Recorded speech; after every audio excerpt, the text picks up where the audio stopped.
The MC of this story, Kang Jiyama, has always been an exceptional knife master and even worked as a sashimi chef. His life totally changed when he entered the world of a mobile game and received his system with the blessing of the sword god, and one key feature: he could cut anything, even space and time, and deal unbelievable damage, as long as he was armed with a weapon less than 30 centimeters long and 5 centimeters wide. So that means the only weapon that suits him is a knife. In this new world, he found himself in the body of a background character with no backstory, and lived a quiet life exploring his new world. He found out that blessings in this world are what we would call special abilities. And to train these abilities, the elite Hawakan Academy was created. The place has long been a school exclusively for upper-class hero families, and until recently, there was no way for non-heroic families to enter the school, until the creation of a special admission system that allows the non-privileged to have a chance at entering the school. Kang Jiyama happens to be one of these lucky students accepted into this special admission program. The days pass, and eventually, the day comes for him to go to the school for the first time, and the teacher inspecting equipment isn't impressed with what Jiyama brings to the table. Jiyama's choice of equipment are cheap, discount knives from Daiso, and even though he genuinely wants to use these as his equipment, it doesn't look convincing to the inspector. On the day of the entrance ceremony weapons screening, every year, there are kids who want to make a name for themselves by playing pranks such as these. The teacher thinks that this is the same thing happening yet again, and he decides to use this as an opportunity to establish his authority from the start. The teacher slams his hand on the table and asks Jiyama if he thinks that this academy is some kind of joke. There's no way he is seriously bringing kitchen knives as his equipment for the class placement test. Jiyama confirms that it may look ridiculous, but this really is his equipment. The instructor tries to double down on his disciplinary attitude, but Jiyama calmly reminds him that he is a special admissions student from an ordinary family.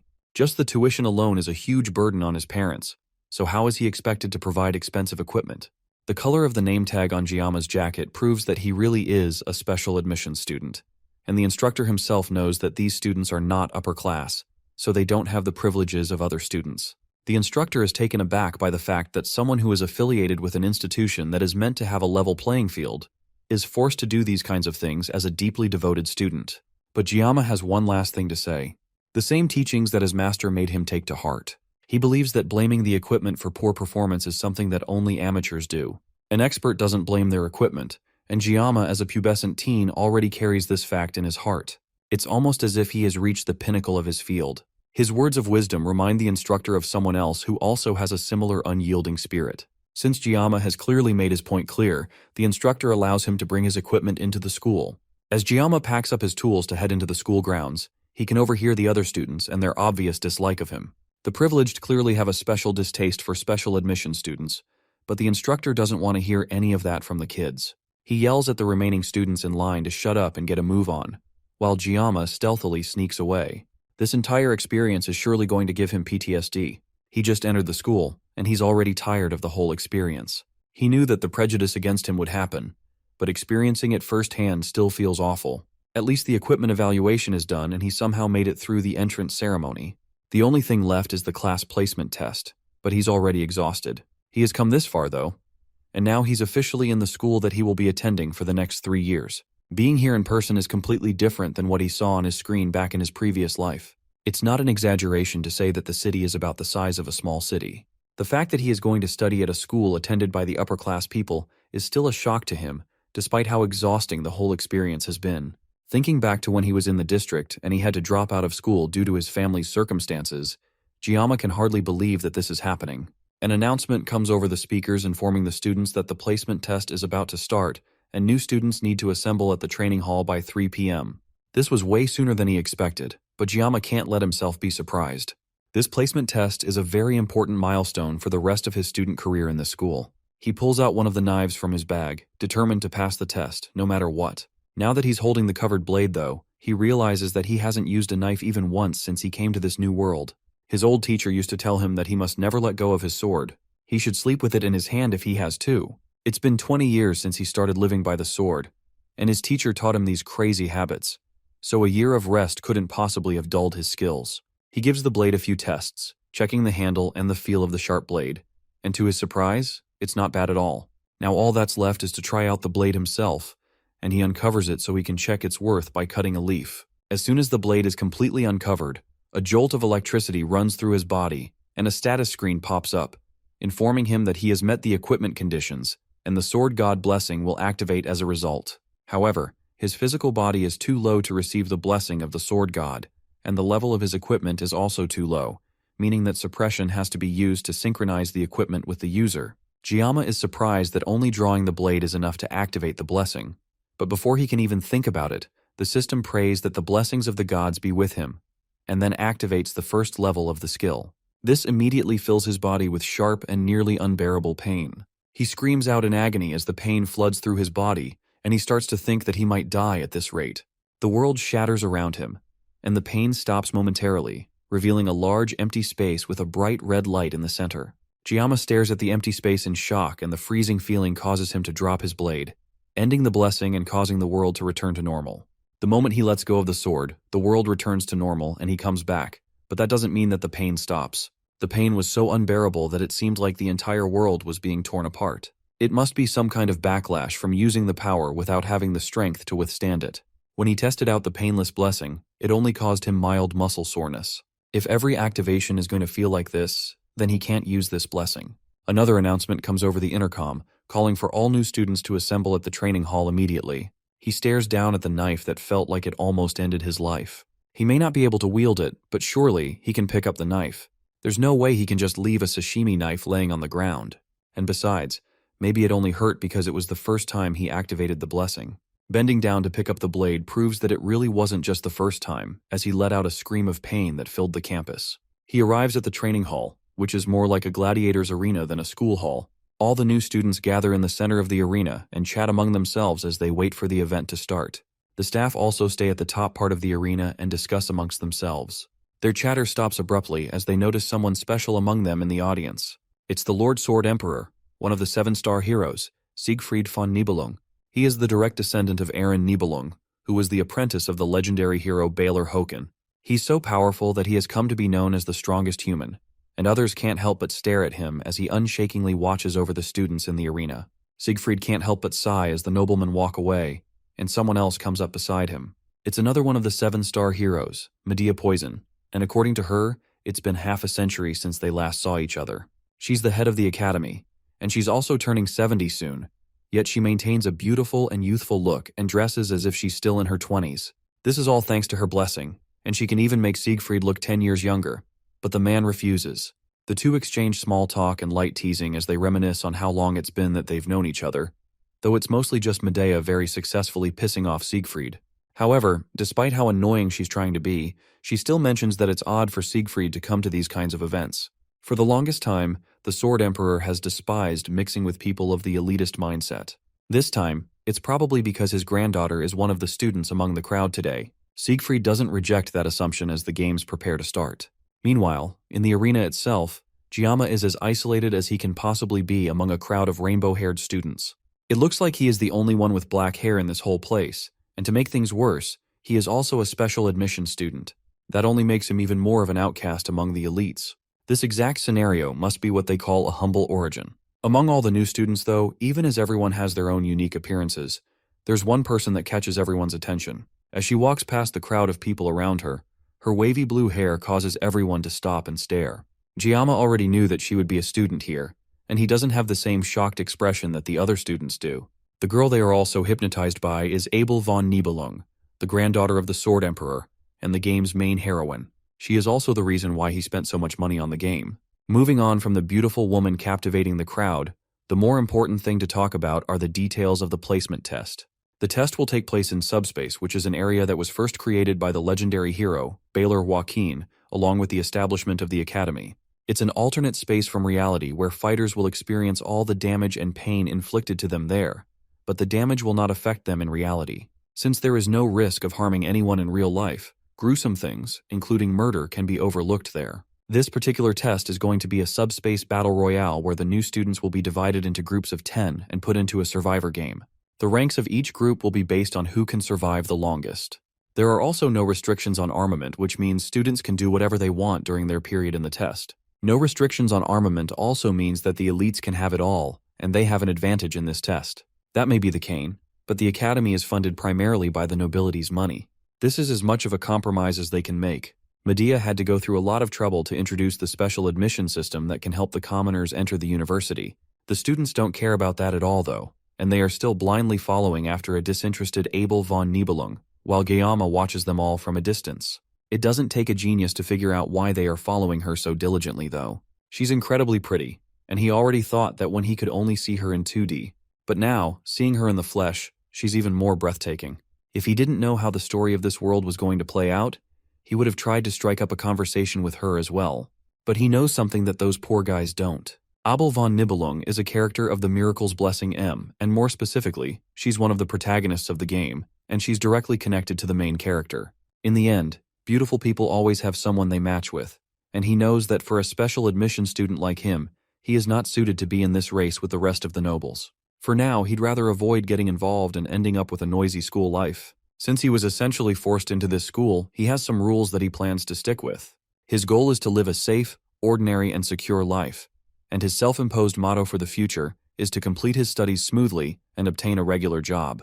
Being a hero is definitely not on the agenda for him, especially when just pulling out a knife sends his whole body into shock. He's still trembling right now, even though so much time has passed since he accidentally activated his blessing.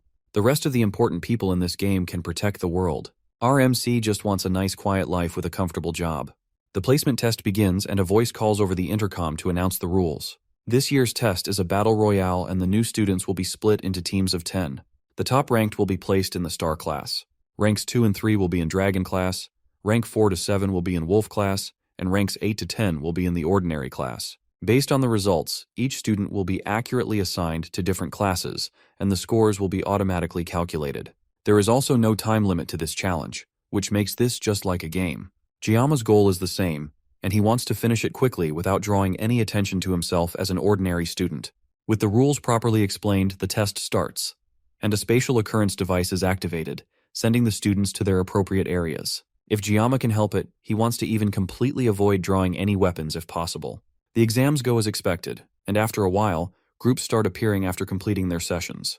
The positions of each group gets announced one by one as the two administrators make small talk over the sidelines. Medea thinks that this batch of students is particularly remarkable. It includes Siegfried's granddaughter, as well as descendants of other notable figures. It's pretty clear that the results of this game have already been predetermined. From the results that she can already see among the groups that have completed their games, some have finished with amazingly fast times. His granddaughter Abel finished with a new record pace while using a C-class weapon. She only used it to make sure that the results are fair, and she's not beating people with an S-class weapon. Her time is impressive, but it's still not as good as Siegfried's record back in his day. Till now, it still stands among the top 10 in the Academy's history. Siegfried doesn't hide his pride in his granddaughter, and such results are only natural for a descendant of Nibelung. By now, a good number of groups have finished their sessions, and Siegfried decides that it's time for him to leave. There's only one batch left, and he doesn't feel like waiting to see who will win. He gets up and bids Medea farewell as he takes his leave, but then suddenly, a sharp sensation passes through the area that causes everyone in the arena to pause. Medea and Siegfried feel something powerful in the air, and the once calm vibe between them is thrown into a panic as they try to figure out what is going on. Siegfried hasn't felt such a powerful feeling in a long time, and it causes him to freeze in place. The sky above them breaks as the final group finishes their test, and two people fall from the sky, unconscious. Another bright light shines in the sky, and someone else falls to the ground last, along with a single sharp blade that pierces into the ground right in front of the unconscious student. Siegfried watches this student in silence as Medea calls for a medical team to check the vital signs of the cadets who just arrived. This all started earlier during one of the group's sessions while the students were fighting among themselves. Well, they should have been fighting among themselves, but it's more accurate to say that a pair of brothers were beating the crap out of everyone else. Because of these two boys, the outcome of this match had pretty much already been decided. It seems like instead of participating in a battle royale between students, Gyama found himself in the middle of a death match. He knows these two boys well as the evil twins, Mao Jun and Shun Mao, two men with natural-born talent and a boundless love of brutal violence. These two have been deliberately playing with the weaker students for nearly 30 minutes, just enjoying the act of tearing other people apart. However, it seems like Gyama looks so weak to them that they didn't even notice him. Eventually, all the people they've been playing with eventually die, leaving the two boys bored and looking for their next target. They tally up who they caught among themselves, and all that's left is a single girl in the back, nervously shivering while they point at her. It's clear that they have horrible thoughts about this girl, and Gyama can't just stay quiet anymore. He has been watching the girl quietly in the corner since earlier, and it looks like they are already panicking and don't have the will to fight. Shun Mao walks towards the girl who doesn't have any intention of running away, and tells her that she perfectly suits his taste. Even Mao Jun can't help admitting that his brother is definitely a pervert, but that doesn't mean he's going to stop his younger sibling. That's the last straw as Giamma yells from the back of the arena, catching the two boys' attention. He stepped in without even noticing what he was about to do, and now, the two boys who didn't even notice before have him right in their sights. They notice the color of his name tag, identifying him as a special admission student, meaning that he's even less worthy to be in their sights. The two boys decide to end him quickly so they can go back to taking care of the pretty girl behind them. Giamma wonders what he should do now that he's facing them both head-on. He could use the Blessing of the Void to cancel out his pain for 30 seconds, but they have been desecrating corpses for 30 minutes. There's no way such a short amount of time will make any difference for him. There's only one choice for him in this situation, and the answer lies in his bag of sashimi knives. But if he wields a blade, then the blessing will definitely manifest, causing unimaginable pain again. He wanted to live a safe, ordinary, and quiet life, but not even half a day has gone by, and he's already in this kind of situation. He reaches into his bag and pulls out one of the knives, causing both brothers to burst out in laughter, while the girl continues to watch the situation play out without a word. Shun Mao decides not to waste any more time on this lowly guy and launches towards him to take our MC out. This isn't a situation where Giamma can be picky, but he has a plan. He can use his painless blessing for 30 seconds to cancel out the pain from the sword god blessing. All he has to do is hold on for long enough to outpace these guys. He activates his painless blessing right before drawing the sashimi knife from its casing, and once again, the blessing of the sword god activates right as Shun Mao descends on him with a wicked smile. There's only one way for Giamma to survive this. If he can't cut through this situation, he will die. But there is no way a sashimi knife can cut through that massive body. It's not a fish, it's a full human being. In moments like this, he remembers his teacher who was once a gangster. One day, he asked his teacher why gangsters always use sashimi knives in movies. But even his teacher said that those kinds of things can only happen in movies. Even if a god comes, it's not possible. The blessing states that if he wills it, then he can cut it. And with that confidence in mind, he thrusts his knife towards the large man jumping towards him, and in an instant, Shun Mao is sliced in half.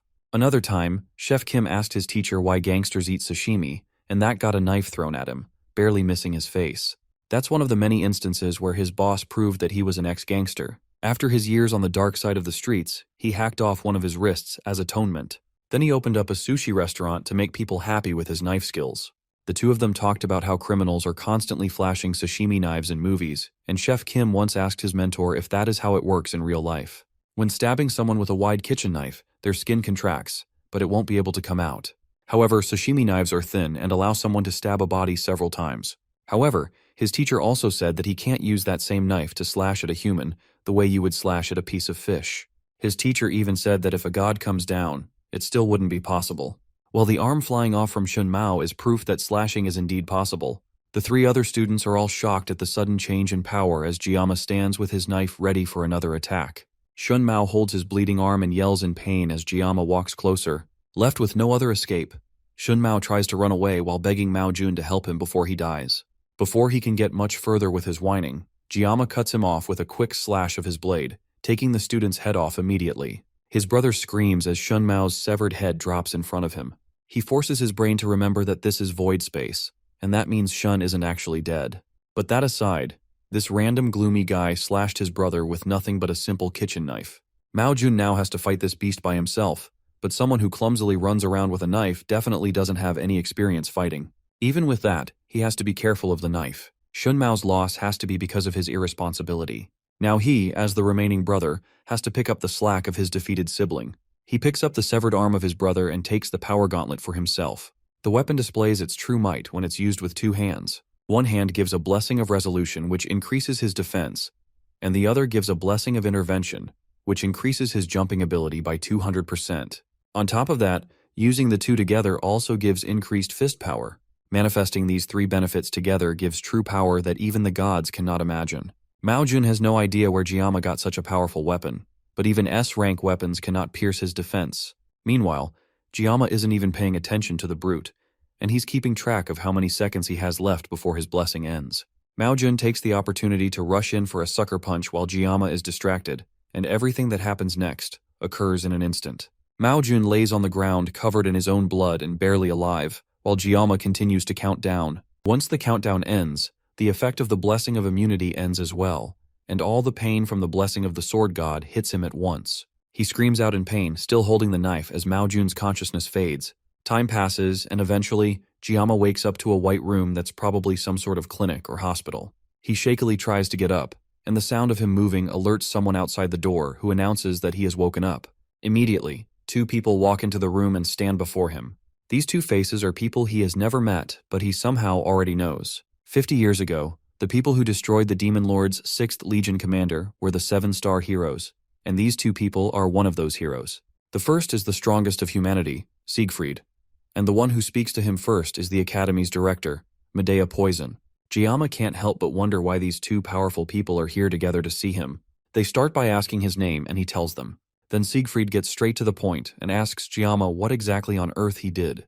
During his fight, the two stars felt a sensation at the time, and although the sensation wasn't Jiyama's, it was still obviously caused by him. Sief Freed doesn't even try to hide his animosity, and his hand rests anxiously on his sword as the two administrators talk to Jiyama. There's definitely nothing good about being targeted by the monster that's known as the strongest of humanity. Jiyama decides to first apologize, and tells them that even though it was in void space, it's clear that his actions went too far, and he's ready to accept any punishment without complaint. The two men stare each other down, and Medea is forced to come in between them before it becomes a fight of some sort. She tells Sief Freed to not scare the kid so badly, and then gets close to Jiyama and assures the student that Sief Freed cleaned his clogged meridians while he was unconscious. The mood shifts as Sief Freed yells at Medea for telling Jiyama something so confidential. Jiyama can't believe that the Swordmaster would do something like that for him. But now that he thinks about it, his body is definitely a lot lighter, and it feels like he's moist and heavy like a feather saturated in water. Although Jiyama was unconscious, they reviewed the video of what happened with the staff, and they concluded that he did what he did to defend a female student who was in trouble. Medea can't hide her drooling over the fact that Jiyama is exactly the handsome prince she has been dreaming of. Sief Freed has to pull the school administrator back before she gets into some illegal territory. The main thing Medea is trying to say is that she won't give him any grief over his actions during the test, and the twins didn't have the best reputation either. They were admitted after getting the favor of the Academy's elders from the Mao family. After what Jiyama did to them in the test, the two of them have decided to withdraw from the school. That's a relief for him since he won't have to share the same school with those two brutes. That isn't all that the two administrators are here to tell him, though. The main thing they came to do is congratulate him for being the top scorer in the whole school. It looks like his peaceful and safe life has officially become impossible. After the meeting with Jiyama, the two administrators regroup in Medea's office. The school administrator has been the head of the academy for over 2 decades, but this is the first time something like Jiyama's situation has occurred. A student earns the top spot among all the new candidates, and then rejects the offer to join the highest class in the school, the star class. They try to ask him to reconsider, since being in the star class has a lot of privileges. And it's not like this was a fluke either. The top student is determined based on the subspace's direct results. Even though they try to make him rethink his decision, Jiyama still doesn't want it. Medea asks Sief Freed if he's upset that Jiyama took the rank instead of his daughter. After all, he saw the video too, and he should have seen how much potential he has. Sief Freed doesn't agree though, and he sees this as nothing more than an immature child challenging the grading performed by the subspace. The subspace has the will of the founding hero, and since the subspace recognizes him, then the academy itself has also chosen him as the top pupil, and that won't change. Sief Freed also has his own personal thoughts, and he sees Jiyama as someone completely strange. If his skills were outstanding or his physical abilities were great, or even if he had a little bit of experience, but Sief Freed could tell that he had none of that. And yet, as Sief Freed saw himself in the video, there was a great essence of skill in how Jiyama moved, and it's been something that he has been pursuing for his whole life. It represents the ultimate form of swordsmanship. When he was unblocking Jiyama's acupoints, he sensed how feeble his body was because he had not yet received any physical training. It also appears that something was stored that even the strongest human cannot comprehend. And because of that, he's feeling incredibly competitive to someone that is the same age as his granddaughter. Medea is more focused on the fact that he's quite attractive to her, and she's still smitten by the fact that he revealed his skills to save a woman in danger. If she were just 10 years younger, she would go after him for sure. She asks Sief Freed what's on his mind that has him so quiet. He doesn't answer and eventually asks her what she thinks that students call people like her. The school administrator is interested and tells Sief Freed to tell her what college students would call her. The answer is definitely not what she wants to hear from him, and she ends up exploding. Meanwhile, Jiyama goes to attend his first class in his new school career. He rejected going to the star class, so the best they could downgrade him to was wolf class. Any lower, and the elders would have thrown a tantrum. He originally wanted to be in tiger class, but Medea practically begged him to go to wolf class in exchange for keeping it secret that he is the top student in the school. Giamma originally wanted to complete his studies securely in a lower class, rather than battling and straining in a higher level class. Wolf class is a bit high level, but it's still within the range of what he would have expected. Giamma pushes through the large doors and enters his new classroom, and for a moment, all the students in the class look at him with mild curiosity. Then they notice that he is a special admission student, and just like that, no one could care less about him. Giamma doesn't mind being ignored by them. The fact that they are ignoring him means that Medea kept her part of the deal and hid the fact that he is the top student. Now all he has to do is live the tranquil life that he has always dreamed of. He settles down on his desk as a familiar student walks towards him nervously. She shakily thanks him for helping her previously, but Giamma has no idea who this is. Then she clarifies that she's the girl that he saved during the test. Giamma brushes her off and tells her that she doesn't need to thank him. After all, anyone else in a similar situation would have done the same thing. It may look like he ended up saving her, but he actually did it to save himself. Accepting her gratitude would make him feel like a hypocrite. Giamma changes the topic by instead introducing himself. The girl follows suit and reveals that her name is Chloe. It's a pretty interesting coincidence that they ended up being in the same class. Now that the introductions are done, Giamma tries to remember if he has ever heard of a character named Chloe in the game. Maybe she was someone that was introduced after he stopped playing the game, but that makes no sense either. When he stopped playing, the game's core narrative had already gone so far that introducing a new character would be completely pointless. It looks like he has run into an extra just like him. Giamma asks her to keep the incident that happened during the exam a secret. He doesn't want word of his power getting spread around the school and potentially ruining his safe and easy lifestyle. Chloe agrees to his request, but then she starts to make a request of her own before being cut off by their homeroom teacher barging into the room with a loud shout. Giamma tells her to go back to her seat so they can talk later as the class starts and the teacher takes the podium. He congratulates the fresh faces for making it into the academy and informs them that they have been chosen to take on a legacy that the brave hero Valor Hoken once took on himself. Then the teacher introduces himself as Lee Wanbin, the instructor of Wolf class. Since it's their first day, he wants the class to begin with some basic physical exercise. He tells them to put on their workout gear and meet at the training area in 30 minutes. One student asks what the physical exercise will be, and he tells them that it's simply 100 push-ups, sit-ups, and squats, as well as 10 laps around the training area. For the students who are all genius nobles that have received vigorous training all their lives, this is a piece of cake. For Giamma, though, this is a training regimen that will most certainly make him go bald. He nervously walks up to the teacher after all the others have left the class and tells him that he's not feeling strong enough to take on the training. Surprisingly, not only does the teacher know his name, he also seems to think incredibly highly of Giamma. It looks like Medea didn't completely keep her impression of Giamma under wraps. The instructor also told Lee Wanbin that Giamma is allowed to take classes from any level he wants considering his status. He denies the opportunity to go to the star class, and instead tells the teacher that he just wants to go to the toilet for now. He felt stiff anyway, and he wouldn't mind going for that run since he definitely doesn't want to go to the star class. And that's how Giamma is forced to join in the tedious exercise with the rest of his classmates. They all run past him with ease while he barely lags behind the rest of the group, already feeling like he's about to pass out. Chloe runs up beside him and notices that he doesn't look so great. So far, he has completed about 5 laps, which puts him a bit behind the rest, but since Chloe came up from behind him, it looks like she's lagging behind as well. He asks her how far she has gone, and she surprisingly tells him that she's on her 9th lap. Then she gives him a little bit of encouragement before zooming off to complete her last lap.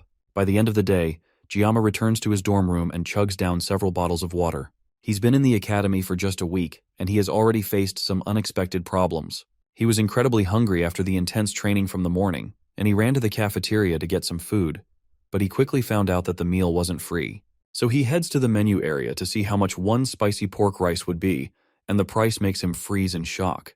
Just remembering how much it is even now in his bed causes him to throw his bottle into a wall in a blind rage. He's almost out of his living expenses, and thinking back, he severely regrets not accepting the money his father tried to give him as an allowance. For the past few days, he has been surviving on nothing but the cheapest water from the campus shop, and now he even misses the complimentary dinners they used to provide while he was in the army in his previous life. For now, all he can do is try to think about something else in hopes of forgetting this gnawing hunger, and the first thing that comes to mind is his blessing. As usual, as soon as he thinks about it, the status screen appears in front of him, giving him details about his blessing.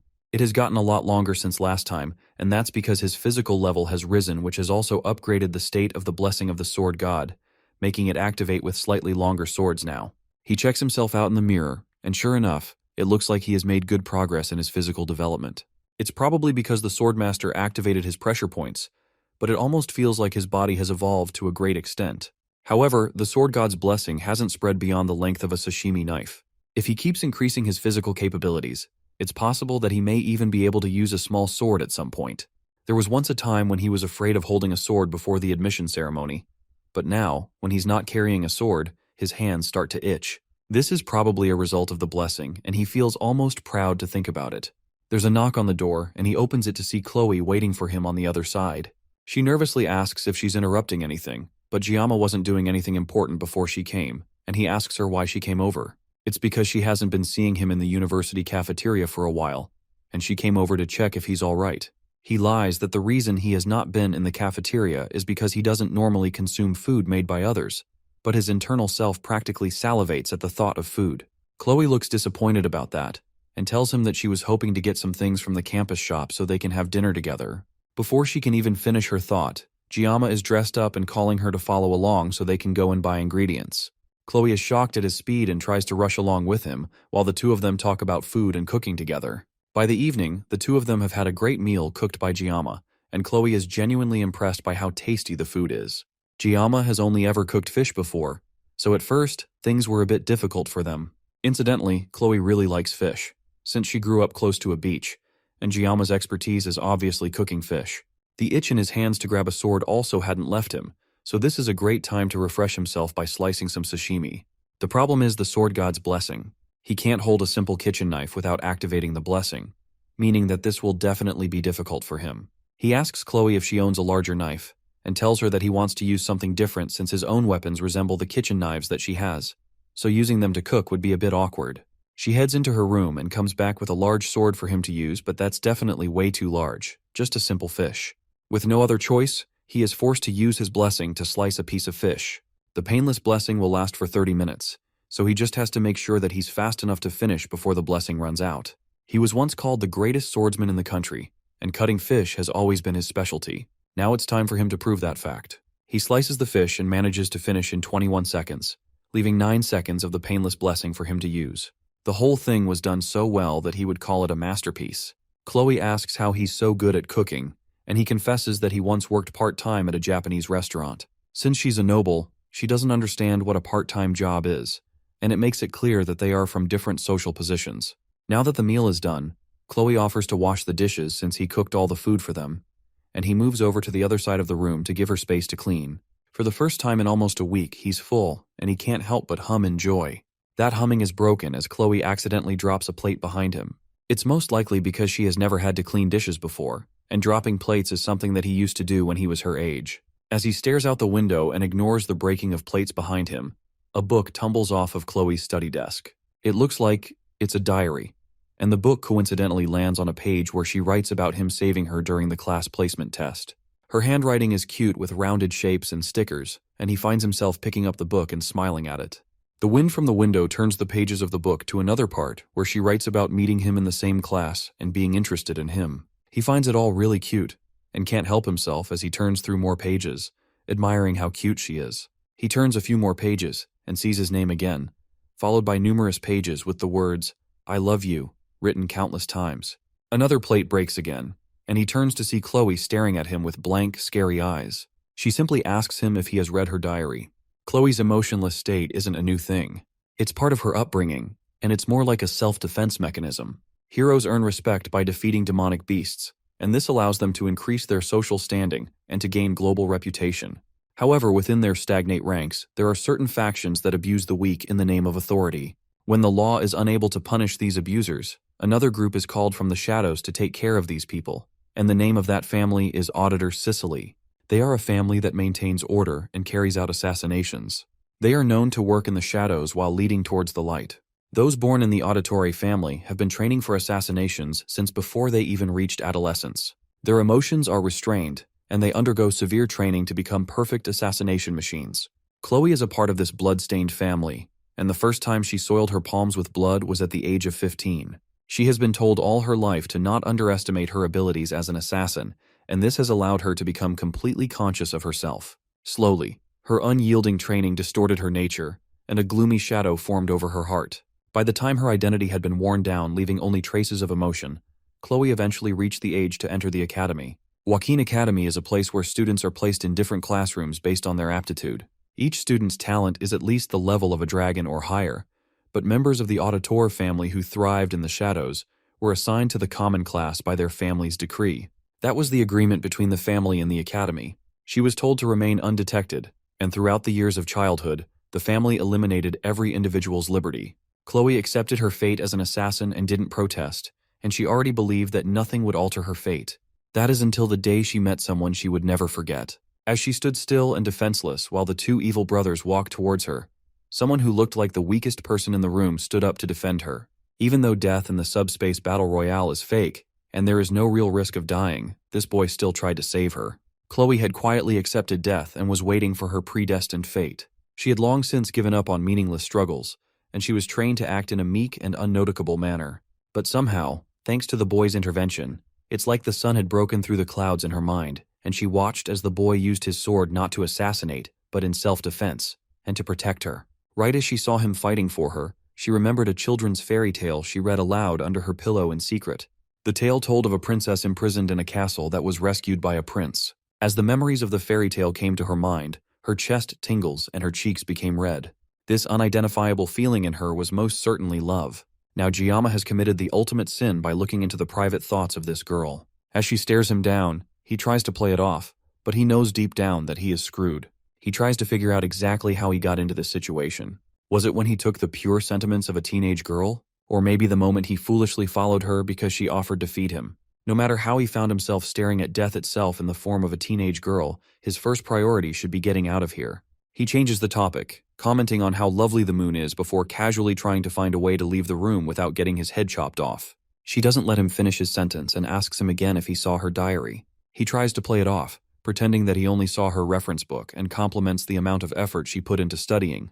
But none of that flattery will save his life right now. He can't even believe that she saw him reading it in the first place, since she was busy washing dishes while he was peeking through it. And she has even abandoned the formal speech she was using to talk to him before. It's almost like she has become an entirely different person out of nowhere. He promises that he didn't see it, but she pesters him until finally he admits that he saw it.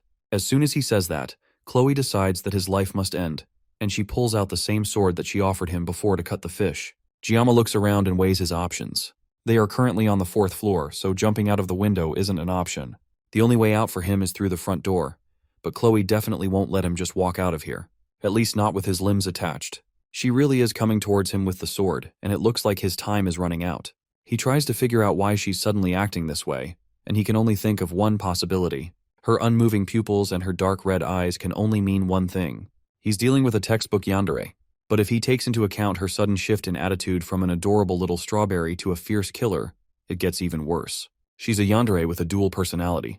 Managing her yandere characteristics alone will definitely be difficult, but adding a dual personality disorder to it makes things even worse. It looks like her change in personality was triggered by him opening her diary. This might be harmful, but he's sure that she'll pursue him until the day he passes away if he doesn't do something to snap her out of it. He has to find a way to secure his future by taking the initiative today, else things are only going to get worse for him. The only way he's making it out of here alive is if he gets a weapon, but he only has 9 seconds remaining after using 21 seconds to slice the fish. His sashimi knife is still in his room, but he can use the kitchen knife from earlier. There's no way he's going to be able to reach that without his arms getting severed, though. He looks around again and notices a box cutter on her study desk. There's nothing else he can use, but there's no way this little thing is enough to activate the blessing of the sword god, right? Chloe finally rushes him with a sword, and it looks like there's only one way to find out. He grabs the box cutter, spilling the rest of the stationery on the ground, and then unloads the blade. Numerous status screens pop up in front of him. Being resourceful in a situation like this increases his mental resilience, and he temporarily gains an intimidation buff. The system then makes necessary adjustments before activating the blessing. Chloe rushes at him with her sword right as Giamma pulls back with the box cutter. Before she can cut him down, he tells her that her hair is a little long. Thanks to the intimidation buff, Chloe freezes for a moment right as Giamma unleashes the blade.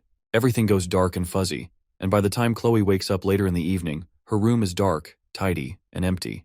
Her thoughts immediately go to Giamma, and she wonders where he went off to. She calls out to him a few times, but the silence confirms that she is alone in her room.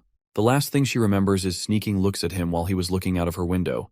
But everything is fuzzy after that. She suddenly feels the need to look for her katana, but she sees it leaning against her study desk. She sometimes loses consciousness whenever she holds her katana, but it looks like she managed to hold herself together this time. At least that's what she thinks anyway. Back when she was younger and still honing her skills, she would lose consciousness when holding her blade, and by the time she would come to her senses, the place would be covered in blood, and her elders would dismiss her whenever she would ask what she did while passed out. They would always remind her not to deny her talent as an assassin. Still, the fact that she can't remember what she did with Gyama makes her feel embarrassed, and she buries her head in her bed in shame. But that shame quickly turns to something else entirely as she starts thinking about Gyama. Then she notices the box cutter laying on the floor and also that her hair looks shorter. Inside her trash bin, she also sees some of her hair, neatly cleaned up. That's when she realizes that he must have helped her cut her hair, and she opens up her journal to write about her love for him a little more. Gyama, on the other hand, isn't nearly as lovesick as Chloe is at the moment. In fact, right now, he can barely believe that he's even alive. Behind an inconspicuous wall at the far side of the college, he throws up the food that he was just praising Chloe for feeding him. He barely managed to go past the first 5 seconds after the 9 seconds of his painless blessing ended, and even then, he still feels incredibly sick and weak. After throwing up his only good meal in over a week, Gyama sits on a bench and contemplates what to do next. Now he's hungry again, and feeling even worse than he did before Chloe came to visit. His mind drifts to Chloe again, and he starts to wonder who exactly she is. Her swordsmanship is clearly honed to cut off an opponent's life with a single strike, or at least subdue them. The way Chloe wields her sword, it's like she is persistently aiming for the vital spots, almost as if her technique is specialized in assassination. If she had caught him off guard, Gyama certainly wouldn't have survived. He felt like his life was being threatened, so he instinctively aimed for her neck. Fortunately, the knife was too short, so he only managed to cut her hair. Before he left, he cleaned up the mess so there shouldn't be any problems later. But this is just further proof that keeping his peaceful and safe life isn't as simple as it looks. Apparently, being ordinary is the hardest thing for him. When he was first thrown into this game, it's not like he didn't have any ambition. In his past life, he once reached the pinnacle of skill with nothing but a sashimi knife, so it's not like he could easily let go of his dreams. But everyone has a role to play, and in this world, he was summoned as a background character. Miracle Blessing is the title of the game as well as the name of the protagonist's blessing. It was also the blessing of the founding hero, Valorjakin.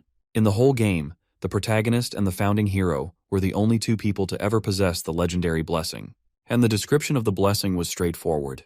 They are to save the world from the Demon King. So the protagonist gets chosen by Balmung, which is an SS sword that is both holy and cursed. Meanwhile, all Gyama has is a lowly, rankless sashimi knife. There's nothing else to say. He's just bound for a life of obscurity. The endless stream of extraordinary people and situations that he has faced since entering the academy almost made him forget about his goal. There were plenty of reasons to give up on the goal of a simple life, and it's even more apparent now that it seems like there isn't even one normal person in the entire world. Since he has played the game before, he has a rough grasp of the key characters in the game, but his knowledge of the world itself is limited. It's already been a week since he joined the academy at this point, which means that the protagonist should have already awakened his blessing and begun the late admission process.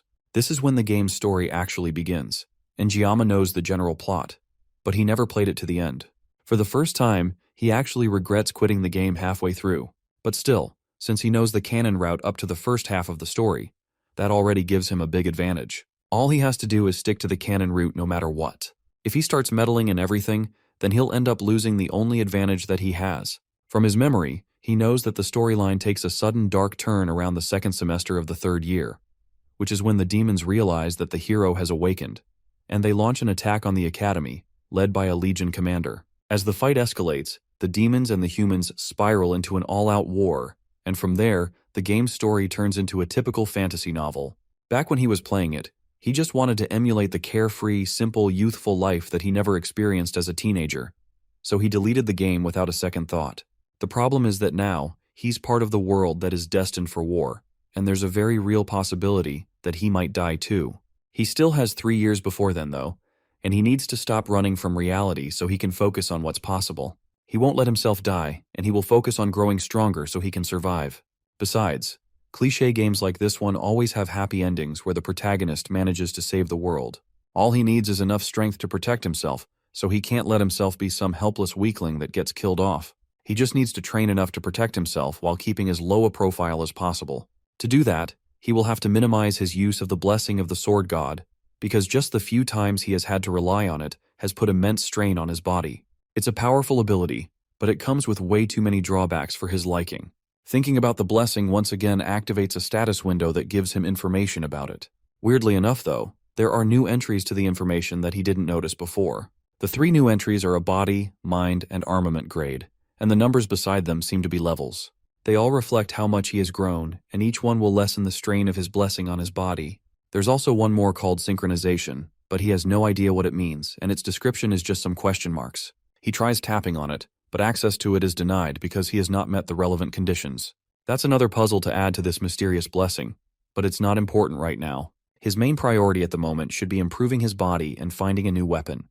He can't depend on the 30 seconds of the painless blessing forever, so he also needs to learn to wield a sword that doesn't meet the condition of the blessing.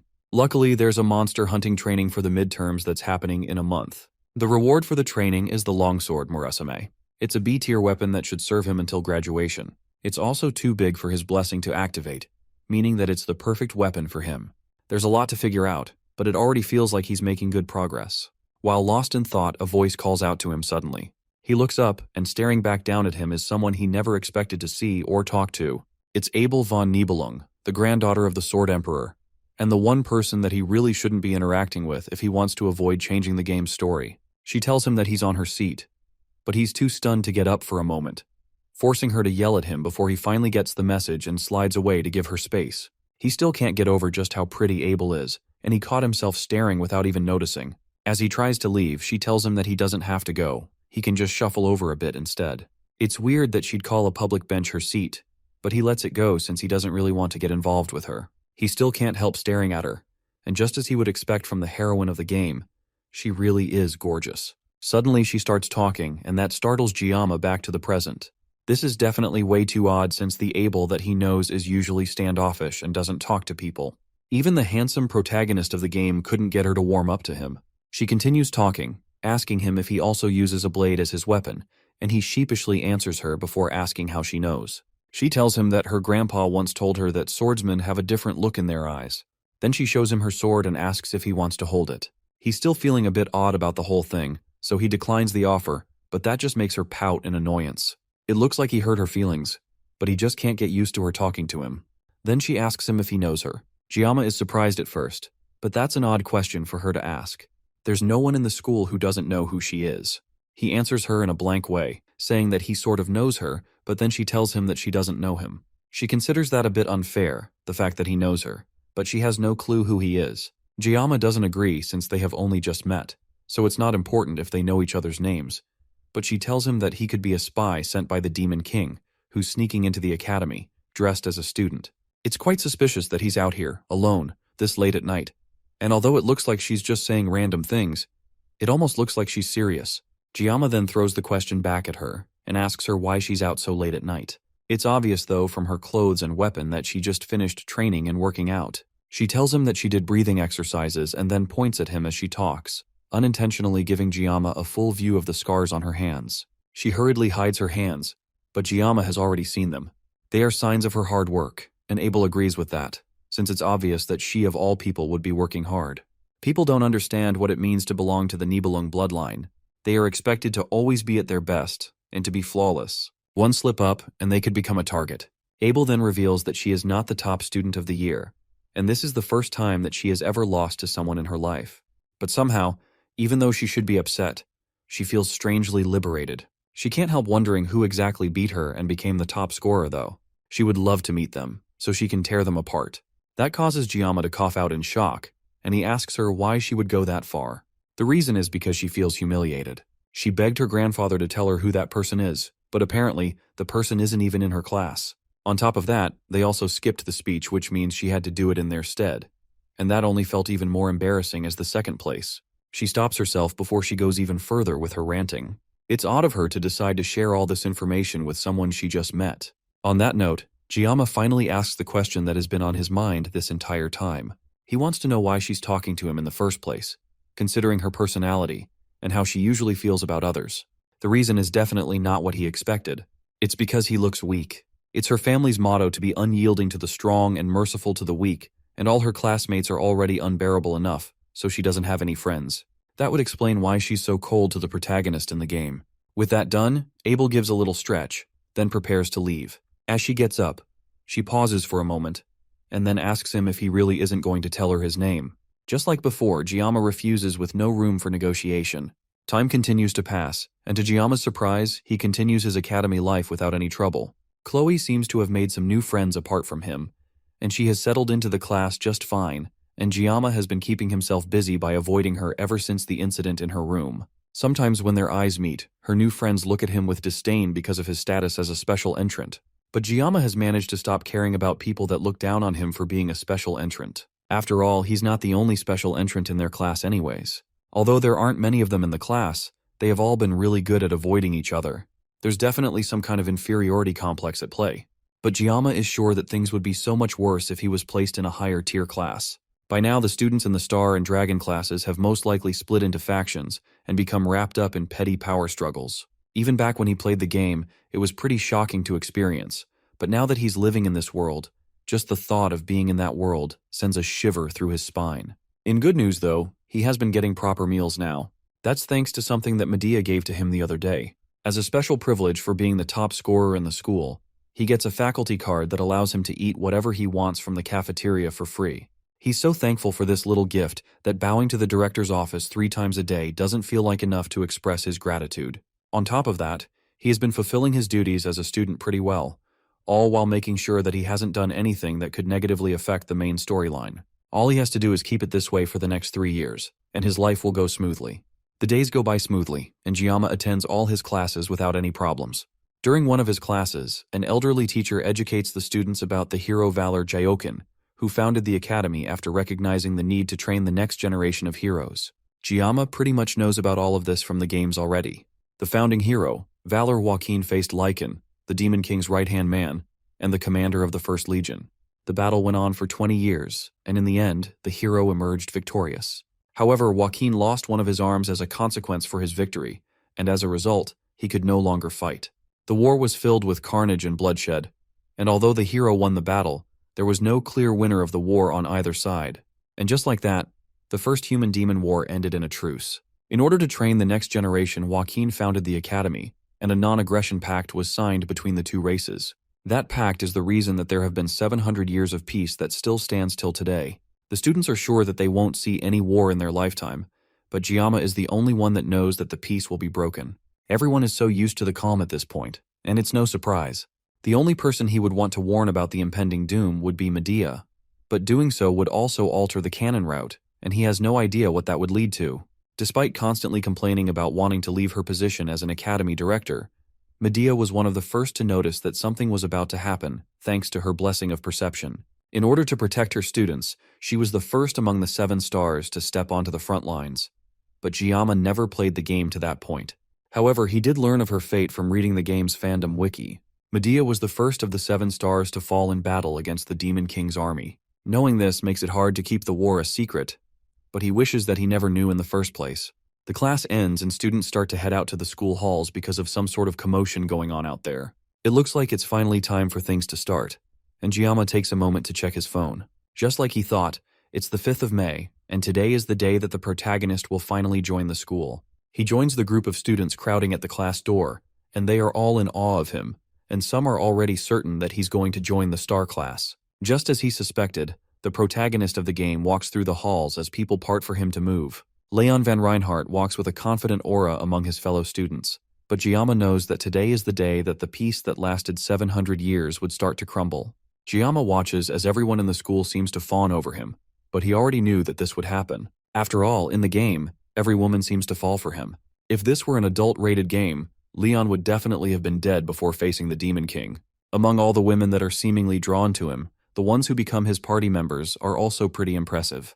It's annoying to think about, but Leon van Reinhardt, the protagonist of Miracle Blessing M, will be among the first to get drafted in 3 years. Although he calls it a draft, it's more like a mandatory enlistment, and if Giamma gets drafted as well, this will also be his 2nd time in the army.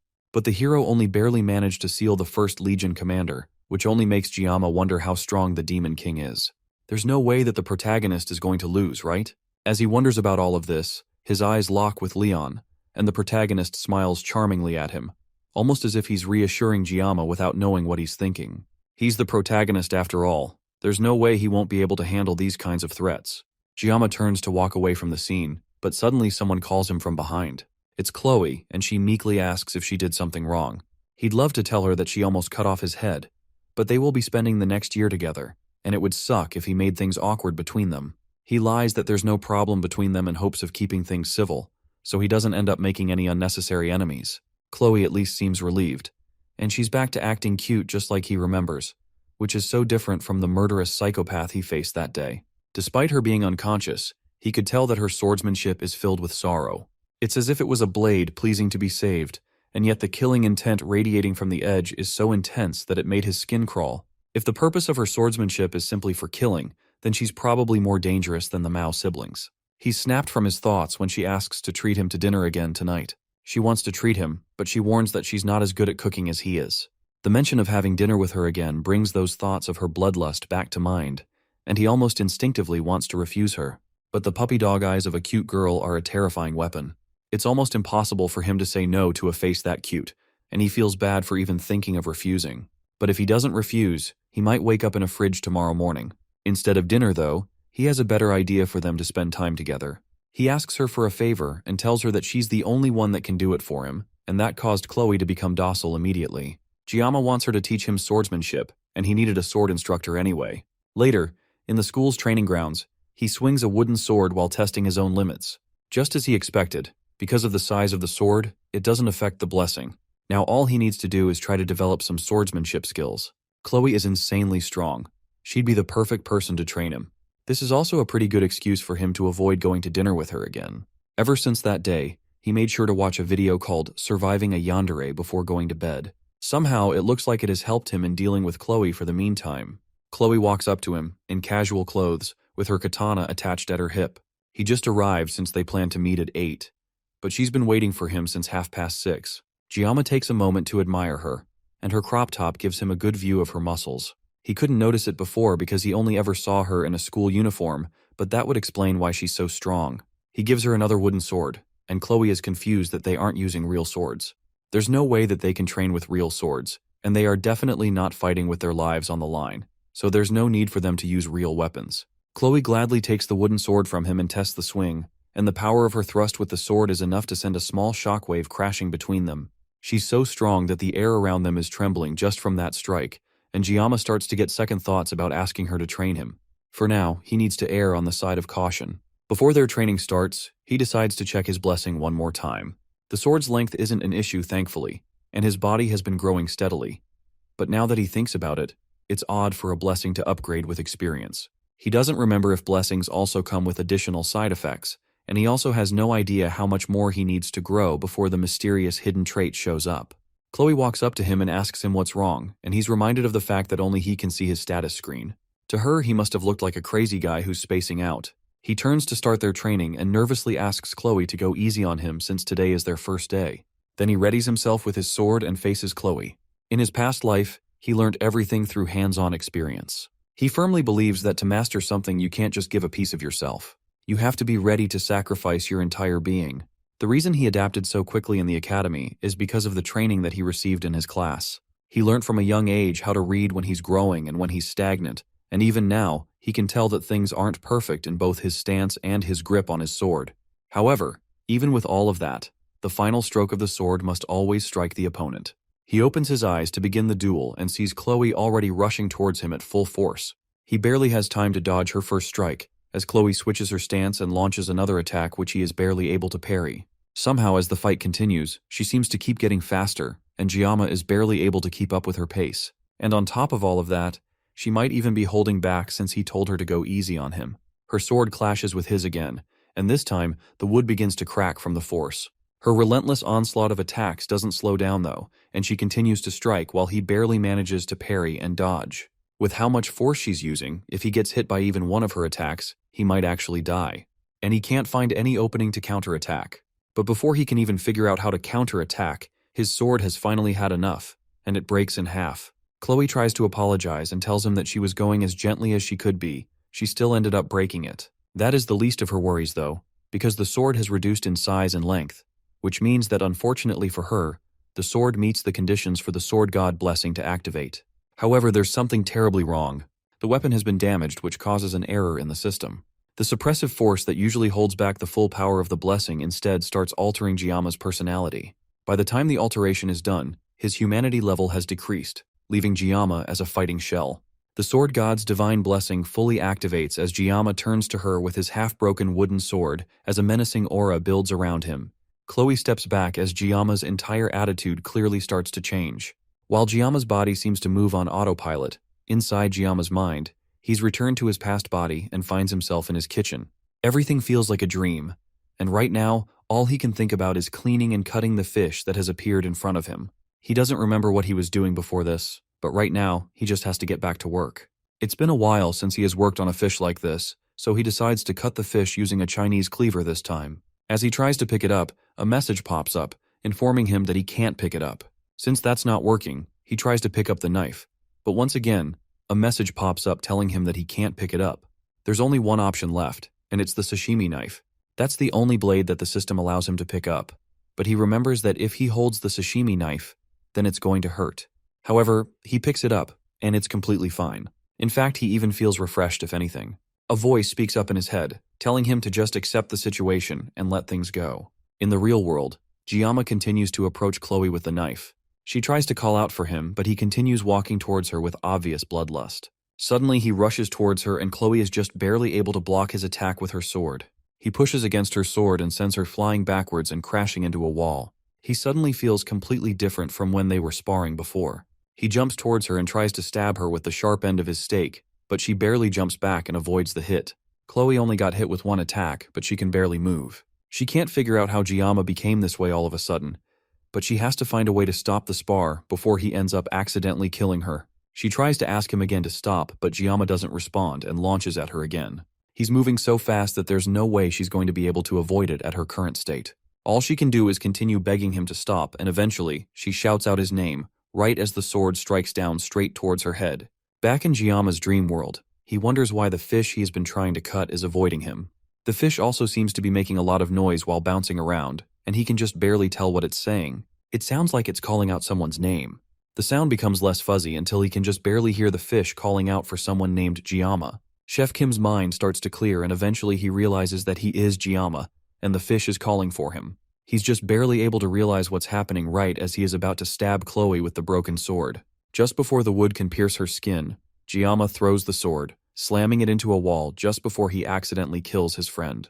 Chloe opens her eyes and sees Jiyama holding her and smiling down at her. Because he's no longer holding the sword, the blessing has ended, and he's back to his senses. Chloe nervously asks if he is all right, and he calmly tells her that he's fine, and then turns to leave while thanking her for helping him to train. After he leaves, Chloe makes her way back to her dorm room as well. She's had a feeling since the entrance exam, but Jiyama's capabilities are more peculiar than strong. When she fought him, she could tell he wasn't fighting with skill but just raw instinct. Even though he subconsciously activated his divine blessing, she was no match for him. Even with that halved wooden sword, he managed to completely overpower her. As she walks through the campus, someone peeks out from the shadows and comments that Chloe looks quite content. This mysterious newcomer is Nox Auditore, and also Chloe's older brother. Nox mocks her for hanging out with a lowly person after joining the academy. Chloe knows that he's talking about Jiyama and warns him not to talk about her friend like that. Nox didn't even know his name until now, but warns Chloe that she should avoid loitering around with him, unless the Auditore family will erase him. Chloe turns and walks away, and tells Nox that even if the Auditore comes, they will be no match for Jiyama. As Chloe walks away, Nox wonders about this guy that has changed his sister so drastically. Speaking of Jiyama, as he walks home, he also takes a moment to think about his blessing. The power he has been given is a far cry from the blessing or a favor from a god. It's more like a curse, if anything. In order not to rely on the sword god's blessing, he tried to find new weapons, and yet that power chased after him and even took control of his body, as if mocking his efforts to not rely on it. When he fought Chloe, he felt no pain, and instead he felt pleasure as if he was intoxicated. Just like a curse, the blessing toyed around with him like a puppet, and it whispered sweet words into his ear telling him to slash, cut, and destroy. Because of that, he gave up his body right until Chloe's screams dragged him out of his daze. Thanks to that, he suddenly remembered his own name, and he returned to reality. Thanks to that, he regained consciousness just long enough to throw the wooden sword away because he felt like he would lose more of himself forever if he didn't get rid of it as fast as possible. It's funny to think that Chloe, a Yandere who almost killed him not too long ago, is now the girl that managed to pull him out of his daze. He was pissed off that she broke the sword in the first place, but in the end, he felt a deep sense of gratitude. That's why he didn't make a fuss when he returned to reality. He was terrified of activating the sword god's blessing again, but today proves that he can't just ignore this issue for the rest of his life. This gift is something he has to deal with for the rest of his life, and it's the reason that his wish to live life normally will most likely never be fulfilled. As he practically crawls his way back to his room, Gyama realizes that there is something in him that is trying to devour his sense of reason. This definitely isn't a blessing. It's a curse that is trying to consume him whole. 3 days later, classes continue as usual, and Chloe chats with her new friends, but something is clearly wrong. Since they had that duel, Gyama has not been coming to class, and they never shared their contact info, so she hasn't even been able to check on him. Every time she went to his dorm, the only thing that she would hear in response to her knocks were pained groans. She considered breaking the door down, but she feared that he would end up hating her for it. She likes watching him from her seat during class, and she lost track of how many times she would secretly glance at him during the day. At first she thought she was drawn to him because he risked his life for her, but that's probably just an excuse at this point. Whatever the reason that she's drawn to him now, she just misses him. The next day, Gyama still hasn't shown up to class by the time the teacher is yelling at everyone to settle down and be quiet. It's raining today, so the teacher tells them that they will be having a study hall instead of training. As the students start to make their way to their seats, he too also notices that Gyama has not shown up for several days. However, knowing him, there has to be some reason for it, so the instructor decides to just wait patiently for him to return on his own. As he disciplines his students, the doors to the class creak open, and Gyama calmly struts in with a completely new look. Chloe stands out of her seat in shock as Gyama apologizes to the instructor for being late to class. His eyes are sunken and look almost dead, while a strand of hair on his head has turned pale white. Even the instructor is a bit shocked at Gyama's new look, just like the rest of the students, and he nervously tells Gyama to sit down. The students remark that Gyama looks different and oddly more handsome. By the end of the day, the other students leave the class to go about their business while Chloe approaches Gyama for the first time in 4 days. She nervously asks him what happened and why he didn't show up for a long while, and he stays quiet for a bit before telling her that he just felt a little bit sick and not to worry about him. From her shaky voice, he can tell that she doesn't believe his words completely, but there's nothing else he can do to convince her. For the past 3 days, he went through something similar to extreme withdrawal symptoms until he was mentally exhausted. He couldn't get out of his room or eat anything, so he just buried himself in his bed while praying that his convulsions would go away. The pain he suffered during this time was far worse than before, and all of this was a price for using the broken weapon. On top of that, when he glanced in the mirror, even though his appearance seemed the same, his expression was far more sunken, and his hair seemed to be turning white. All of this was very clearly a penalty from the sword god. Chloe seems guilty, and it's probably because the last time she saw him was at the training grounds, so she must think that this is somehow her fault. To calm her down, he asks her if she's still interested in having that dinner with him like she wanted before. That shocks Chloe even more than him coming back to class, and she nearly rushes him in a hug. It looks like that was the right choice because she seemed to really like that suggestion. She asks him what he would like to eat, and the first thing that comes to his mind is fish. As they talk, a strange sensation passes through him, and he turns to see someone staring at them from the end of the hall. It's Chloe's brother Nox, and the atmosphere changes as soon as they see him. Gyama goes directly to confront the newcomer and tells him that instead of staring, he should come in and talk to them. Right away, Gyama notices something wrong with the guy's eyes, but Chloe tries to get in between them before something crazy happens. Her voice is shaky, and there's definitely some hesitation in how she's acting, but she's still trying to protect him in her own way. Nox asks Chloe if this is really the guy she's choosing to break Adarot's rules for. Chloe tells him that she wants nothing to do with her family, but her brother reminds her that she can't just wash the blood off her hands. If someone is born as an auditor, then they will always be an auditor. Chloe is speaking as if she's a rebel, and the brother is speaking as if he's from a historical drama, but Gyama is just annoyed by the whole thing. Nox continues to insult Gyama, and that finally causes Chloe to snap. She yells for Nox to stop talking about the man she loves like that, and her angry voice surprises even him. Gyama hoped that this whole thing could at least be done in moderation, but he's starting to get used to these disruptions in his life. The more important thing is the family name Auditore. He knows that they are a group that works in the shadows and specializes in assassination, and they show up in the middle of the game to play a major role. It's said that they are weaker compared to other heroic houses, but they are unrivaled in assassination. All the members of the Auditory clan are ridiculously strong thanks to their abusive training regimen, which they all undergo from childhood, which molds them into cutting-edge assassination tools. For Chloe to be from this assassination group, that means her cute and bubbly personality makes her the abnormal one in this situation, unlike her brother. Nox has an expression that shows that he's used to killing, and although Giamma has nothing against that, it looks like Chloe wants to lead a normal life instead. Just like his blessing of the sword god, the environment of the Auditories is something that Chloe had no say in being a part of. She's destined to live a life as an emotionless murderer, and that's almost unfortunate to think about. Giamma doesn't think he's a hero, and he has no intention of ever becoming one. But even if he can't save the world, he can at least try to save the life of one girl. He steps between Chloe and her brother and confronts Nox directly. In the end, he tried escaping the sword god's blessing, but he couldn't, so instead he'll take a step forward and embrace this curse. After all, the name Giamma means sword demon. With that, he walks past the two assassin siblings and tells Nox to follow him. Meanwhile, Lee Wanbin sits in his office with thoughts of his student running through his mind. When Giamma came to class that morning, it was very obvious that something had happened to him. His expression was void of emotion, and he looked deeply troubled. As he's thinking to himself, one of his fellow instructors walks into the room cheerfully while also remarking on the man's baldness. Before they can keep talking, Lee Wanbin gets a call from the administrators, and they want his permission to allow a student of his to use the subspace. Lee Wanbin desperately asks to know which of his cadets requested to use the subspace all of a sudden, and they confirm that it is Kang Giamma who requested it, hoping to face Nox Auditore. The stage is set for Giamma and Nox's fight, and our MC waits patiently in the locker room with 15 minutes left before the fight starts. He thought the process to get access to the subspace would be complicated, but it went by pretty quickly. It's definitely thanks to Medea, who at least wanted him to be safe while fighting a professional assassin. At least, since he won't be fighting in reality, that means that he doesn't have to worry about physical injuries, but there's still a pretty good chance that he could suffer mental ones. However, none of that matters as long as he can win. He can hear all the noise in the arena from the waiting room, and it looks like the fight between the two students managed to draw some unintended buzz. It's almost ironic that he was trying his best not to stick out before, but right now, that all feels pointless. Beside him, Chloe is practically drowning in grief and guilt. She's probably blaming herself for this whole situation, and Giamma tries to assure her that it really isn't her fault, and she even lent him some gear, so everything will turn out all right in the end. She tells him that Nox is really strong, and he's a genius with unmatched talent in the entire history of the Auditore family.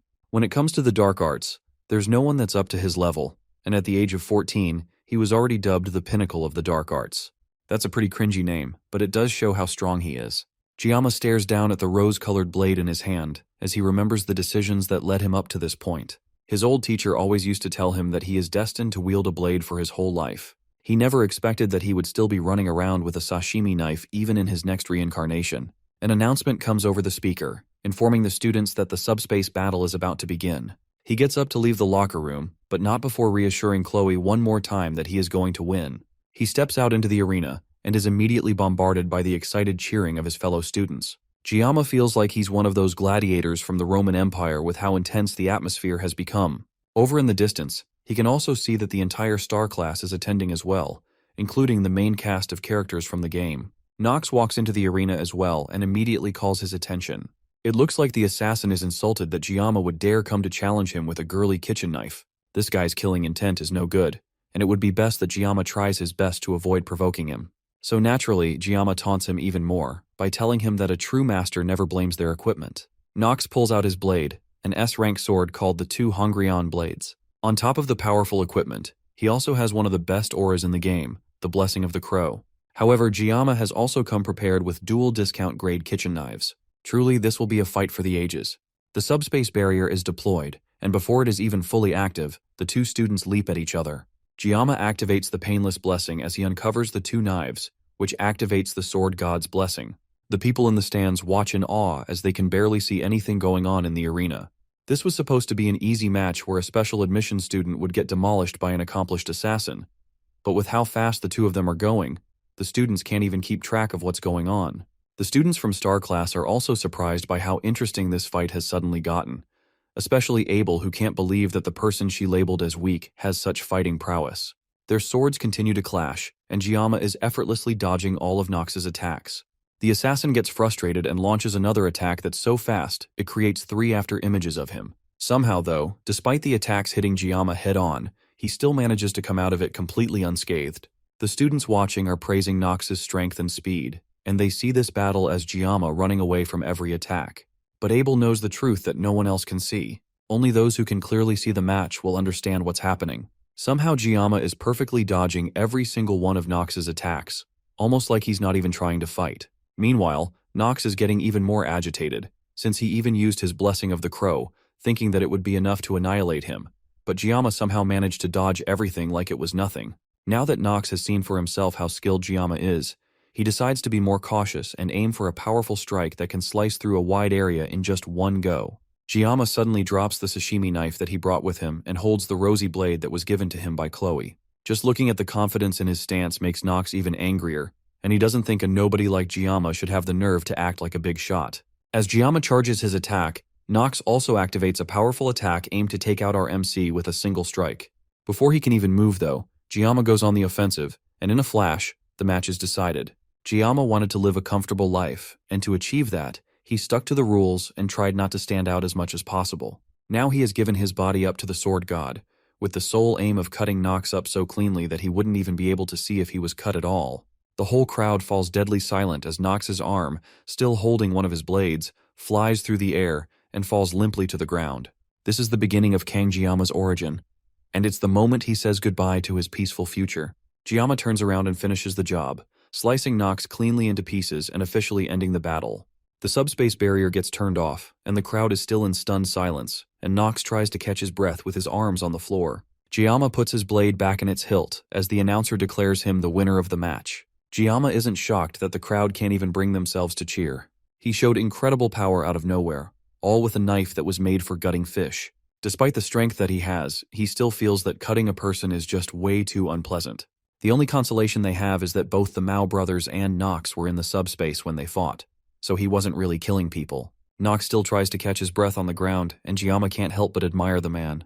He's just as strong as Chloe described, and he has an incredible battle sense that has been honed through experience. However, anyone would be able to sense his intentions through his killing intent.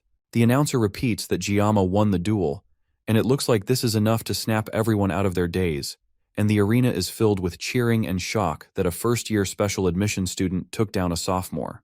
Giamma's peaceful, unassuming life is officially over, but this is the path he chose. Now that things have come to this, he just has to endure it with sheer will and grit. Even by the next day, people are still talking about the duel between the first and second year. In the star class, Abel stares out the window as she thinks about the student that has completely filled her mind recently. Because of the duel, his name follows her everywhere she goes now, and it's almost as if he's the only one everyone is talking about. When she saw it, she couldn't believe it either, but at that moment, he had such incredible swordsmanship while only using 2 kitchen knives. Watching his mastery of the blade has made her feel almost hopelessly naive for thinking that she was skilled at using a sword. In fact, he was so good that she's sure that he was the top student her grandfather was keeping as a secret from her. That makes her even more frustrated since she talked to him as if he was weak when he was actually stronger than her. Her loud annoyance is enough to wake up her seat partner, Rachel. She apologizes to her friend, but Rachel can immediately tell that something is seriously bothering Abel.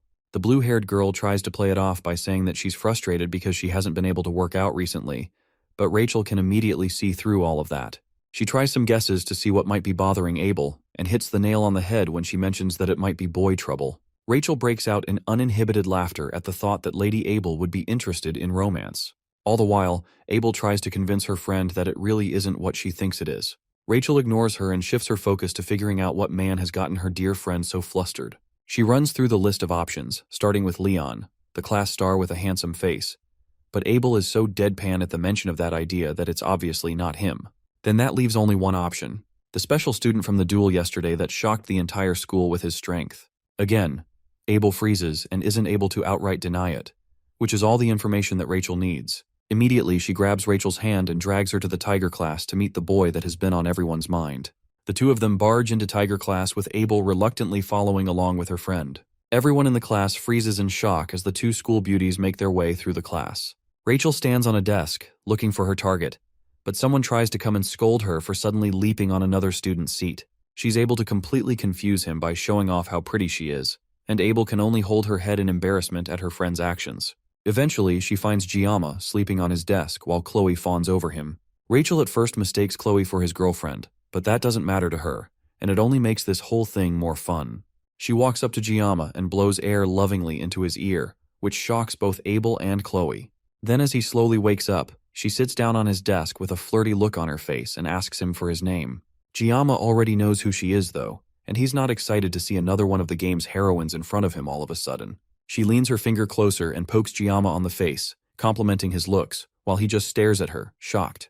He has no idea what's going on, but his intuition is screaming at him that this entire situation is dangerous. Suddenly, the hand that Rachel was about to use to poke Giamma is grabbed by a very angry-looking Chloe. Chloe demands to know what Rachel thinks she's doing, but her anger and murderous intent only amuse Rachel. It looks like Giamma's danger instincts were warning him about Chloe. Her personality has completely flipped as she spawns a box cutter from the Yandere pocket dimension. If a knife fight breaks out in the classroom, it could spark some serious problems for him down the line.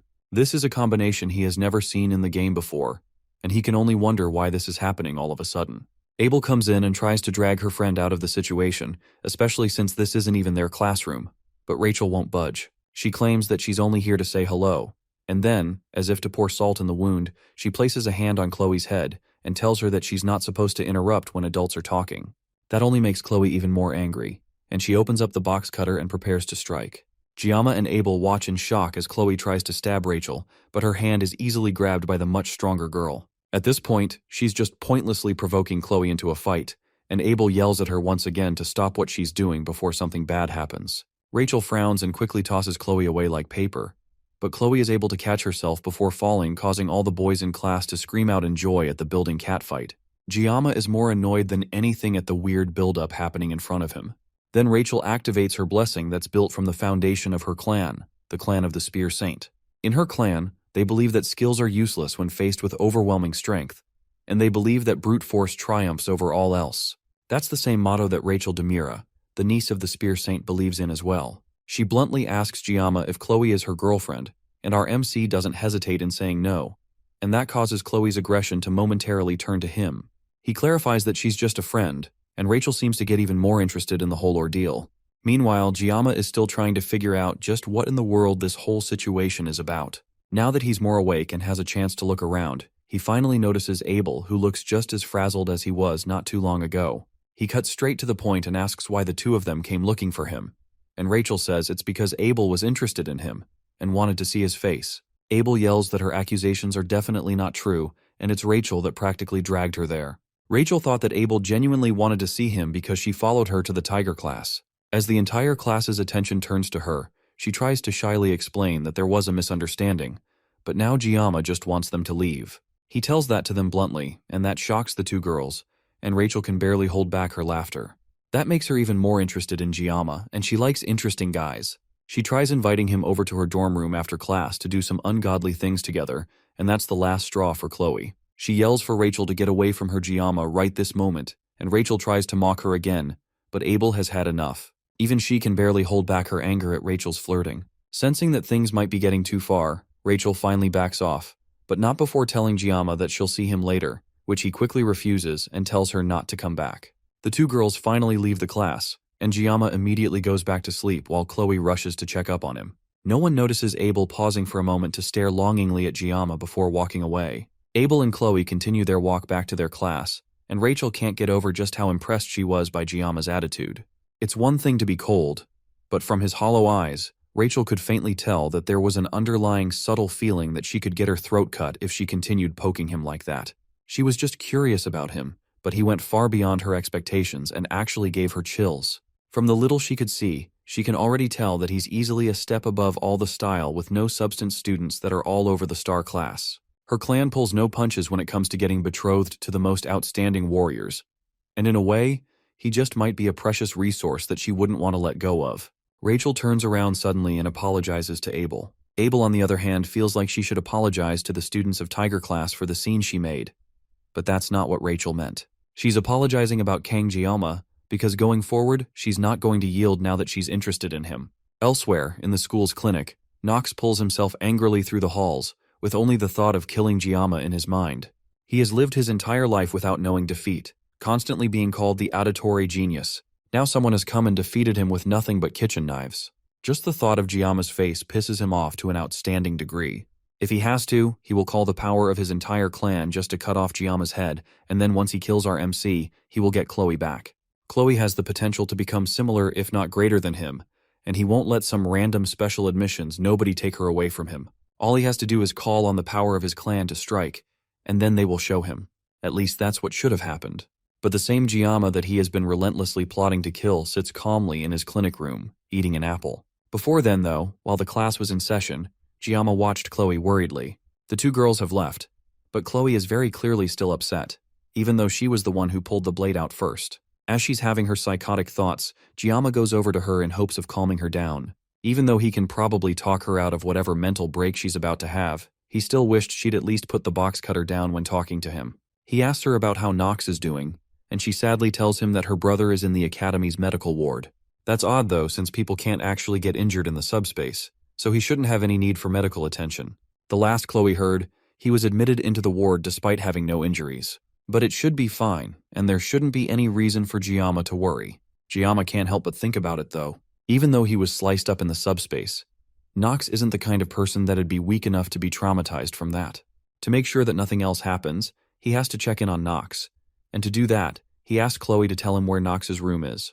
To sweeten the deal, he even pats her head, which is another tip he got from the How to Handle Yandere type series. That's how we got to where we are today, as Giama stares down Nox, who is still surprised to see our MC in his room. Giama comments on the room and how the auditories must be loaded with cash for them to get a hospital room this fancy for just one person. Before Nox can ask Giama how he got into this room in the first place, our MC picks up a skinning knife from the bedside counter, and Nox momentarily goes on guard, wondering if Giama wants to finish what he started. However, instead, Giama simply picks up another apple and cleanly peels the skin off before placing it right back on the table. Then Giama gets up and walks right past Nox, advising him to take fruits and vegetables for his health. That pisses Nox off even more, and the assassin reveals a knife hidden under his sleeve, ready to stab Giama while he's least expecting it. But as if predicting this, Giama warns him that if he ever has ideas of getting any sort of revenge, then he will be cut up along with the entirety of Auditore. With that, Giama slams the door shut as he leaves, and the force is harsh enough to turn the apple that he cleanly peeled into slices, revealing that he cut it up so fast that Nox didn't even notice. Giama walks out of the medical unit with his mission hopefully accomplished. Now Nox is nothing more than a candle that can be extinguished at any time, and his will has been totally destroyed. This is all thanks to Giama's bravado-filled intimidation, which he hopes doesn't come back to bite him. After all, the Auditories are an incredible group of assassins, and there's no way that he can take on an entire clan with just 30 seconds of pain neutralizer. Although he should be able to take out 10 people in 30 seconds, the rest of the clan is an entirely different case. And that's only in the worst case scenario anyways. Giama would love to avoid killing as much as he can. As he walks under the moonlight back to his dorm room, he feels like he's standing in the eye of a storm in a weird way. He's starting to get used to this new, crazy life of his. As long as Nox doesn't stir up any trouble, then he doesn't have to worry about things getting too insane. But he has another problem to deal with, and that's the girl that he wanted to avoid the most, Rachel. In the original game, she approaches the main character first, and gets attached to the main heroine Abel. Now that she has decided to approach him instead, this is a clear sign that the timeline has changed drastically. He also needs to prepare for the midterms, and for once, he's going to have to take things seriously so that he can get that reward. The test will need a group of 5 students to subdue a demonic monster. The 5 students will be picked regardless of class, and this test is meant to emphasize teamwork. Individual prowess is definitely important, but having faith in your comrades is certainly more important on the battlefield. The best thing a weak student can do in this situation is find the right teammates and hope to be carried by them. Although it's not like the monsters are much of an issue anyways. The monsters that they will be hunting in this test are D-rank demonic monster mermen. Giama remembers them looking really gross in the game, which means facing them in real life is going to be even more disgusting. If they were mermaids, then they would at least be more attractive to look at. But mermen are just going to be gross. But mermaids are considered demonic humans, and they are the main force of the demon army, meaning that they are way more powerful. Compared to demonic humans, demonic monsters are nothing more than just guard dogs or pets. Fortunately, only mermen should be on the island, meaning that students don't have to deal with demonic humans.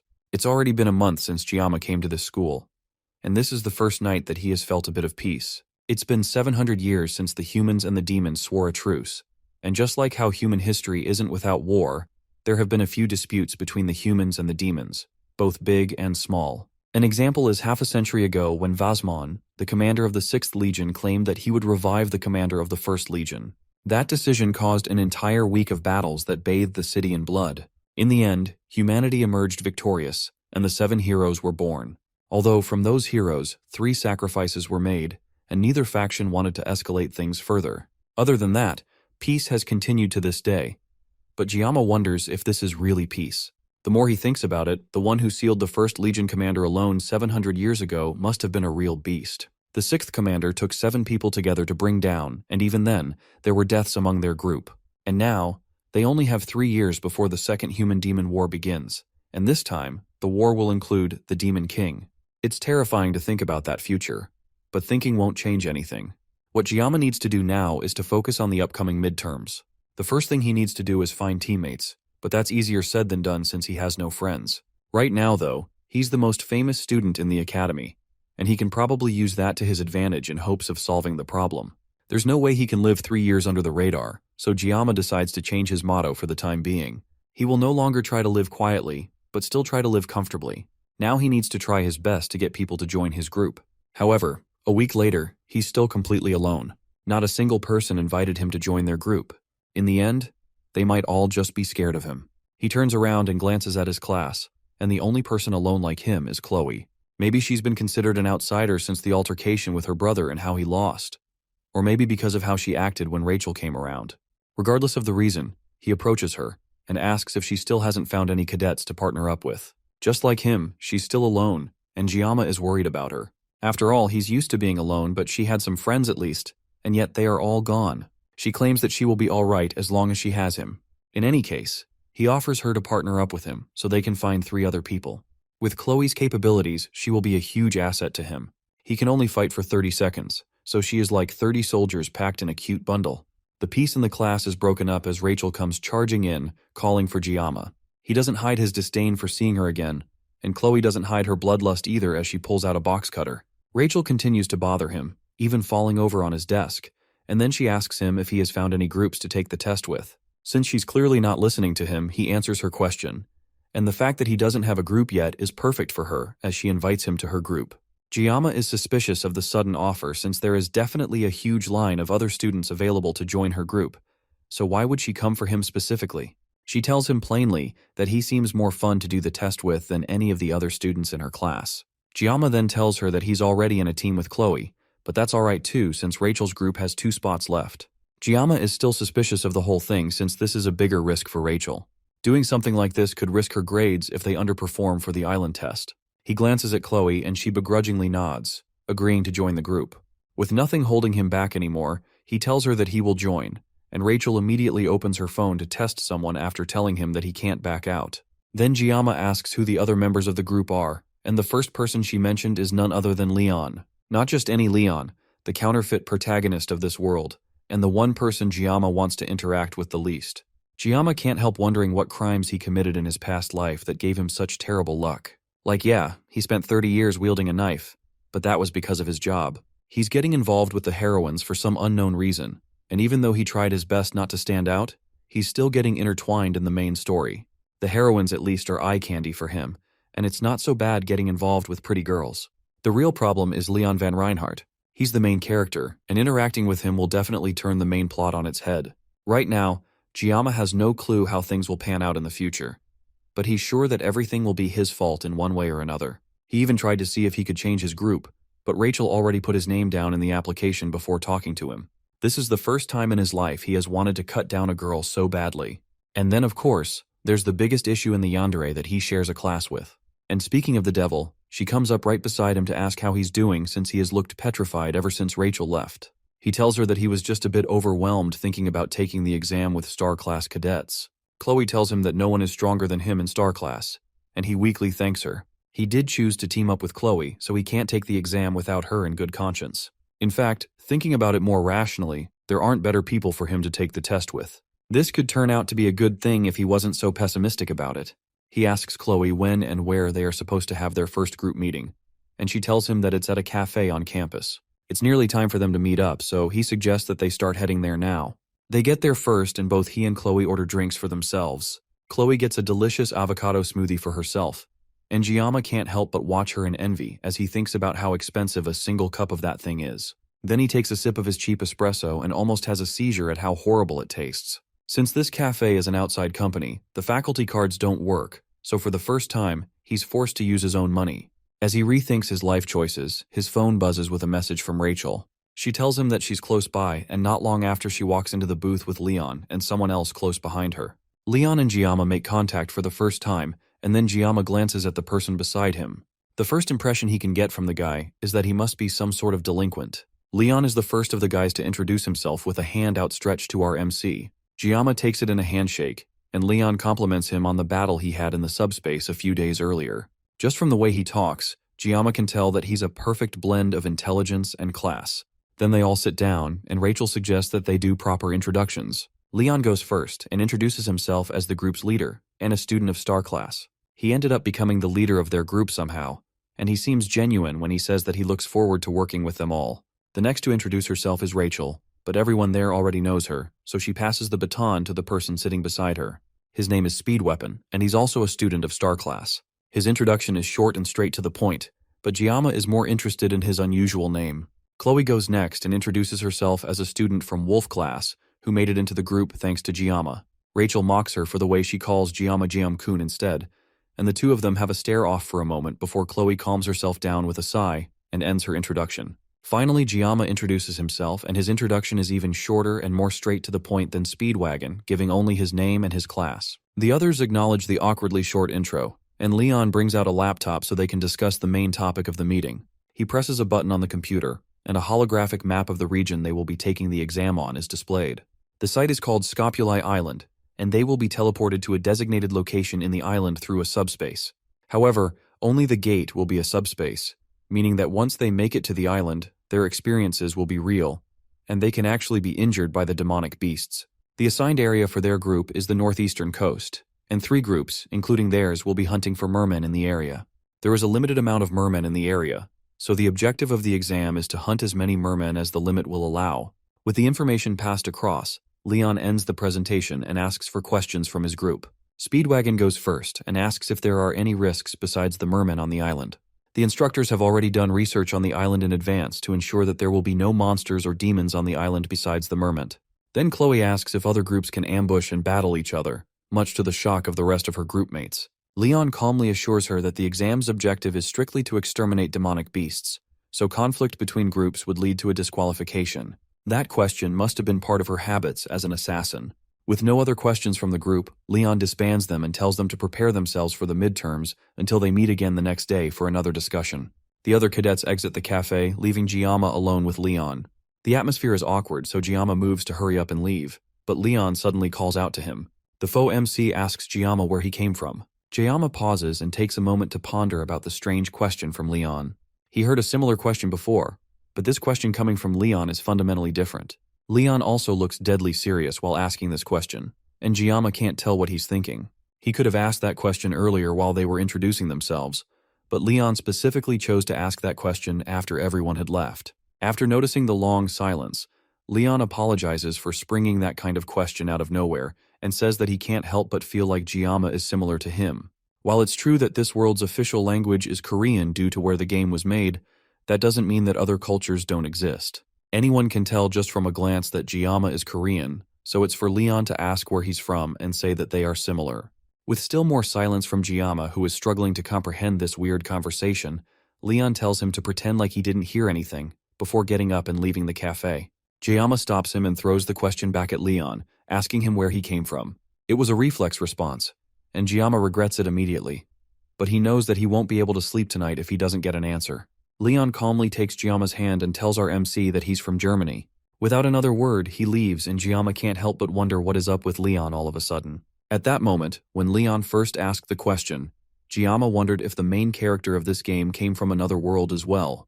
It's outlandish to think about, but it's also a very real possibility. There's no rule saying that only one person can be dragged into this video game after all, and possessing the main character is more probable than possessing an extra. Giamma glances down at the knife of his table and has an idea. When the blessing of the sword god activates, his senses are strangely heightened. Maybe activating the blessing might give him some answers. He picks up the knife and removes the cover. and a message comes into his mind, just as he had hoped. It confirms that Leon really is from this world. This voice is similar to when he was fighting Chloe. When he activates the blessing of the sword god, he can faintly hear a voice. However, thinking about it gives him a migraine that even bypasses the painless blessing. Regardless, the Leon that he met today is definitely the Leon that he played in the game, and no actor could replicate Leon so perfectly. It's weird that Leon would ask him which country he came from out of nowhere, but then the claim that the two of them are similar is also quite concerning. He heads over to a wiki page, but there is no information about Leon in this world. Things are getting weird, and Giamma decides that this is the last time he will be involved with Leon. If something like this happens again, he can just go and see Medea about it, while ignoring her attempts to run away with him. Giamma is also surprised by how calm he has managed to be despite the situations that have been unfolding recently. Maybe this is also an influence of his blessings. He takes a look at his status screen, and as usual, it looks like he's making smooth progress. His mental fortitude and armament are the same, but his physical fortitude has increased thanks to the training that he has been doing. His armament will also probably increase when he gets Murasame from the midterm exams. The only thing he's not sure of is the assimilation rate. It has gone up a lot, and it looks like it will soon unlock something special for him. Maybe it's related to what he has done so far. It's still annoying that he doesn't know what it is, and it's not like he can ask someone else either. At the bottom of the status screen, though, there's something new. His blessing of painlessness has increased by 10 seconds, meaning that he can now use his blessing for 40 seconds. It looks like after so much time, his labors have finally borne fruit. As the days go by and the groups continue to meet up to discuss their battle strategy for the exam, Giamma continues to train and hone his skills, until finally, the day of the exam arrives. All the groups stand in front of the subspace gate, and Giamma can tell that it has a completely different vibe than the training ground subspace. The rest of his team arrives as well, and they seem just as excited as he is. In their previous meetings, they decided on which roles each person will take in their team.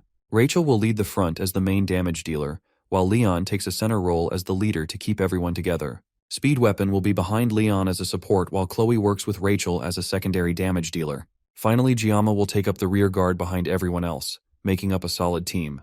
Giamma takes a second to look at all their equipment and how powerful it is. Rachel has S-rank gear called the Vermilion Phoenix Halberd, and although Leon doesn't have Balmung yet, he still has a powerful sword. Lastly, Speed Weapon's gear is a recorder. I didn't know the support also provided musical entertainment. Rachel assures him that the recorder is one of the few S-rank equipment that provides healing, and even Giamma knows that a healing S-rank armament is ridiculously hard to get. That kind of equipment is incredible to own, and Giamma gets closer to inspect it, much to Speed Weapon's surprise.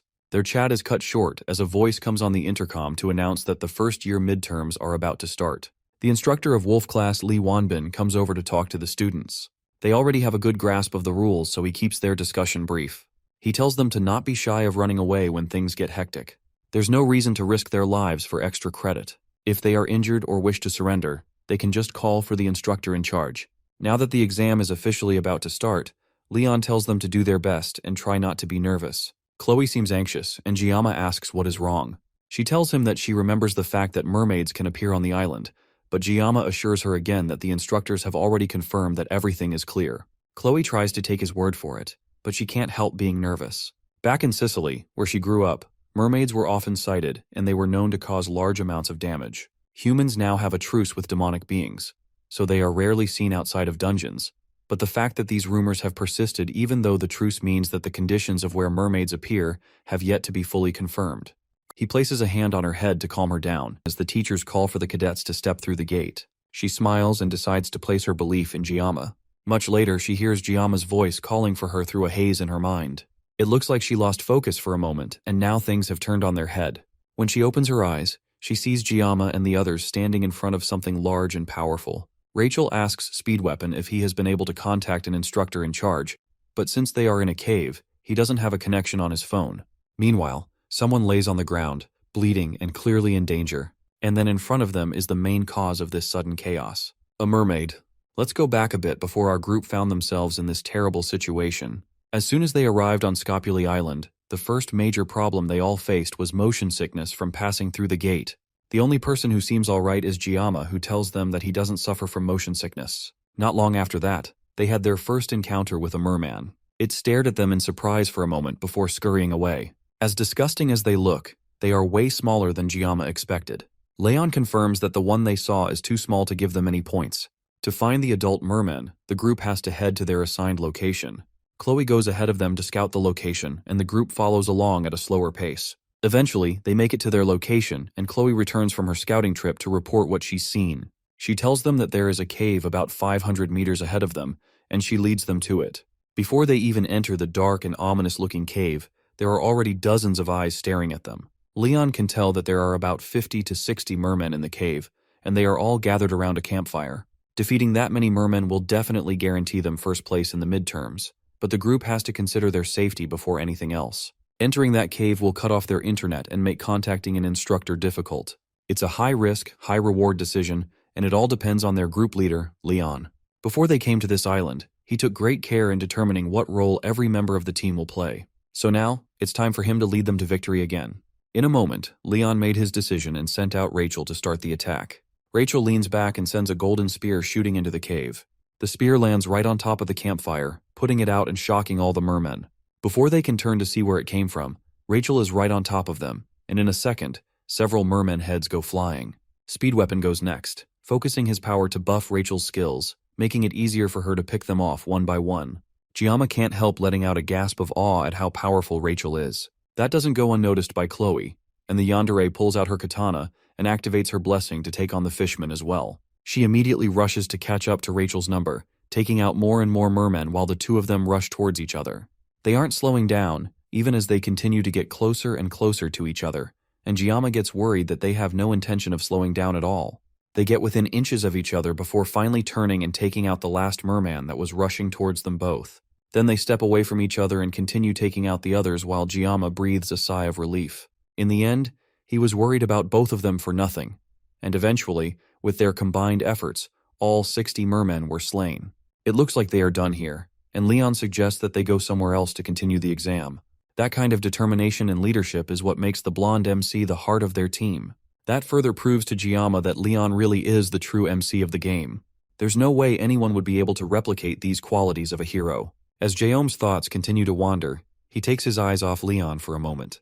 He looks back up just in time to see the blonde hero fall to the ground after taking a fatal blow to the stomach. The others stare in shock as something powerful rises from the pool of dead mermen behind Giamma. It's a demonoid mermaid, the exact monster that Chloe feared would show up unannounced on the island. Giamma had a feeling that things were going way too smoothly for them.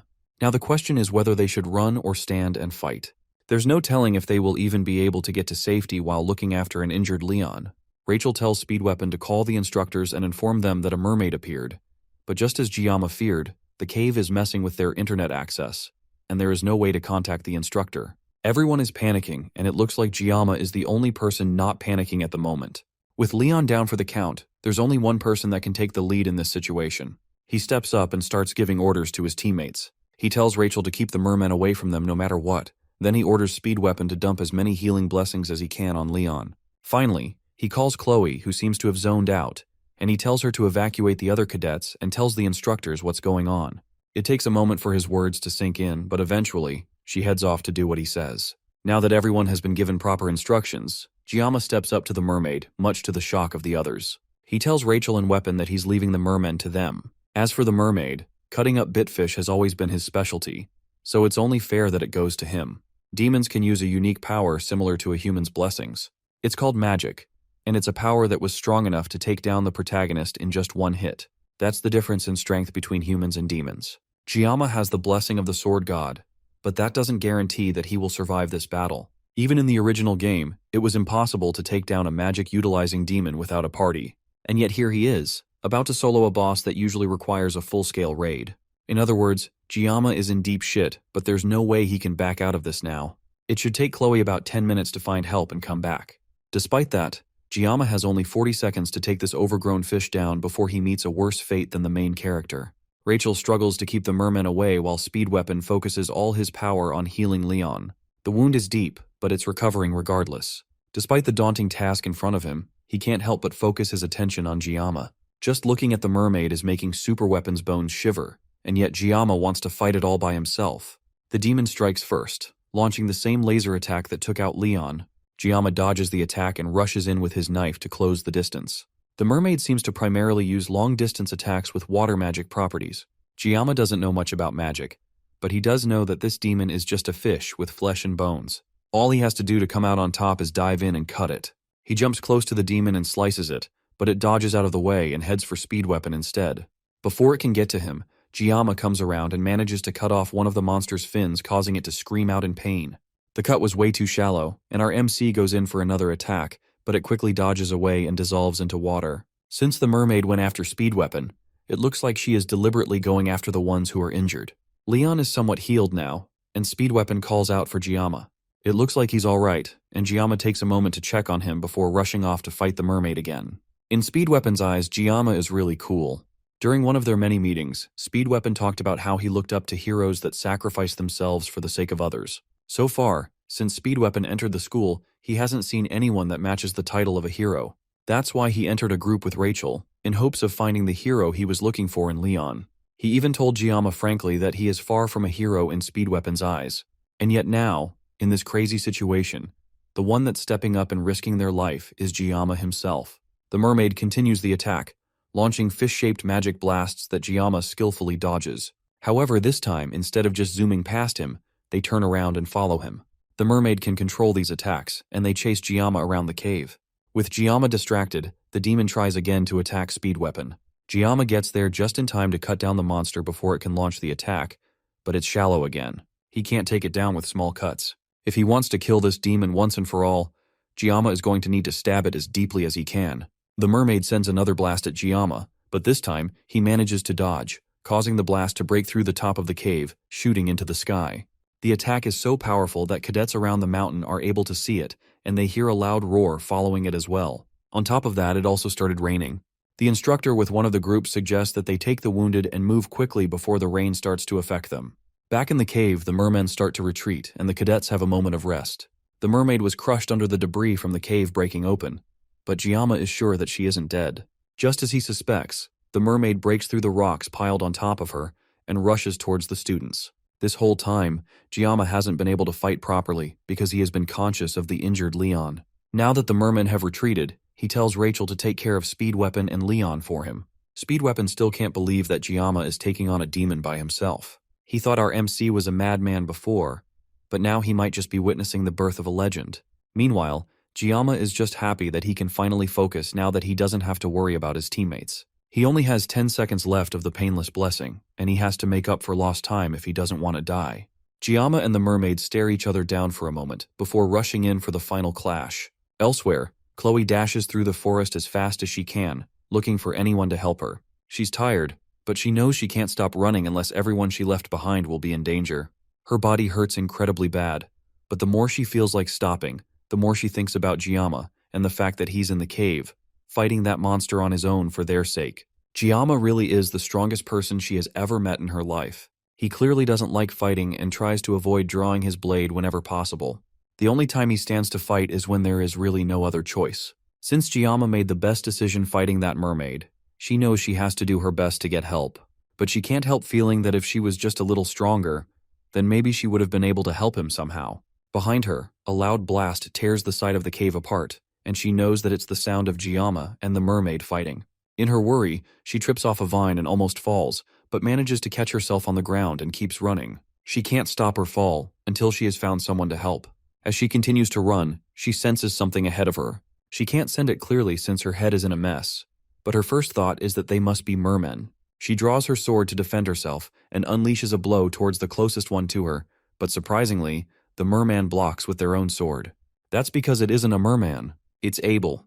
As soon as she realizes that she has finally found another person, Chloe stops moving and collapses to the ground. Abel's teammates get suspicious and start to suspect that there is some sort of ambush in the area. Meanwhile, Chloe weakly tries to tell them that they should go and help Gyama. Luckily for her, Abel remembers her face from when she and Rachel went to Gyama's class. Back in the cave, Speed Weapon is left in complete awe at what he's witnessing. He wonders if there will ever be a day as astonishing as this ever again. The way Gyama fights seems like a skilled swordsman handling a live fish on a chopping board with skill. At this point, this whole thing is beyond just fighting a demonoid. Gyama is completely overwhelming it. This scene unfolding right is definitely something that will be etched in his memory for the rest of his life. Even Rachel, who's the successor of the Spear clan and grew up among strong people, clearly hasn't seen this caliber of skill before. Despite that, she's the first to push him out of the way when a stray attack comes towards them. Speed Weapon nearly forgot where he was because of how intense the sight was. Giama's opponent is a demon that uses magic. A blade against magic isn't a good matchup to begin with, even if our MC has the upper hand right now. If the demon uses magic that can't be countered, then Giama will be in danger. As soon as Speed Weapon has that thought, as if on cue, the mermaid raises its hands in the air and calls a different magic attack called Needle Squall. The rain around them starts to crystallize and freeze, and everything halts for a moment. Then the mermaid drops its hand and all the sharp crystallized raindrops fall towards Giama. He dodges some and parries the rest, but they are too hard for his knife. The blade starts to break apart as he fights with it. Instead of keeping the blade aside, Giama tosses it at the mermaid. It cuts straight through the mermaid's side, leaving a gaping hole in its waist. Giama then follows up with a final attack cutting through the mermaid's flesh with one powerful slash. Except the mermaid managed to dodge, and instead used the body of a merman to distract Giama. Then it charges up a massive attack right in front of our MC. This one is way too close, and there is no possible way he can dodge it. Just before the attack hits and he starts to panic, his mind is suddenly teleported to a clear space. In that space, he sees a red line that indicates where he should cut, and he hears a voice telling him that if he can slice it, it will cut. Instead of dodging the attack, Giama readjusts his grip on the knife and cuts through the magic instead. The cut causes a massive shockwave to push through the area, and by the time the smoke clears, Giama stands over the lifeless body of the mermaid. The demon makes a few sounds in death and Giama kicks it away, down into the pool that it came out from. Rachel and Speed Weapon stare at the scene in front of them in shock. Somehow, a freshman defeated a demonoid alone. Suddenly, Giama falls to his knees and starts coughing up blood. Rachel is the first to react, and she rushes over to him while Speed Weapon checks on Leon. Thankfully, the protagonist is fine, but there are other sounds behind them and Speed Weapon turns around thinking that the mermen that ran away have returned. Instead, it's Abel and her team, carrying an unconscious and injured Chloe. The first thing Abel notices is Rachel, who caresses an unconscious Giama. The sight makes her angry for some reason, but she ignores it to look around. The rest of the team look like they all have one foot in the grave, and yet Leon seems completely fine. She informs them that she has contacted the academy, and they will be arriving in an hour to aid them. Now that help is on the way, she wants to know just what exactly happened. She tells Speed Weapon to explain, but he's more frustrated by the academy and the instructors who claim that they thoroughly checked the island.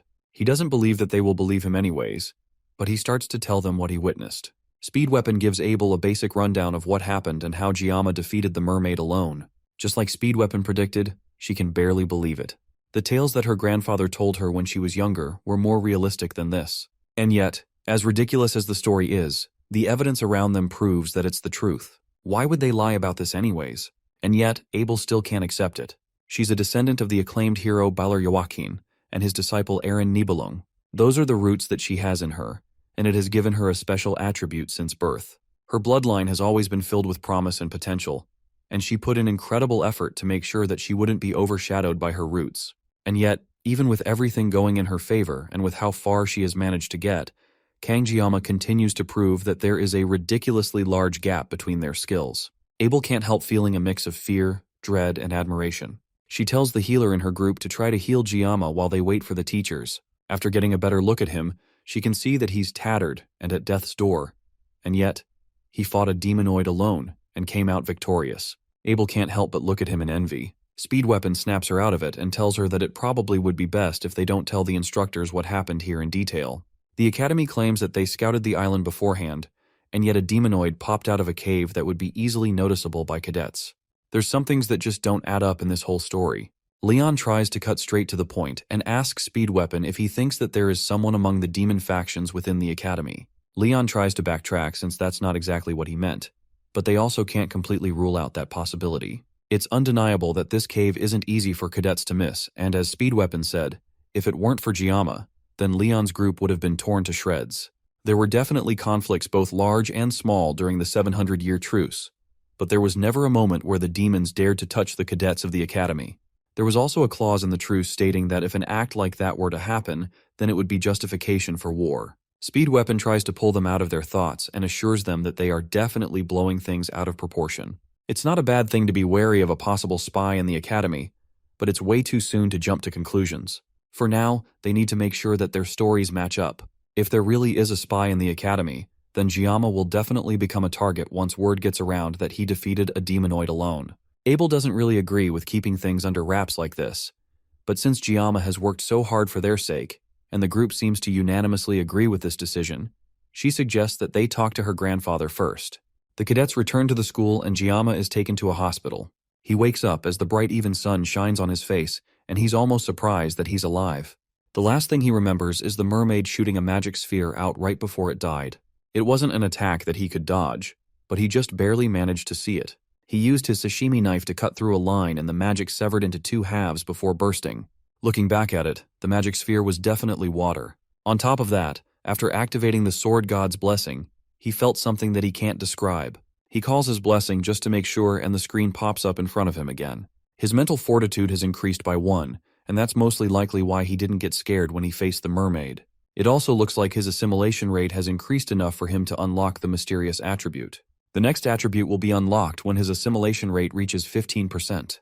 Maybe this strange unlockable is what allowed him to see the red line to cut with the mermaid. As he's thinking about his blessing, the door opens and a familiar figure dashes in. It's Medea, and she wastes no time wrapping Giamma in a tight hug. She fusses over him as Giamma tries his hardest to breathe through her death hug. She pulls away from him eventually and apologizes, but then reveals why she came here to see him. She opens up a dimensional pocket through her purse. She pulls out the reward from the pocket, and it's what he had been hoping to get from the midterm exam. The Murasame sword. The Murasame is a B-rank sword with high-level stats, and it's exactly what Giamma was looking for. He stares at it in disbelief as Medea asks him if he likes it. She apologizes for giving it to him in this kind of situation since he should have gotten it officially. Meanwhile, someone lurks at the door, watching the whole interaction. Medea calls out to the person and tells them to just get in the room instead of stalking at the door like some kind of shy creep. Sief Freed Nibelung clears his throat and walks through the door sheepishly to stand beside Medea. This interaction gives Giamma a strange sense of déjà vu considering what happened when he first came to the academy. He asks what exactly the Sword Emperor is doing here as well. Medea reveals that she heard what happened from his teammates. Then they both bow their heads and apologize on behalf of the whole academy. They are to blame for everything that happened during the midterms. Because of their negligence, everyone who was there nearly lost their lives. Giamma can't bring himself to speak as she continues to talk. She swears to him that they will uncover the truth behind the incident. Sief Freed speaks up as well and thanks him for saving the cadets. Giamma nervously scratches his cheek and meekly tells them that he did what he could. Medea continues and says that even though his actions were remarkable, they need to keep the incident under wraps. Medea is sure that the mastermind behind this incident is in the academy, and they have to keep things quiet if they don't want this leaking out to the public. Giamma understands and doesn't hold their decision against them. Medea smiles and says that sometimes Giamma acts like an old man trapped in a teenage boy's body. The two administrators leave the room and make their way back to the administrative block. As they walk through the halls, Medea asks her old friend if he remembers the day they met after enrolling in the school for the first time. Sief Freed was laying on a bench and she told him to shove it. In response, Sief Freed drew his sword without a word. Sief Freed pretends not to remember anything, and Medea smiles slightly. The whole thing feels like it happened just yesterday, but it's already been 60 years since then. Yet, even with that, they haven't filled a tenth of Joaquin Academy's history. Back when they enrolled, the school was already ancient and filled to the brim with history. There were big and small incidents, but the academy nurtured and protected its cadets for 700 years. Suddenly the atmosphere changes and Medea's aura causes the surrounding windows to shatter. Before the midterms, she received reports that they had completed multiple preliminary surveys of the island. Even though it was rare, the Scopuli Island was known as a ground for mermaid sightings, so she took every precaution to make sure that nothing would happen to her precious students, and yet something terrible like this would happen under her watch. Sief Freed places a calming hand on her shoulder, and she snaps out of it with an apologetic look. Then she immediately switches to fangirl mode as she thinks about how amazing Giamma is. The fact that he took a mermaid down all by himself is incredible, and she asks Sief Freed what he thinks. Sief Freed has seen natural-born talent countless times. He has seen many names hailed as the chosen ones of their era, only for them to lose sight of their light. In families of heroes that are desperate for glory and honor, the word genius is recklessly thrown around. When a child shows the slightest bit of promise, they are called a genius because of their bloodline. It's also a word that he forbade from being used to describe even his own granddaughter, Abel. But if it's Giamma whose talent is so unfathomable, then maybe the word genius can only apply to him. If he continues to accumulate experience, Sief Freed wonders just how far he will go. Maybe Giamma could even reach the place that Sief Freed could only dream of. Without answering her question, Sief Freed walks past Medea, but not before advising her to stay put at the academy for now. She smiles and follows after him. and the two continue their small talk as they make their way through the halls. Later, Giamma is released from the hospital and he goes to attend class as usual. Just like the headmaster instructed, the fact that he took down a demonoid on Scopuli Island seems to have been kept under wraps. Giamma can't help but feel that his classmates can be so carefree because he stopped the mermaid. After he was initially discharged, the first thing he did was to visit the school's forge to reshape and enhance Murasame. The sword was just a metal rod to him at the moment considering the sword god's blessing, so reforging it is a must. He went to meet the blacksmith Volunder. Now he can only hope for a successful enhancement. As he thinks through the recent events, he hears Chloe call out his name. He turns to see her walking towards him in crutches while her leg is in a cast. Thanks to Speed Weapon's emergency treatment, the doctor said that she will be able to walk without crutches within a week. Despite her injuries, it looks like she's doing much better. Even if Giamma did take down the mermaid alone, it was thanks to everyone's efforts that they all came out of that situation alive. Chloe's rescue call, Rachel's merman clearing, and Speed's healing and blessings all played a part in that battle. The only person who didn't play a decent role would be Leon. Giamma can't help but wonder if he is going to be able to defeat the Demon King with a fighting spirit like that.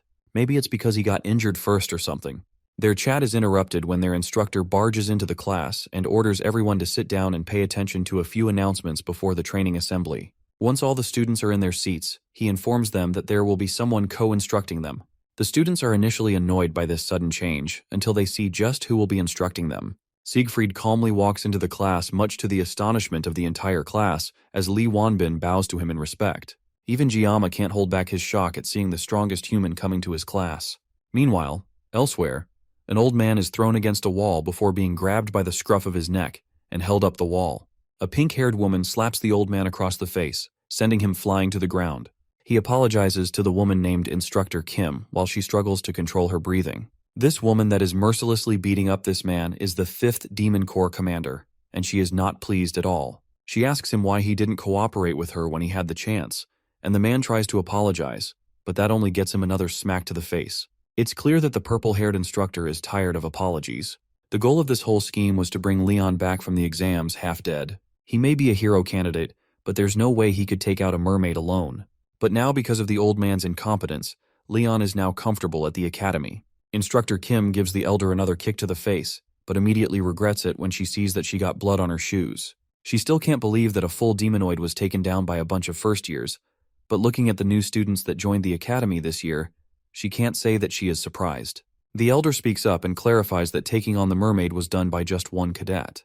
Instructor Kim first thinks he's talking about Leon, but he clarifies that it's the academy's top student, Kang Giamma. The Demon Corps commander recognizes the name of the special admission student, and that tells her everything she needs to know. It looks like there's new prey for her to hunt now. The prey in question, though, isn't the most efficient person to hunt. Wolf class once again goes on their daily training with the exception of Chloe, who is still in a cast and crutches. Giamma can't help being jealous of her getting to rest, and he's forced to run for his life with his fellow students. And to make it worse, there's now an older man breathing down his neck after every lap, and he's surprisingly fast and nimble for his age. Sief Freed runs up close to Giamma and urges him to run faster, even thinking that he might still be hurt from the midterms. It's weird for the Sword Emperor himself to be running around with first-year students, much less with a special admission student. Siegfried von Nibelung is a man that will later inherit the title of Sword Saint and become one of the greatest forces of humanity. Not only that, but during the Second Demon War, he will also become Leon's swordsmanship master, and he's a character whose importance rapidly increases in the latter half of the story. So why is someone who's this important training with Wolf class? The main story has clearly started to go off track, and now it's pretty much falling apart. Come to think of it, Leon never ended up receiving the Sword Saint title, and that ended up being a pretty big issue in his past life. But Leon can't inherit the Sword Saint family because he's not part of the Nibelung bloodline, so it doesn't matter. That doesn't make the situation any less uncomfortable for Giamma, though, especially considering the jealous glares his classmates keep shooting him. With how close Siegfried is to Giamma, it almost looks like they are running together. Siegfried also takes moments to try and educate Giamma, telling him that the foundation of any warrior comes from their physical strength and endurance. No matter how talented or outstanding someone is, it's completely worthless if their body cannot support it. Once he gets Giamma motivated, he runs ahead, expecting his student to keep up with him. After their running laps are done, it's time for field training. For this training, personal weapons are strictly prohibited. Instead, the students will have to use one of the weapons provided by the school and learn to master it. Siegfried dumps a variety of different weapons on the ground. He notices that there is even a sashimi knife among the pile.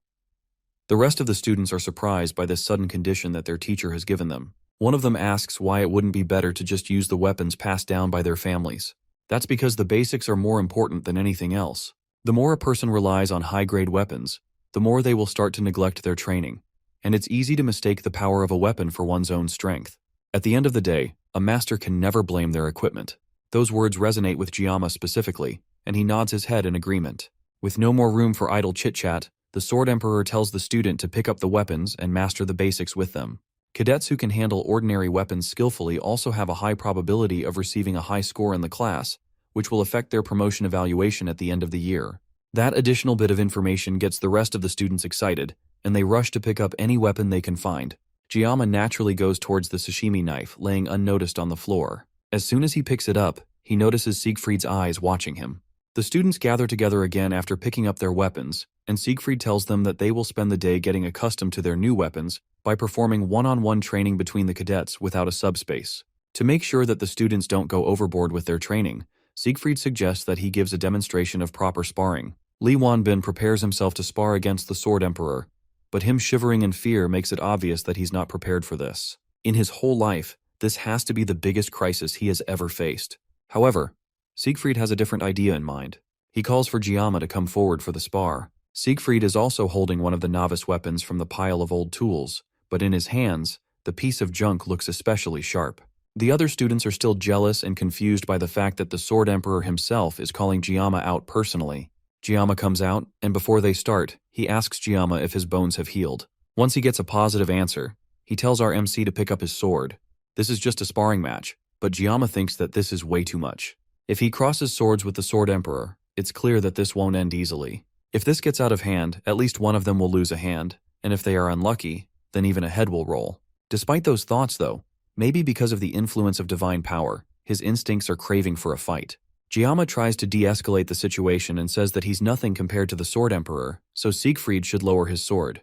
The rest of his classmates mock him behind his back, making fun of the fact that he's chickening out of a fight. Sief Freed also isn't impressed, and calls Giamma out for continuing to hide his power and his pride as a swordsman. There's no reason for Giamma to have such extraordinary talent while living as a cowardly person. Pride is a word that Giamma had engraved in his heart ever since he claimed the title of the greatest swordsman in the country. Those characteristics are also the reason why he never put down his sword. The provocation from the Sword Emperor is supposed to test him, and if he falls for the provation in this situation, then he will definitely end up regretting it for a long time. Still, he can't ignore his pride as a swordsman and his urge to fight. Lee Wanbin notices Giamma's change in demeanor and rushes to stop what's about to happen, but Sief Freed stops him. It seems like Giamma has already made up his mind. Giamma pulls out the sashimi knife from its cover and prepares for a fight. The two of them stare each other down for a moment, and even at 70, Sief Freed can recognize vividly the enlightenment he gained through the sword. When he was younger, he had memories of a one-armed, wandering knight teaching him the way of the sword. The swordsmanship that the knight showed him was undoubtedly at the level of a certain realm. And now, the boy that he has been keeping an eye on since the allocation test, Kang Giamma, might be the person that will lead him to that realm. Giamma takes the initiative and charges as Sief Freed, but the Swordmaster is ready and greets him with a slash of his sword. Giamma is quick enough to dodge and then turn around for another strike, causing Sief Freed to deflect with his sword, and the two clash again. The boldness of Giamma to charge in head-on without avoiding the strike is almost inspiring to Sief Freed. As the two of them continue to fight, Sief Freed notices that even Giamma's physical capabilities have increased a lot. He can even push the Sword Emperor back so effortlessly. However, his sword isn't light either, and Sief Freed is determined not to take this match lightly. Meanwhile, the other students watch the two of them fight, but they can't tell what's going on. From what they can tell, Giamma just got lucky during the matchup in the last subspace sparring with Nox, and yet, even the Sword Emperor seems to care a lot about Giamma, who is just a special admission student. They at least hope that the Sword Emperor will give him a proper lesson that will leave him crying. And yet, after several minutes of watching, the two of them are just standing there, staring at each other. Lee Wanbin knows what's really happening though. They aren't just standing still.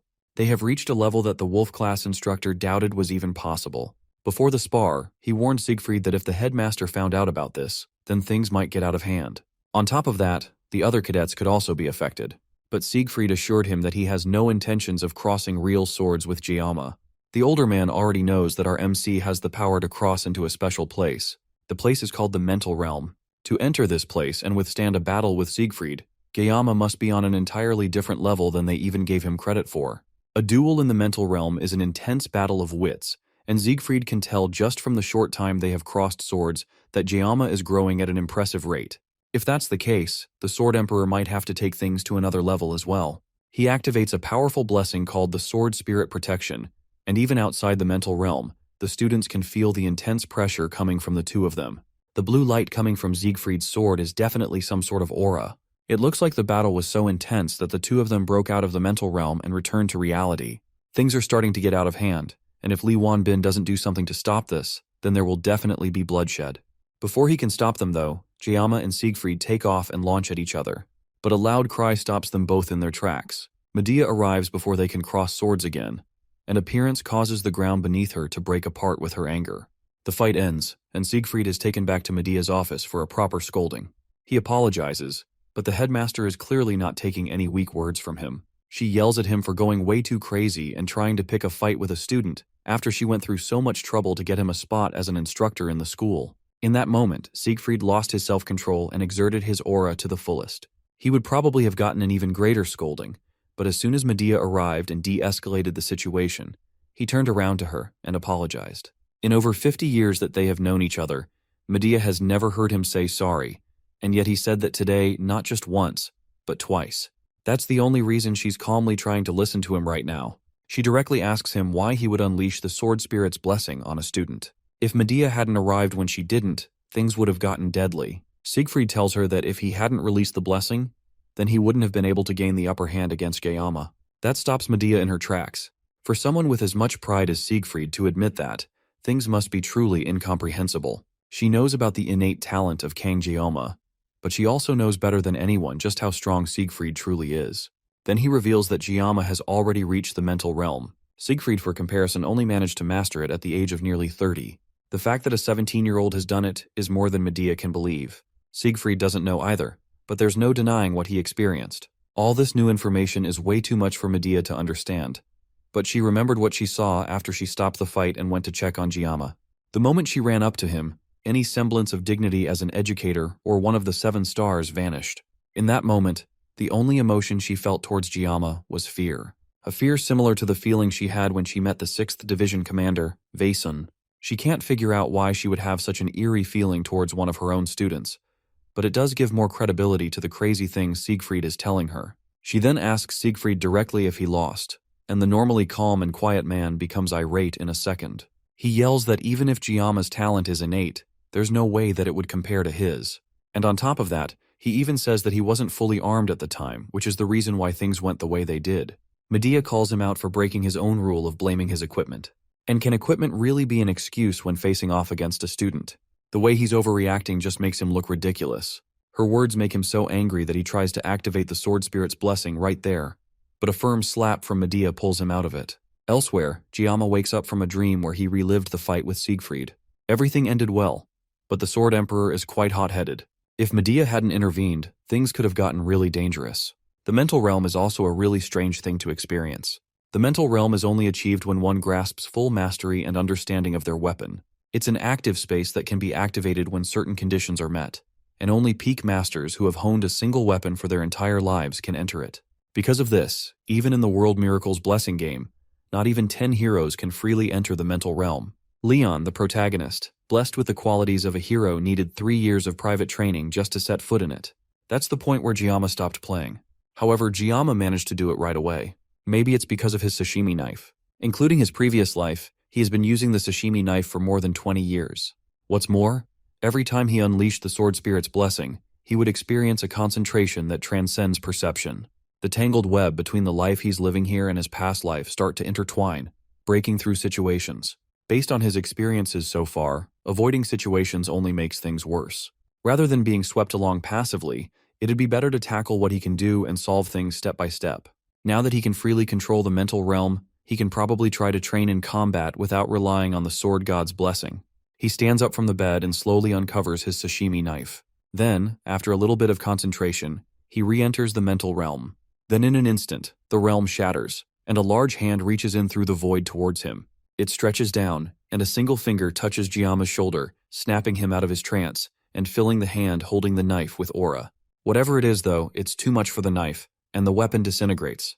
Elsewhere, some elders argue among themselves in a dimly lit room. The old man from before that was talking to the Demon Corps commander, argues with the rest of the Academy's elders. The main thing he's trying to do is convince the rest of the elders to investigate Gyama on suspicion that he might be a candidate for the hero. The rest of the elders don't agree, since it's already well known that the hero candidate is Leon.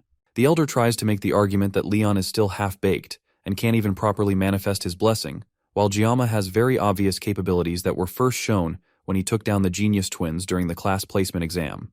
What's more, Medea is also blocking information about him under the pretense of protecting the student. Everything about him is just way too suspicious, and it means that they have to investigate. He also reminds them that the 7 stars have been meddling way too much in their affairs, and since Medea, who is one of the 7 stars, became the Academy director, their standing as elders has been severely weakened. After Basman was defeated, the public only looked at the 7 stars while treating the elders like outdated relics. If a hero were to appear, then that would shift their reputation even more. The other elders agree with that and also feel like they need some sort of public enemy if they want to maintain their power. They unanimously agree that the hero that threatens the Demon King must be eliminated. The man became an elder of the Academy because of the purple-haired instructor, and that's why he's putting so much effort into persuading the elders through sheer force. If he doesn't do something here, then Heir Acor, the 5th Demon King Division commander, will definitely make him wish he were dead. After some more persuasion, the elders finally agree with the verdict that King Gyama needs to be investigated and eliminated. And for that, they need to issue orders to the Auditore family. That isn't the only problem on Gyama's plate, though. Right now, he's staring at the blacksmith that he trusted to take care of his weapon as the man backs away in fear. Despite his hopes of using the Murasame as an alternative to sashimi knives, somehow, Volunder managed to turn his only hope of escaping the sword god's blessing into a sashimi knife. And if that wasn't bad enough, the sword has also been reduced to an E-rank weapon from a B rank. Even Volunder is confused, and in the 30 years that he has been smelting weapons, he has never seen something like this happen before. What happened was, when he tried to work on the sword, it's as if it refused to be forged. He hastily melted the metal and reforged it, but he barely managed to give it a proper shape. If any ordinary blacksmith had tried to do this, they would have ended up with a useless lump of metal. Even with Gyama's 20 years of experience with knives, he can tell that the craftsmanship is impressive, and the specifications also align plenty with the sword god's blessing, but the hardness is still E rank. The knife still has the potential of a good weapon though, so if it's reinforced, it will definitely become useful. All Gyama has to do is bring the reinforcement materials and Volunder will fix up the weapon without any additional charge. Gyama still isn't convinced though, and he angrily asks what will happen if it breaks again. Volunder shakily assures him that even if it's an E-rank weapon, it has the growth potential of an A-rank weapon, and it could grow to become even better. There's also the Never Fail material, which will guarantee that the Murasame will become stronger, but that material can only be obtained from A-rank or higher demonic beasts. A-rank demonic beasts are on par with E-rank demonoids, so sending him on this mission is the equivalent of telling him to fight something like the mermaid again.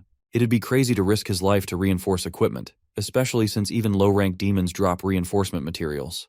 Gyama asks Volunder to promise, and the blacksmith swears on his honor as a blacksmith. That aside, he wants Volunder to at least refund half the cost of the leftover scrap metal, which is worth about 10 million won.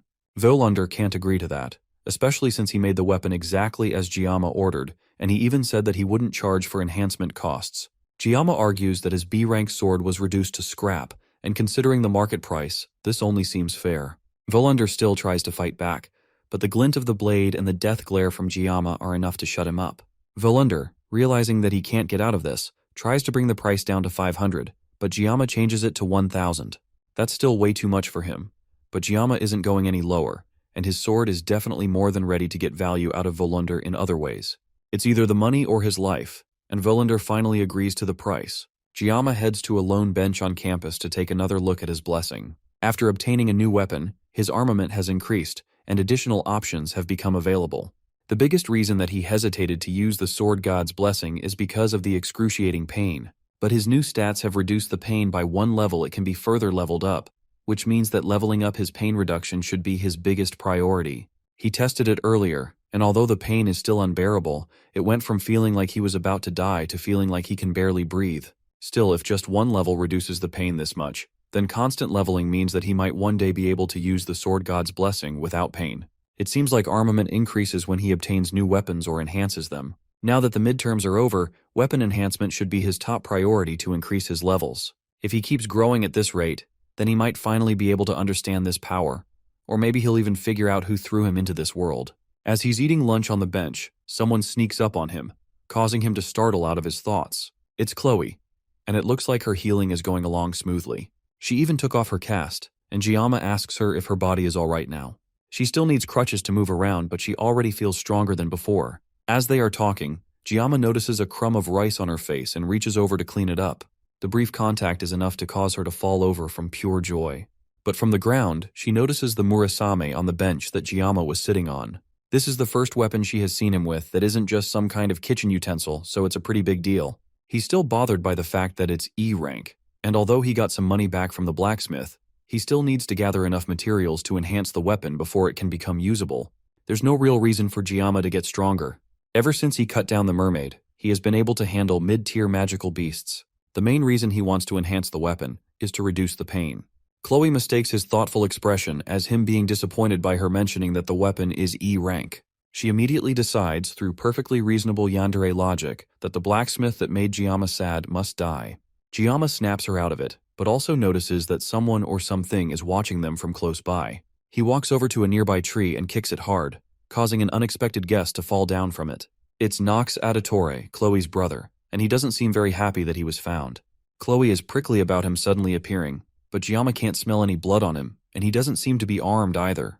However, he was following them, so there must be something that he wants. Nox stands in silence for a moment, and Giamma assumes the worst, but Nox quickly clarifies that he isn't there for the usual murderous reasons. He came to warn Giamma that the Academy elders have requested for the Auditore family to get rid of him. Chloe confronts Nox and asks if that's why Nox came over, but he doesn't respond. Instead, he tells her that since she has been away from home for a long time, she has lost her edge. Chloe doesn't listen, and instead tells Giamma to get behind her so she can protect him.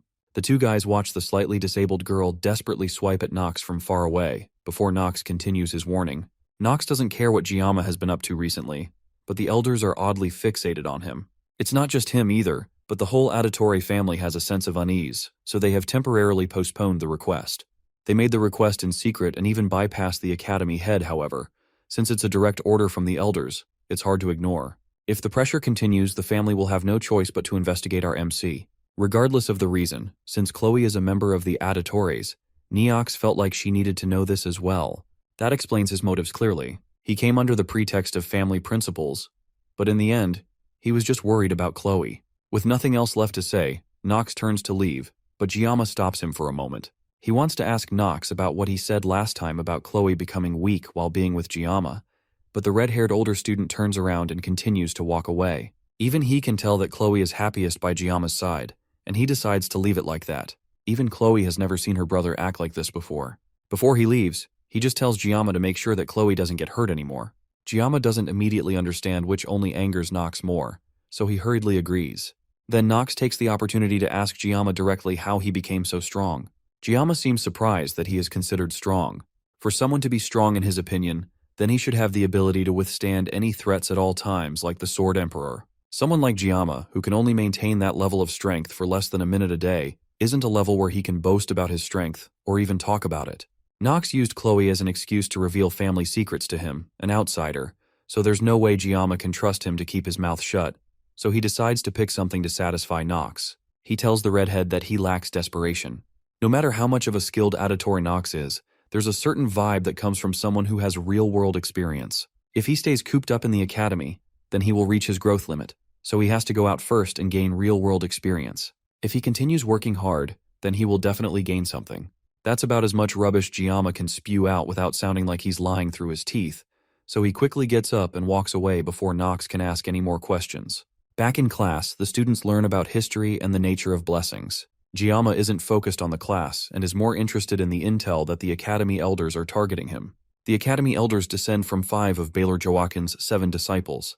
Giamma remembers that they are a group with immense influence not just in the Academy, but in the whole world. Their role in the game was to constantly obstruct the protagonist for the sake of their own power and safety, and they were called the corrupt remnants by the players. Since they should be targeting the main character, why are they suddenly focused on Giamma? He jots out some possible reasons why they would be after him in his notebook. Looking at all the achievements he has since coming to the school, he really has caused a lot of trouble. At this point, it's like he's trying to stand out. But no matter what he has done, It makes no sense for the elders to target him. One of the moments that stands out to him was the mermaid he fought on Scopulae Island. It's clear that the mermaid wasn't after him, but Leon, who was an obstacle in their way. No matter how well Medea covered the incident up, the fact that he defeated the mermaid must have reached the ears of the highest ranks in noble society, and the fact that they were targeting Leon, who is a hero candidate, means that someone among them, or perhaps all of them, are colluding with the demons. They didn't just try to obstruct him either, they tried to kill him. All of this is just to preserve their own power over the safety of humanity and the Academy. The whole scheme is beyond rotten. Giamma could easily storm into the Elders' chambers and cut them all down, but it's not the right time for that yet. However, when the time comes, Giamma will definitely cut them all down. With this new piece of information, it solidifies his decision of going to the dungeon to get weapon enhancement materials. First, he needs to gather a party since it will be too hard to do this alone. Chloe would be more than happy to help him, but he needs other people too. Instead of a brute like Rachel, he needs to find someone more strategic. The first person that comes to his mind is Speed Weapon. After class, he heads over to the Dragon class to look for Speed Weapon. As soon as he gets there, he's immediately confronted by a brute who clearly doesn't like the fact that Giamma is a special student. This third-rate extra is definitely the kind of person that Giamma knows will be annoying to deal with. Our MC walks away from the confrontation, warning the wannabe bully to not bother him before he gets his jaw cut open. The brute immediately pulls back his fist, ready to start a fight, and Giamma immediately feels that the punch is way too slow. Before he can retaliate, though, someone else beats him to it, smashing their fist right into the brute's jaw. The commotion attracts the attention of other students as Speed Weapon blows on his hand that hurts from hitting such a hard jaw. Giamma has heard of strength mages, but a strength healer is definitely new. Speed Weapon then smiles and asks Giamma if our MC came looking for him. Giamma agrees to talk outside, and he tells Speed Weapon everything that he needs. The breakdown is that he needs to form a party as soon as possible, and he needs help recruiting party members. If they work together, the clear rewards will be split among the rest of the team. In exchange, Giamma wants to keep the materials from the magical beasts. The reason he needs help is because in his class, if he says that he's gathering a party, no one except Chloe will come. But if Speed Weapon lends a helping hand and talks to people from Dragon class, then things will go a lot easier. Speed Weapon thinks that if it weren't for the Academy's rules, then Giamma should easily be able to clear 5 or 6 dungeons on his own. That would be true, if he could handle the effects of his blessing without his magical painkiller. Giamma admits that he can't even clear one alone, but Speed Weapon doesn't agree with that and thinks that Giamma is just being humble. The switch to idle chatter and Speed Weapon talk about how Giamma looks a lot better now after the events of the midterms. After some small talk, Speed Weapon accepts Giamma's offer since there's no reason to refuse, and he has a feeling that working with Giamma will be a new experience. The dungeon Giamma has in mind is a C rank called the Buffalo Dungeon in Cheolwan. Giamma, Chloe, and Speed Weapon means that they have a party of 3, so they just need one more member. Giamma straight away says that he would prefer it if it weren't Rachel or Leon, but they wouldn't want to come anyways. Rachel has been in seclusion since Giamma was hospitalized, and she's been practicing in the Academy training grounds. Leon, on the other hand, is preparing for the upper-grade dungeon raids with 2nd and 3rd-year students. That's good news for Giamma, but it still leaves the question of who the last member of the team will be up in the air. There's one person that comes to mind for Speed Weapon, but knowing them, they are already asleep. That's insane news to Giamma since it's still the middle of the day. That's just how they are, though, and Speed Weapon isn't at all surprised. He tells Giamma that he will introduce the 2 of them, but first, they need to go to the convenience store to get something. Later that night, they head over to what seems like Speed Weapon's house. It's a Japanese-style building, and Giamma had no idea that the Academy even had such a place. Even during his time playing Miracle's Blessing M, he never came to this place. In his past life, he was a Japanese cuisine chef, but he never actually went to Japan even though he always wanted to visit. They walk around the courtyard and get to the back where they find the person that Speed Weapon was talking about, and just like he predicted, she's fast asleep. He walks up to try and wake her up, but it's clearly not working. So instead, he leans down and whispers in her ear that he brought it. What that thing is, Giamma doesn't know, but it seems to wake her up immediately. Then Speed Weapon points at Giamma and tells her that what she wants is with him, and without wasting a beat, she sprints towards our MC and snatches the bag that he's holding in his hand. The speed that she uses to snatch the item from his hand causes her to spin mid-air and land on top of him. Giamma is left in shock as the new girl lays on his chest, eating the treats that he and Speed Weapon bought from the convenience store. While he's trying to figure out what in the world just happened, she asks him, while still laying on his chest, if he had any more yanggayang, which is a Korean dessert made of bean paste. In Giamma's past life, after living a life of nothing but work, Miracle Blessing M and escape from living a life surrounded by men. And like any gacha addict, our MC sat hopeful on his porcelain throne after sending a concerning amount of money, praying that RNG would be on his side. The angel who made him spend all his money was none other than Abel von Nibelung. And just like any other gacha addict, he's immensely disappointed when he finds out that RNG will never be on your side, and is more likely to spit on your face as a standard but equally rare character flashes on his screen, asking if he has any Yangaeng. Her name is Saki Ryozo, and her beautiful appearance on his screen only further makes him realize that gacha games are a scam. Miracle Blessing M is a narrative centered around the protagonist, Leon, and it also features numerous heroines. Among them, the character officially known as the main heroine by the developers is Abel von Nibelung. Each heroine had their unique charm and abilities, but the story in the game mainly shows Leon and Abel overcoming hardships and the beginning of their blossoming love. Even Giamma in his old life as a filthy gambling addict found himself captivated by Abel's charm, and opened his wallet, dumping a concerning amount of funds to acquire her. As a result, the other heroines gradually faded into the background, and among the heroines, the one that faded the fastest was Giamma's very first 5-star. And just like in his past life, she unceremoniously landed on his chest, asking him for her favorite snack. When he doesn't immediately answer him, Ryozo turns around disappointed and calls him foolish. Even with how nonchalant and lazy she seems, Ryozo is a top-tier DPS among all the ranged attackers. She's also a skill-based character that's different from Leon. Plus, since she barely impacts the main story, her joining the party won't disrupt the plot. Recruiting her will be fine for Giamma, right? Speed Weapon holds up another piece of candy nervously, and she snatches it out of his hand and tells him to spit out what he wants from her. Weapon gets to the point and points out that Giamma came to him in the afternoon, and he's looking to form a team for the Buffalo Dungeon raid in a week's time. Ryozo looks at him quizzically for a moment, then walks up to him and asks if he's the one that fought the upperclassmen back in the subspace training. Giamma doesn't immediately answer, and the two of them stare at each other before Ryozo turns and walks away without a care. The dungeon clearly reflects on their grades, and there's no real reason for her to refuse, but Giamma seems to lack the conviction that she would have liked to see. It's pretty odd for her to judge someone when she's still half asleep, but she makes it clear that she doesn't want to work with someone who seems so unmotivated. Speed Weapon tries to advocate for Giamma by reminding Ryozo about the fight that happened recently, but she still isn't convinced. Then Speed Weapon almost accidentally blurts out what happened in the midterms with the mermaid. He quickly covers his tracks before she can get curious about it and turns it around on her, reminding her that she drools over Yangang without a care in the world. Giamma just watches the two of them argue and he's not impressed. A party member can be greedy or rude, but not both.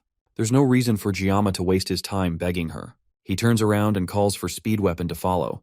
They don't need her uncooperative attitude poisoning their party. Ryozo coldly asks him if the dungeon raid is really that unimportant, and the two have a brief stare-off again. Then without warning, he pulls out a knife concealed in his belt and tosses it at one of her archery targets without looking. The knife hits dead center, and before Ryozo can process what happened, he throws another one, hitting the knife perfectly in the handle. Ryozo falls over in shock, and Giamma asks her simply if she's interested in their party now. The next day, Ryozo is the first person waiting for them in their meeting room. She greets Speed Weapon and Chloe, who both enter first. Then she nervously greets Giamma as he sits down. Then they get straight to the point. The permits for clearing the dungeon are ready, so it's time for them to start talking about how they are going to tackle it. Speed Weapon steps up to a board in the room and starts explaining the details of the dungeon. The Buffalo Dungeon has C-rank demonoid buffaloes. They are nicknamed water buffaloes, and they are known to charge from a distance and then engage in close combat. However, they are weak to ranged attacks. All things considered, it's a straightforward dungeon clear, but the school has one rule for any students that dare to attempt it. They must never open the stone gate at the center. Rumors say that there is some kind of seal on the gate, but it's just a hypothesis and nothing is confirmed. The Academy's permit also requires that they leave the gate closed, so there is no reason to disobey. Giamma nervously agrees that they should never open it, but his tone indicates that he knows more than he's saying. They ask him if he knows what's behind the gate, and he lies that he doesn't know and that they shouldn't touch it.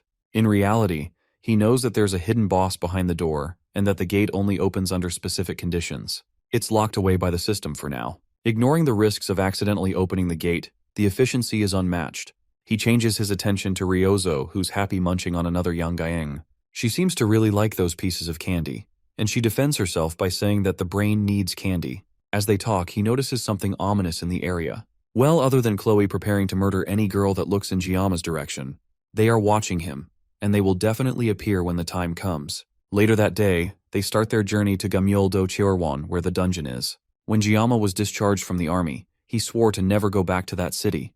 But now, here he is willingly organizing a group to go there together. The bus stops at a checkpoint, and the driver has to inform the armed men that they are students from Hoken Academy. It looks like there are civilian restrictions stopping just anyone from going into the dungeon zone. Back then, he could feel that the elders were watching him, and he also felt like something bad might come out of this trip. Speedweapon pulls him out of his thoughts and offers him some eggs. Giamma refuses, and Speedweapon asks if he's getting nervous over a measly C-rank dungeon. Then he asks Ryozo if she wants some eggs, and her response is a swift no. She idly stares out the window, not paying attention to the group. But for a moment, Giamma can feel her staring at him. He already feels watched enough by the Academy elders, but it looks like everyone is staring at him. The bus finally arrives at the place where ancient demons once nested. Now the place has been reduced to a simple farming dungeon. Speedweapon notices that Giamma seems to have a lot of luggage, and he asks about it, only to find out that it's just a bag full of kitchen knives. The group walks towards the dungeon, and Chloe offers to take point as usual, and with that, they confidently walk towards the dungeon. Just like at the dungeon border, the guards watching the door to the dungeon have to confirm that they are actually from Hoken Academy, and then ask the 4 students to sign a visitor log. One of the guards seems especially curious as he watches Giamma write his name down. Speedweapon calls him over to the dungeon before he can talk to the man, and the large mechanical door opens for them. Giamma glances behind him one more time as the doors close and the man continues watching them from outside. On the wall of the dungeon, there are cute little signatures and drawings from students who have been here before. Looking at them makes this place feel more like a tourist spot than a dungeon. He feels a tug on his arm and turns around to see Ryozo looking tired and out of breath. She asks him if he has something sweet to make her feel better, and Giamma reaches into his pocket and pulls out a piece of candy. Candy isn't really her thing though, and she asks him if he has any Yangayang. Giamma isn't here to babysit anyone, and he tells her to bring her own, but she's saving hers for later. Their conversation is cut short, as Chloe notices some monsters charging at them from 200 meters away. Speedweapon turns to make sure that the rest of his group can stick to the plan. He sets up to buff the attackers, and Saki pulls out her weapon and gets ready to attack. Giamma notices that her weapon is an S-grade weapon called the Crimson Bow. With that kind of powerhouse weapon, clearing the dungeon will be a breeze for them. The question though is if he can trust Ryozo to do a good job, especially as she takes a second to munch on another bar of her favorite snack before the monsters get there. The monsters come barreling through the dungeon cave, and Chloe fearlessly rushes towards them with dual crossbows in hand. She jumps up into the air and fires 2 shots from her crossbows, catching 2 of them right in the eye. They fall back, and the others rush past their fallen comrade, still charging straight at Chloe. The red-haired girl pulls out a sword from her back as Speedweapon tells her to fall back, but Ryozo is faster, shooting 3 arrows straight at the monsters and taking out 3 monsters in turn before they can get to Chloe. Giamma is impressed by her skills, but he's more concerned about her breaking the horns that he needs for his weapon enhancement. Regardless of her attack power though, a hard carry is still a carry, and she's a skilled DPS that can't be stopped. They head deeper, but one of the monsters that didn't fully die suddenly gets up and charges straight at Ryozo before she can react. She turns to try and take it down, but her foot catches on a rock and she starts to fall. With no way to defend herself, she falls to the ground and takes up a defensive position, but luckily for her, Giamma is there just in time to catch her fall and cut the monster before it can get to her. Ryozo stares at him in shock as he holds her off the ground, and her excitement and shock comes out in a cute little hiccup. Meanwhile, outside the dungeon, the same man that was eyeing up Giamma earlier answers a phone call from an unknown person.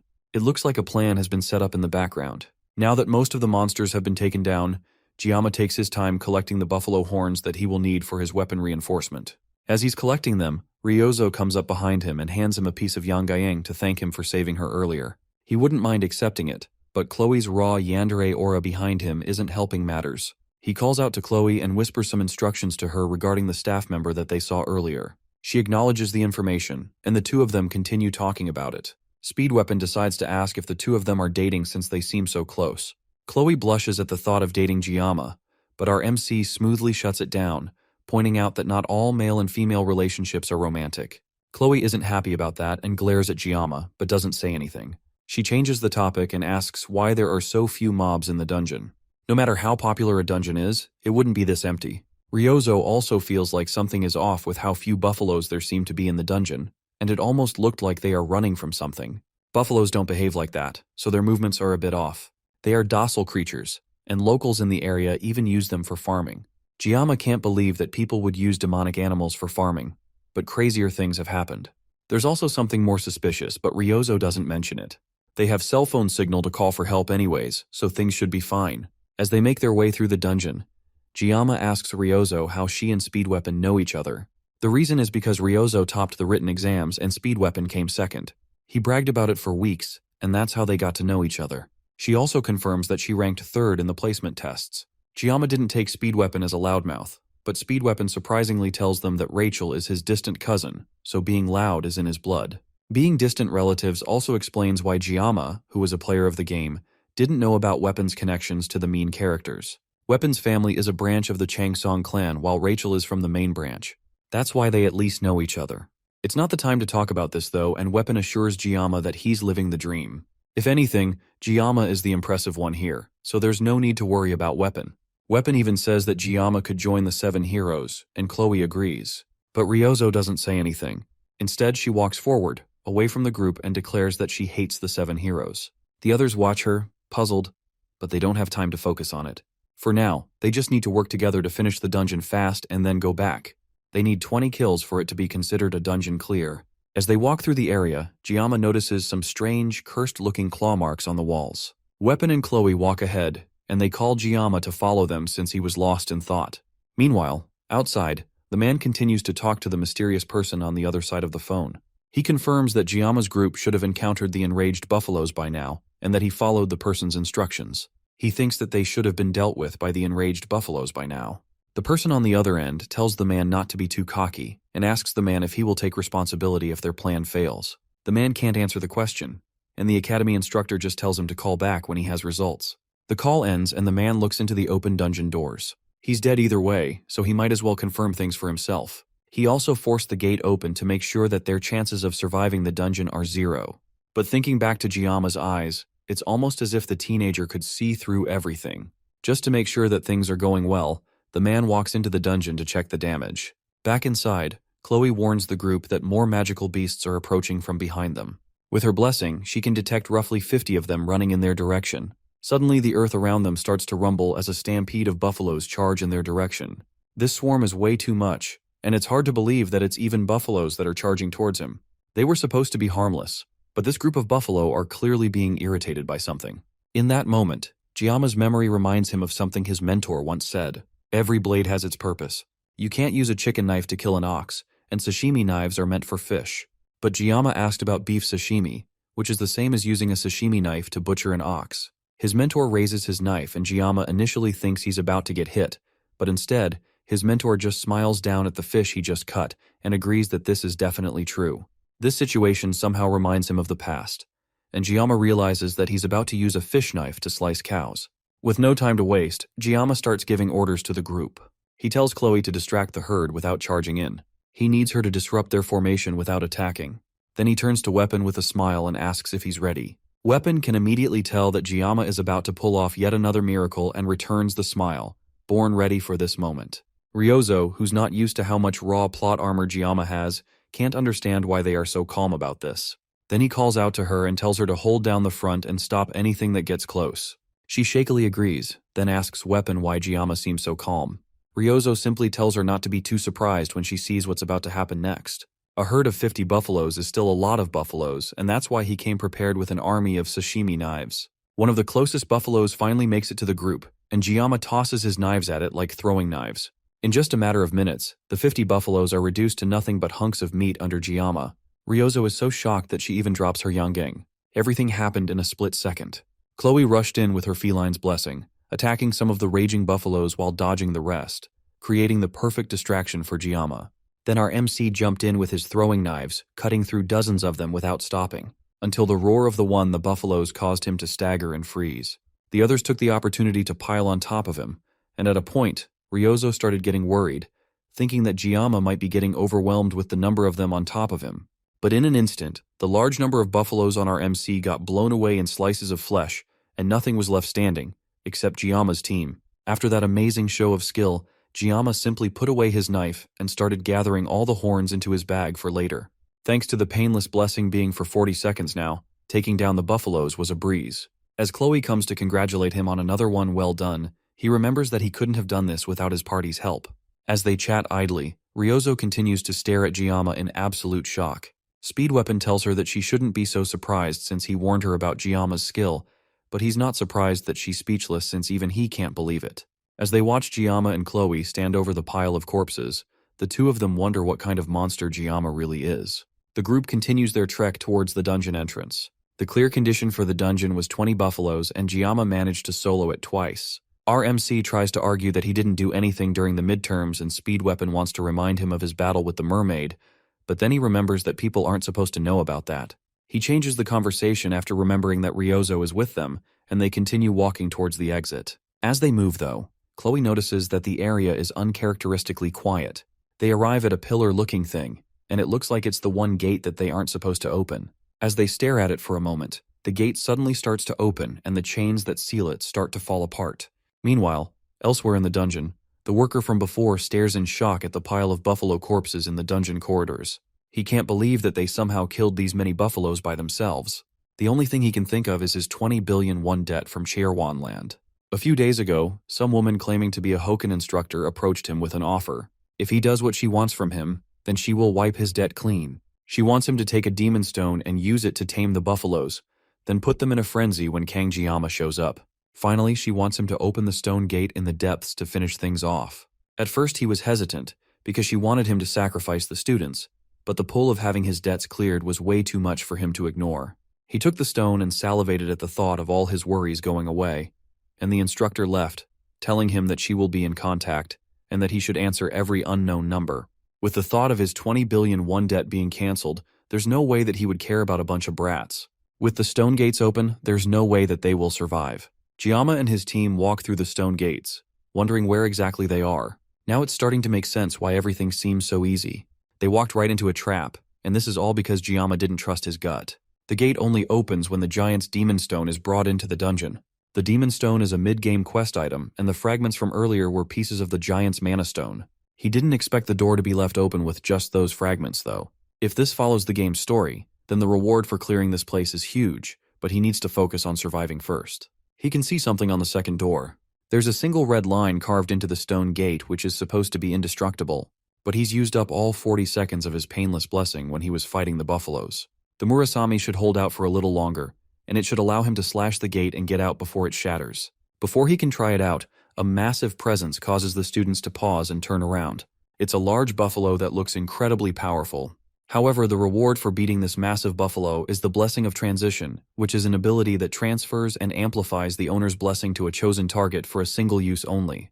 The monster guarding this amazing reward is an A-grade demon called the Minotauros, also known as the Buffalo King. The torches in the room start to light up by themselves, and it illuminates the Buffalo King and two other large buffaloes beside it. The left and right wing buffaloes also look way more powerful than the rest of the buffaloes that they have faced before, and the demonic beast Buffalo King is also really intimidating. Even if Giamma slashes the gate so they can escape, once the thing awakens, it will be impossible for them to escape unscathed. This isn't like the midterms, though. He knew nothing about the mermaid, but he fought minotaurs before. At full strength, Giamma can take out 3 alone, but he has already used up all 40 seconds of his painless blessing. He needs to do this strategically. He asks Speed Weapon if he can cast a pain reduction buff, and he only needs it for 2 minutes. If Speed Weapon stops casting it for even a moment while Giamma is fighting, then he is definitely going to get taken out. He leaves the small fries for Saki and Chloe, and tells them that he will take out the big one on his own. With the plan laid out, the students get ready as the Buffalo King wakes up with a menacing roar. Giamma activates the Blessing of the Sword God, and he's immediately overtaken by a surge of pain that makes him cough up blood. However, thanks to the weapon's buff, he can at least move. The demon charges in for an attack, and Giamma rushes over as well, dodging the first attack and rushing to the side before it can recover. The pain from the Sword God's blessing is still strong enough that he's just arly vomiting blood, but he's strong enough at least to go up against the buffalo. Giamma parries another attack and then rushes to behind it to try and bring it down, but his attempt is met instead with a kick from the massive beast, sending him flying back. He catches himself before the fall and spits out some more blood from his mouth. Even the sensations that he couldn't feel before with the painless blessing are awakening. Instead, it's like allowing himself to feel the full power of the blessing of the sword. God makes him feel free. Giamma rushes in for another attack, dodging a massive attack from the Buffalo King's axe and moving at speeds that the rest of the group can barely comprehend. The two monsters continue to fight as Giamma dodges all the buffalo's attacks. In frustration, the Buffalo King raises its axe above its head and brings it down in a massive swing, right over Giama's head. As the smoke clears, Giama rests peacefully on top of the Minotaur's axe, completely unscathed. Ryozo can barely believe that a human can even move like that, much less fight at that speed. She can't focus on Giama's fight as she's also fighting one of the buffalo guards at the moment. She knows the basic concepts of fighting. Muscle control, stance, and leveraging kinetic energy are all part of a combat sense that breaks the enemy's center of gravity with minimal effort. However, knowing these things and putting them into practice are two very different things. As Giama fills her thoughts, she shoots an arrow straight into the eye of the buffalo, causing it to charge at her in rage. In moments like these, even when facing death's door, Giama still has unshakable focus. His attitude reminds her of Sief Freed, the Sword Emperor. She pulls back her bow and aims at the charging bull, blowing its head off with a single powerful shot. She turns back to Giama and remembers a rumor floating around recently that talked about a special admission student that was strong enough to Sief Freed use his aura. Meanwhile, Giama's aura isn't too far behind, and the fear causes the Buffalo King to rage out, trying to punch Giama off its axe. Instead, though, Giama cleanly dodges the punch and easily cuts open the arm that the monster tries to use to punch him. Meanwhile, Chloe also manages to take down the buffalo she was fighting, and she wipes the blood off her face. She's still inexperienced when it comes to demonoids, but she knows that the more human-like they are, the deadlier they are. It may vary from person to person, but if a demon acts like a human to that extent, then it is definitely incredibly powerful. That means the one that Giama is fighting is incredibly strong. The monster roars as it clutches its slashed arm and takes its axe in its other arm, preparing to cast a magic spell. That's strange though, since demonoids can't cast magic. However, looking closer at what it's doing, it's not cast in magic. Instead, it's burning its life force in exchange for mana. It's hard to even approach the monster because of the rampant magic power. Yet even now, as Speed Weapon blows into his flute with all his might, he still believes that Giama can do something miraculous in this situation. The monster raises its axe, which has now completely fused to its one good arm. Then he brings it down on our weakened MC, who's still bleeding profusely from his mouth. Giama raises the Murasami and blocks the initial attack, causing a massive amount of energy to leak around him. He wanted to try cutting through the magic attack, but it's way too dense. However, he can't dodge the attack either since his teammates are standing right behind him, and they would take the brunt of the attack. The Buffalo King continues to push on with its attack, and slowly, Giama starts to get pushed back. It almost looks like he's about to get taken out, but an arrow suddenly shoots straight into the monster's eyes. Giama turns to see Saki angrily telling him to stop zoning out and cut the monster down already. Giama closes his eyes for a moment.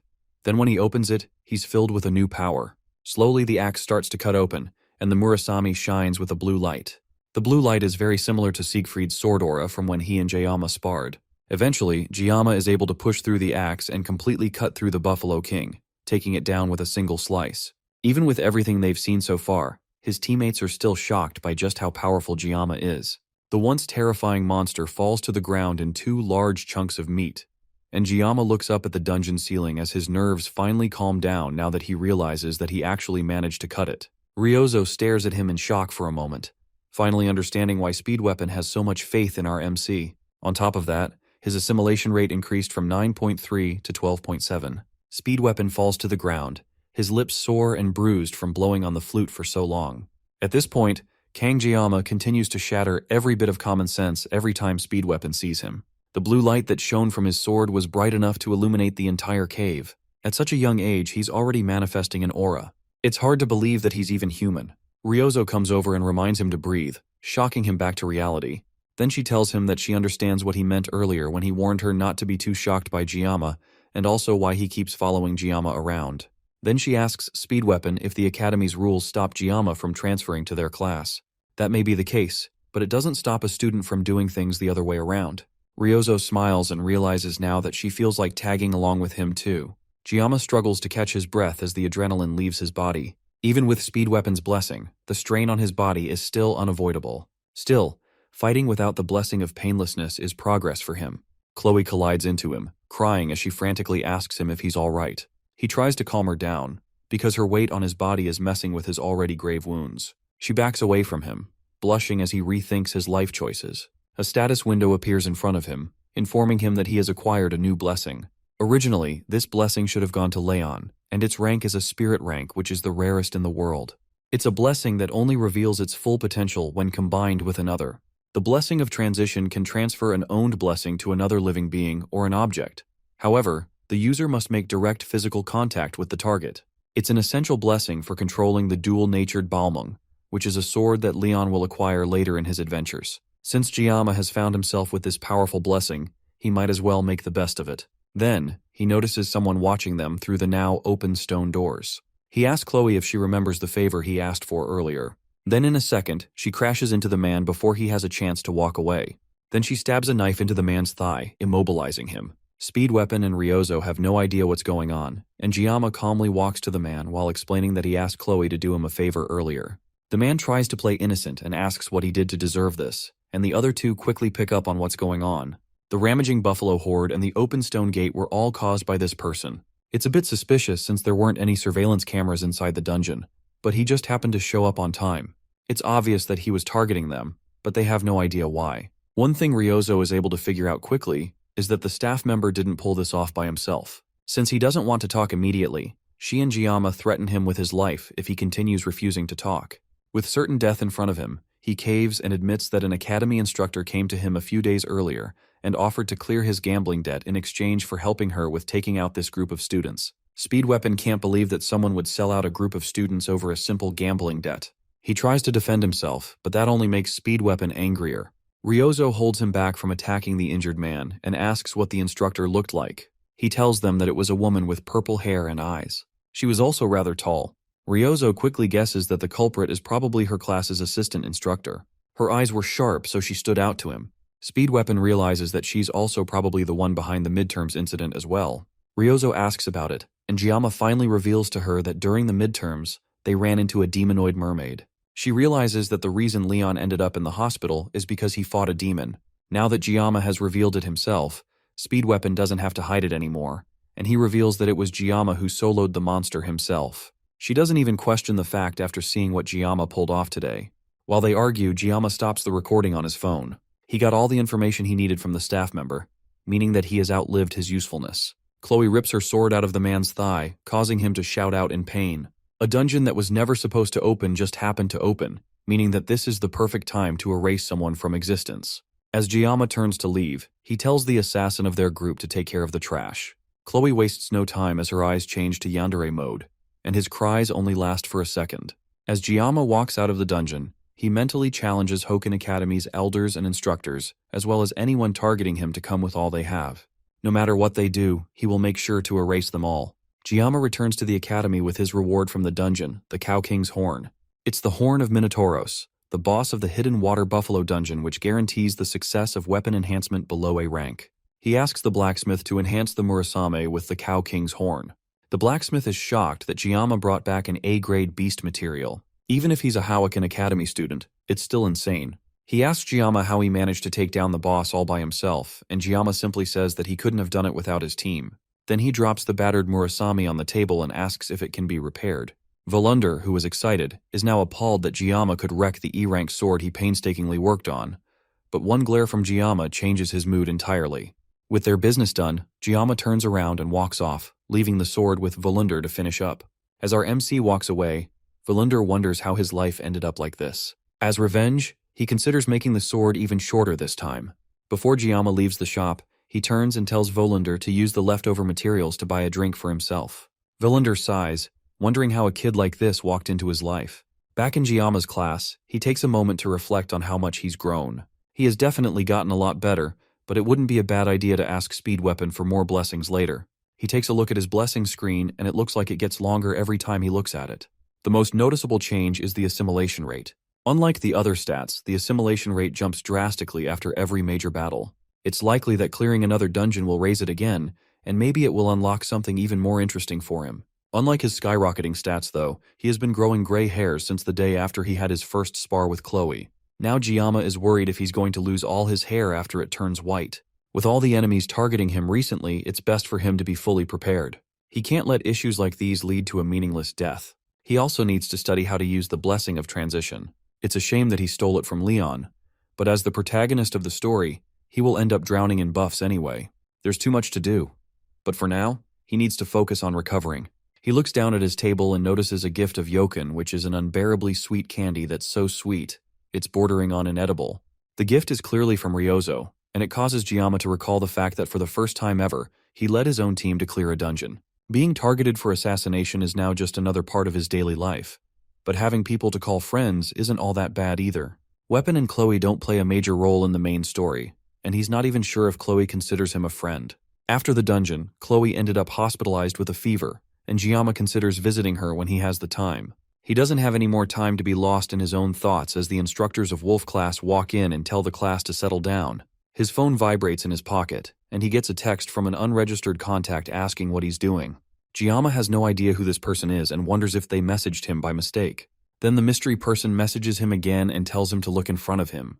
He glances up and sees Ryozo walking into the classroom with a cocky smile on her face, waving her phone at him with the same wallpaper as the unregistered contact's profile photo. The instructors announce that from this day forward, Saki Ryozo will be assigned to their class. The announcements are over, and the instructor orders them to change into their gear and report to the training grounds in half an hour. The rest of the class can't believe that Ryozo is in their class, and the instructor even said that she requested the reassignment herself. They try to talk to her as she walks through the classroom, but she ignores all of them. Giamma watches as she struts through the classroom and wonders if she's actually coming to his class. Among the year's recruits, she's considered one of the current miracle generation, since she is one of the top 4 students in the school. The others are him, Rachel and Abel. She also ranked first in academics, and her combat skills aren't far behind. She really is a true balance of brains and brawn. She's also the daughter of Kojima Saki, one of the 7 heroes, also known as the Absolute Bow. Kojima Saki holds the title as the Prime Minister of Japan, which means that Ryozo is basically Japan's princess. And in this world, Japan is still a superpower. So people in the class are rightfully losing their minds like they just met a celebrity. Everyone except Giamma, who is desperately praying that she doesn't come and meet him. As she smiles in his direction, Giamma continues to ignore her, and Ryozo jumps over to his table, landing on his desk elegantly and showing him her phone, which basically orders him to save her number immediately. It looks like Giamma's bad feelings are never wrong. Back in Gamyoldo Cheorwan, at the dungeon gates, some men are interrogating witnesses in relation to a missing person that disappeared in the Buffalo dungeon. The last thing the man said before entering the dungeon is that he was worried about the cadets and needed to check it out himself. Other than not looking too well, there was nothing off about the guard who entered the dungeon. The detectives tell the guard they are interrogating to leave so they can continue their site inspection. As the day turns to night, they head outside for a smoke break. It's common for people to die inside dungeons, but no matter how bad an accident is, there is always a body left behind. This time, though, there was no Hymen body left in the dungeon. Instead, there was nothing but a mountain of fleas and blood, piled high with buffalo corpses. It's hard to believe that this was the work of mere students, and the cadets returned safely afterwards, while the staff member who went in after them disappeared without a trace, not even leaving a body behind. Something definitely doesn't add up here, but the detectives can't figure out what that is. They wonder if he could be inside the stone gate, but that is unlikely to them since the stone gate has never been opened before, and it's not like they can just bust into the academy and interrogate the cadets directly. The place is crawling with nobles, and the higher-ups wouldn't even approve a warrant. One of the detectives leaves to go take a leak, while the other leans against a cargo crate and tries to figure out what's going on. Suddenly, his partner falls to the ground beside him as long, slender legs come out from the shadows towards him. The detective immediately recognizes the power as magic, which means there's a demon nearby. But surprisingly, it's a human that walks up to him. Before he even has a chance to figure it out, his head is sliced off cleanly by the woman, leaving his body to fall to the ground. The last thing he can think of is that this is a human who made a pact with a demon. She's a demi-demon, which is a half-human, half-demon. In other words, she's a villain. Ryozo happily enjoys her snacks as she relaxes in her new seat beside Giamma. She asks Giamma why he didn't eat the snack that she shared with him, but he ignores her and tells her that Chloe sits where she's currently sitting sometimes. Ryozo doesn't seem to care since it doesn't matter whose seat it is. As far as she's concerned, it's first come, first served. Giamma takes the opportunity to try and ask her why she transferred to their class, but he's cut off by the teacher who announces that there will be 5 minutes until assembly. The rest of the students get up and make their way out of the class, but Ryozo instead puts an eye mask on her head and prepares to sleep. Giamma asks her if she's going to come for morning training, but she declines and says that she'd prefer to meditate instead. In truth, she's just going to take a nap in class without a care in the world. Before he goes, though, she tells him not to call her Saki anymore. She wants him to call her by her first name, Ryozo. In her country, close friends use first names, not last names. But Giamma tries to point out that Weapon calls her Saki. She brushes that point away and tells him to go and have fun training, before settling in to fall asleep. Elsewhere, in the Dragon class, Rachel takes a moment to stretch as she thinks about how noisy her class is today. She tries to strike up a conversation with Abel, pointing out that Ryozo transferred out of their class recently. It's unusual for her to do that, since she's known mainly for just sleeping in class all day and not putting in any effort. Abel doesn't seem to care, but Rachel continues to push her, realizing that it might be bothering her. After all, transfers don't happen unless there are open spots, and apparently, their class was short by one student this year, and it's impressive that Ryozo found out even though she's always sleeping in the archery hall. Abel doesn't understand why Ryozo's transfer should make her bothered, and Rachel clarifies that recently, Ryozo teamed up with Giamma to clear the Buffalo dungeon. Abel starts to realize what Rachel is implying, and her cheeks flush as Rachel continues to tease her about her crush on Giamma. Abel tries to deny it, but Rachel has noticed that whenever Giamma's name is brought up, she reacts very differently. There's definitely something going on there. Abel shakes her head and makes it clear that she has only talked to Giamma a few times and nothing else.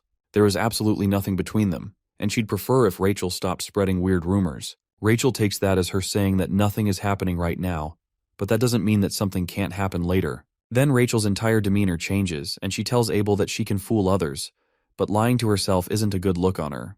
That causes Abel to freeze, and Rachel simply tells her to think about it. This reminds Abel of an interaction she had with her grandfather recently. He told her that he would start teaching at the school, and initially, she hated the idea, thinking that he's just joining the faculty to follow her around. She would hate that because she's already getting a lot of unwanted attention. But Sief Freed clarifies that he's joining the school staff to keep an eye on the first-year students. After what happened in the midterms, Abel asked him for help, and that's why he's deciding to look after them. He assures her that she won't be bumping into him too much. Siegfried tries to hide it, but there's a sharp glint in his eyes that's impossible to hide. The Swordmaster, who always seemed indifferent, is now suddenly stepping into the field.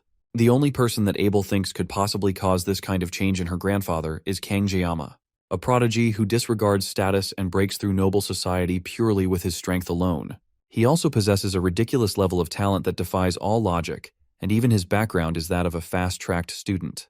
When Abel first met him, he was nothing but a scrawny kid that was away sneaking around, but now he has grown into a strong, sharp-eyed young man. He's even more than Leon Reinhardt, who is supposed to be the hero candidate.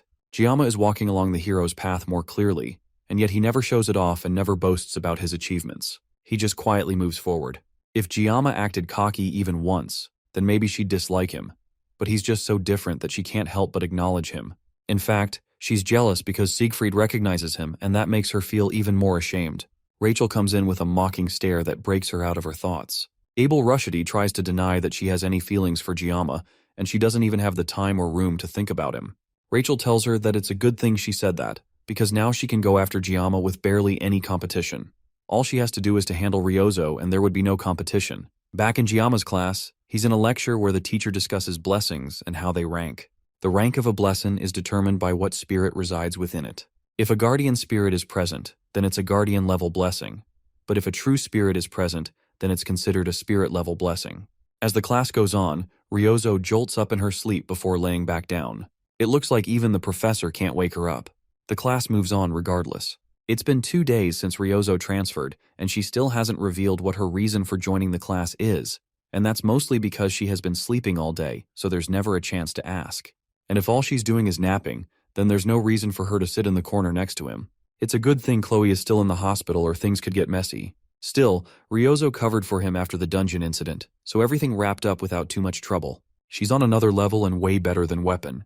The teacher continues the class, and the blessings are ranked in 4 categories.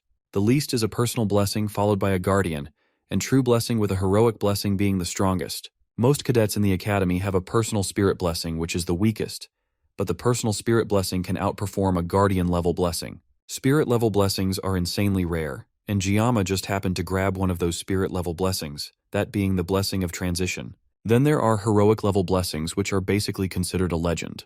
Since the dawn of blessing manifestation, there's only one person who has ever awakened it. The hero of Origins, Valor Hawakan. In modern times, though, there's rumored to be one more person, and Giamma knows that the person they are talking about has the miracle blessing.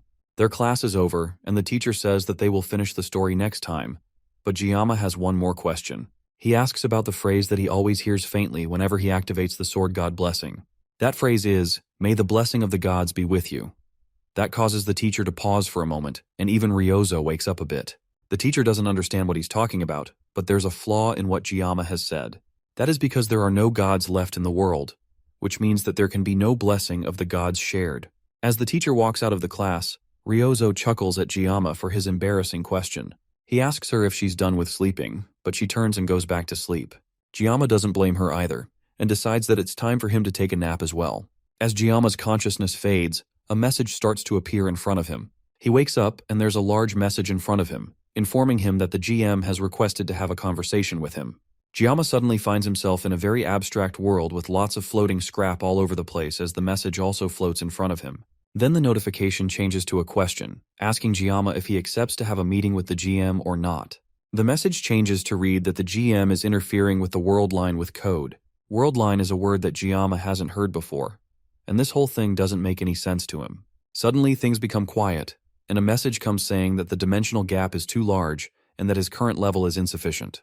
He also hasn't met the requirements for the mysterious new trait yet either. Now the question is if Giamma still wants to proceed despite all of that. He hesitates for a moment and takes a look around, trying to figure out what's going on. This environment doesn't feel like a dream to him, but there's a chance that he will finally find the answer to his sword god blessing and the reason he is in this world in the first place. He accepts to meet the GM and the world starts to transform as the worldwide code gets edited. Suddenly the world around him breaks, and he's dunked to an area that he is already familiar with from the first time he awakened the sword god's blessing at the academy entrance.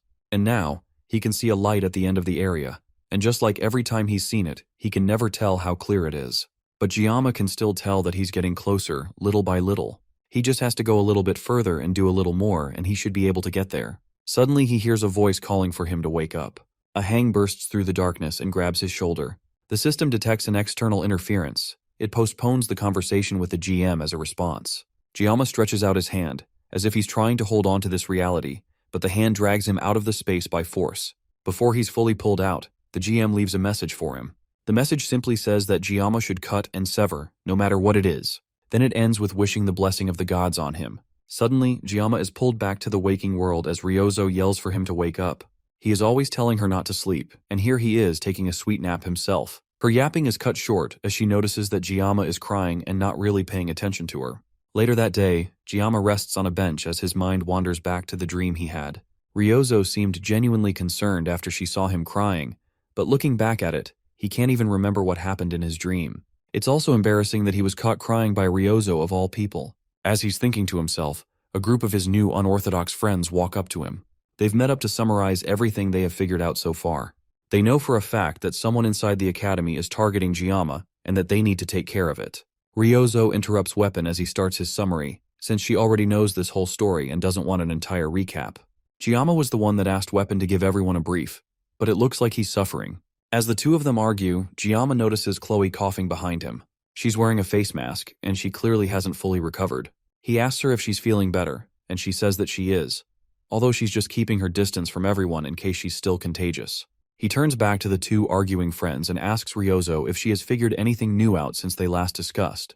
She's more upset that he called her Saki instead of Ryozo, and makes sure to correct him immediately. Giamma nervously looks towards Chloe, but it seems like she's too sick or too concerned about passing on her flu to react like she normally would. To pacify things, Giamma starts calling her Ryozo as she wants, and the conversation goes back to their current situation with the Academy Elders. Weapon feels like they need to clarify things and figure out their next steps. Other than knowing that the Academy Elders are targeting Giamma, they also got a description of the suspicious female instructor from the guard. Knowing all of these things doesn't solve anything though, and the Elders' motives are still entirely unclear. The auditory family will probably end up handling it properly anyways. Regarding the female instructor though, Ryozo has a feeling that she saw her somewhere while checking through every instructor and assistant through the Academy's internal security system. She found someone who matches the person they are looking for, but strangely her identity can't be confirmed. Giamma is shocked that Ryozo can do something like that, but for her, it's basic in the world of tech overflow. The Academy's security is world-class though, so she had to do her hacking at the crack of dawn when the system was at its weakest. She was already sleep-deprived, but now she's even more exhausted. That's the reason why she's always been sleepy during class. That's probably also how she got his number despite the fact that he never gave it to her. Basically, they haven't confirmed anything yet, and it's not like they can just march up to the elders and threaten them. However, Weapon has a different idea. He wants the four of them to start their own club. Clubs at their school have free movement and financial support from the school. The academy emphasizes cooperation among students, and there's a lot of perks, and one of them is that the clubs are treated as official academy-affiliated groups. Joining a club also means that they will get the academy's protection since being students clearly isn't enough. A club could act as a double layer of protection for them since they have enemies both inside and out. Giamma also knows about how clubs work from when he played the game in his past life. The club system was one of the many features of the game, and it was a mechanic designed for the academy-based game, letting players decorate their own personal space with furniture. Players can also invite characters and boost affection, but it's more likely a way to empty the wallets of countless hardcore fans. This became known as the housing system, and Giamma was never interested in it because he didn't have the time for it. Who knew that it would end up becoming useful like this in real life? There are special requirements for making a club, though. They need at least 5 members, and then they need to submit a club proposal form to the administrative office. They need one more member, since all of Giamma's friends are more than happy to join a club for his sake. As one gets older, human relationships start to become more calculated, and yet, these people fully trust and support him even though they barely know each other. He can't help but be appreciative of them for being by his side in this situation. Now the first thing they need to do is choose a club name first. Chloe suggests that they call it the Memories of Assassination, but that's a bit too edgy for the rest of the group. Ryozo suggests that they call it something random since no one would care what name they pick, but Weapon shuts her lazy idea up. They think about it for a bit more in silence before Giamma suggests that they make a travel club. They can clear dungeons and travel a bit outside the academy without turning too many heads in suspicion. The group seems to be acceptive of the idea, and just like that, the travel club is born. Next, they need to pick a club advisor as soon as possible, and they need to sort things out before the exams that they will be having in the next week. Without an advisor, they can't form a club. That is the trickiest part since advisors have to be at least professor level in the school. Chloe suggests that they ask the professor from the Blessing Studies class, since he's really popular and kind. The man is always so busy though, so it's unlikely that he will agree, although he would have been perfect for the job. The academy has over 500 staff, but only about 30 professors. Narrowing it down to the ones that only teach the first years, there's only 10 that they can consider. The school encourages clubs, but there are a lot of contradictions. They turn to Giamma and ask if he has anyone in mind to ask, and Giamma has an idea. Since they have to be professor level or higher, then he has an idea of who he can ask. There's one person, of course, who is ranked higher than a professor in the academy after all. When he shows just who he's talking about to the rest of the group, they can hardly believe that he's serious. For their club to become a thing, the club president needs to apply in person. Giamma is obviously the president of the club, and he has to be the one to hand in the application in the administrative building. The woman handling the documents is immediately doubtful that Giamma could lead a club. It's hard to imagine that this person is an academy employee. She's very openly looking down on our MC just because of his status as a special admissions student. Giamma tries to ignore the lady's condescending attitude and tells her to just process the application if it meets the criteria. The woman gets up and towers over Giamma completely. She tells our MC that to start a club, they need to have a faculty advisor. But from what she can see, Giamma doesn't have a professor that is willing to advise their club. Giamma asks the woman to explain what she means, but her thoughts are pretty obvious. The woman thinks that just because Giamma is a special admissions student, that no professor at the academy would be willing to advise a club founded by him. With his background, the woman thinks that Giamma wanting to start a club is a lost cause. This lady's attitude isn't that surprising. Giamma had a little goodwill left for this place, but now he's losing everything. Having worked nearly 20 years in the service industry, he has dealt with countless disgusting people, and keeping quiet is usually the best solution in these situations.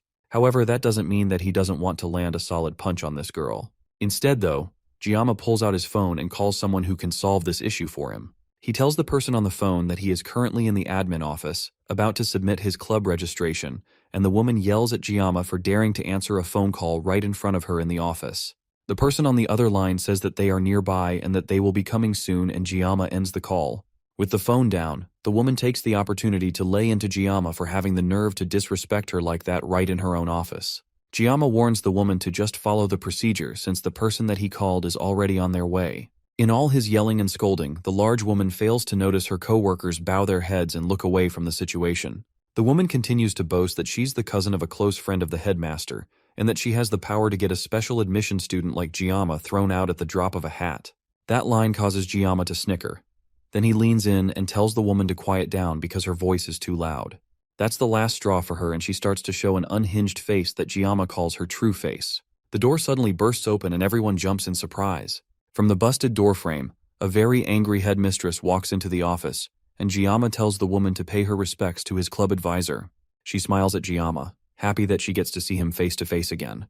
Giamma tries to apologize for the inconvenience, but Medea tells him that she would come running any time if he asks. Hearing Giamma's name for the first time makes the woman realize that she's been talking to this year's top freshman student this entire time.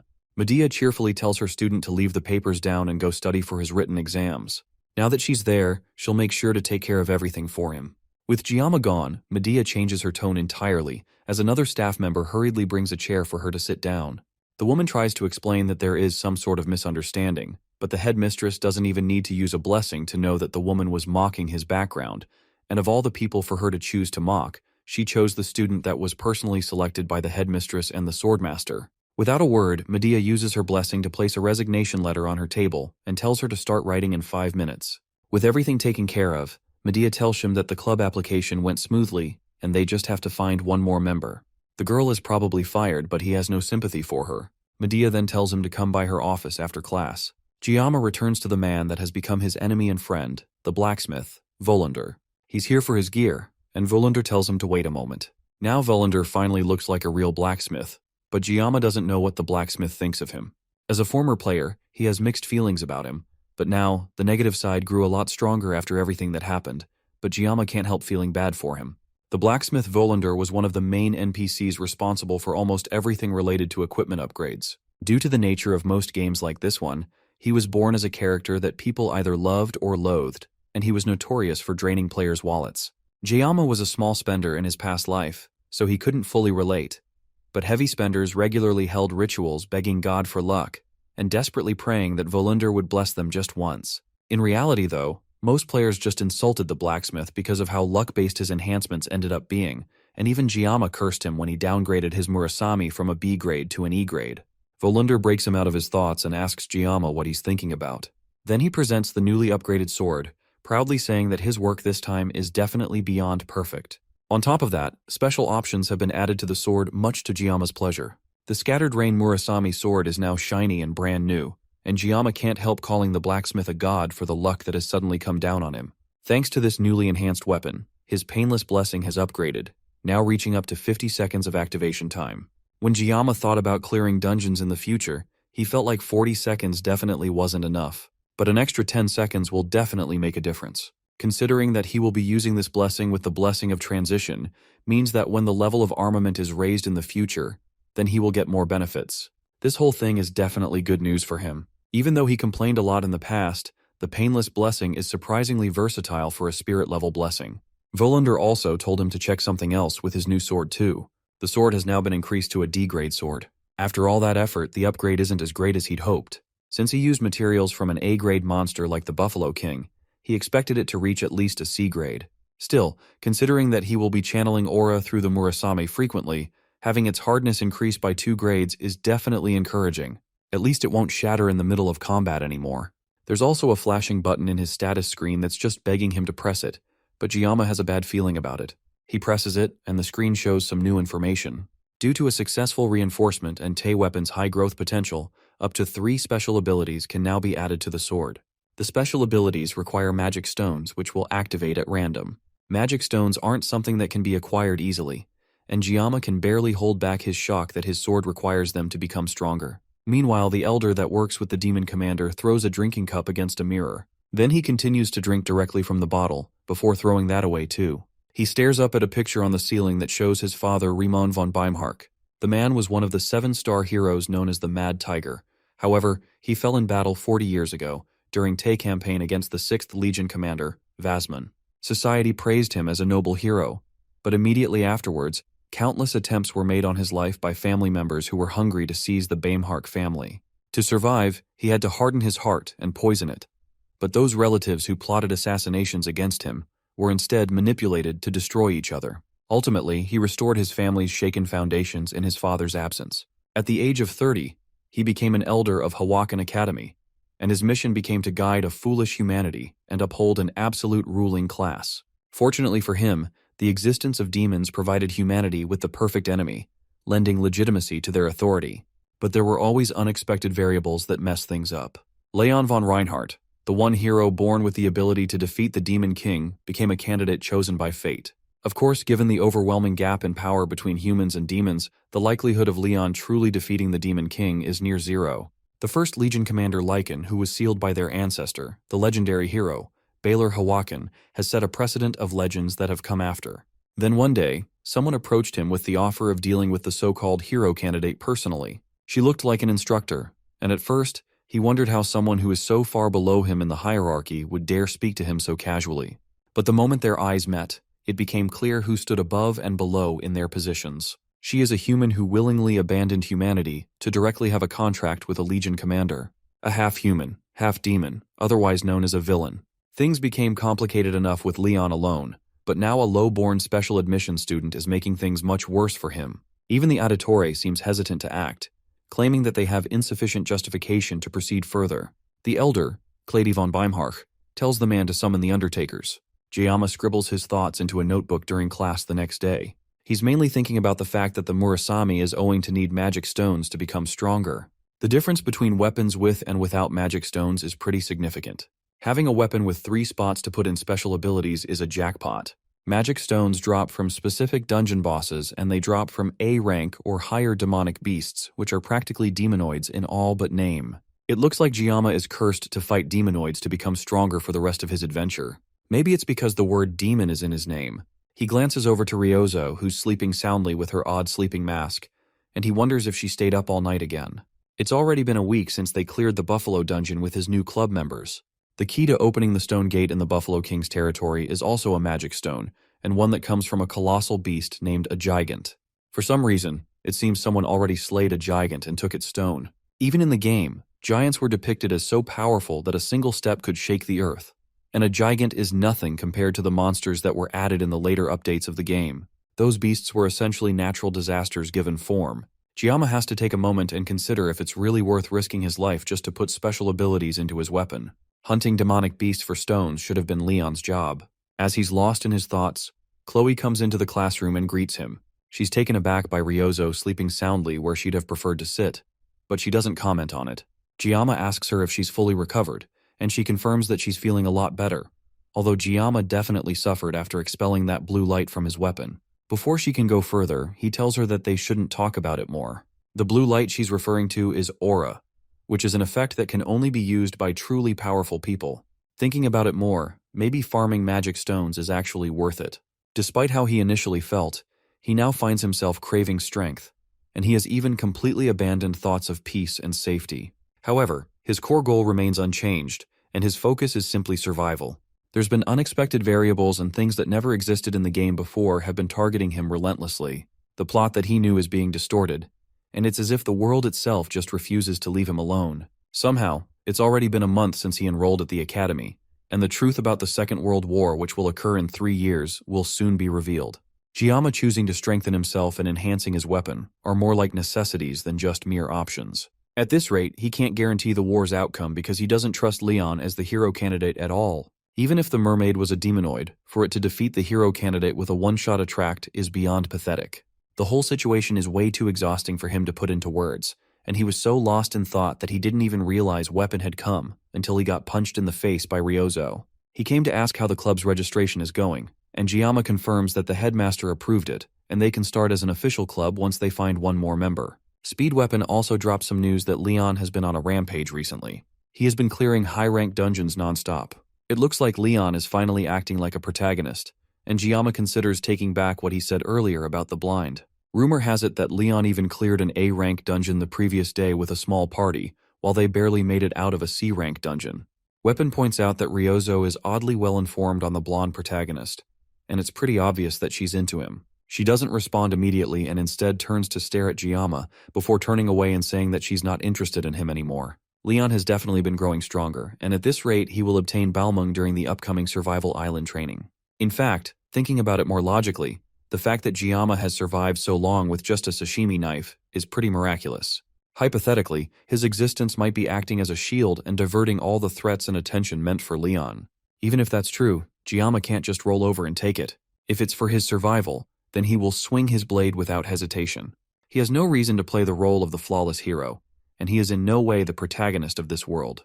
He mutters under his breath that he will cut down anything that stands in his way. Ryozo overhears him and asks if he's into anime, since that is definitely a line from an anime or a game. Elsewhere, a group of dangerous-looking people follow a maid through the halls of the academy. One of them wonders how their group could possibly be getting calls from the Hawakan Academy elders. At this rate, since they are getting famous enough for this, they might as well become a legitimate assassination group.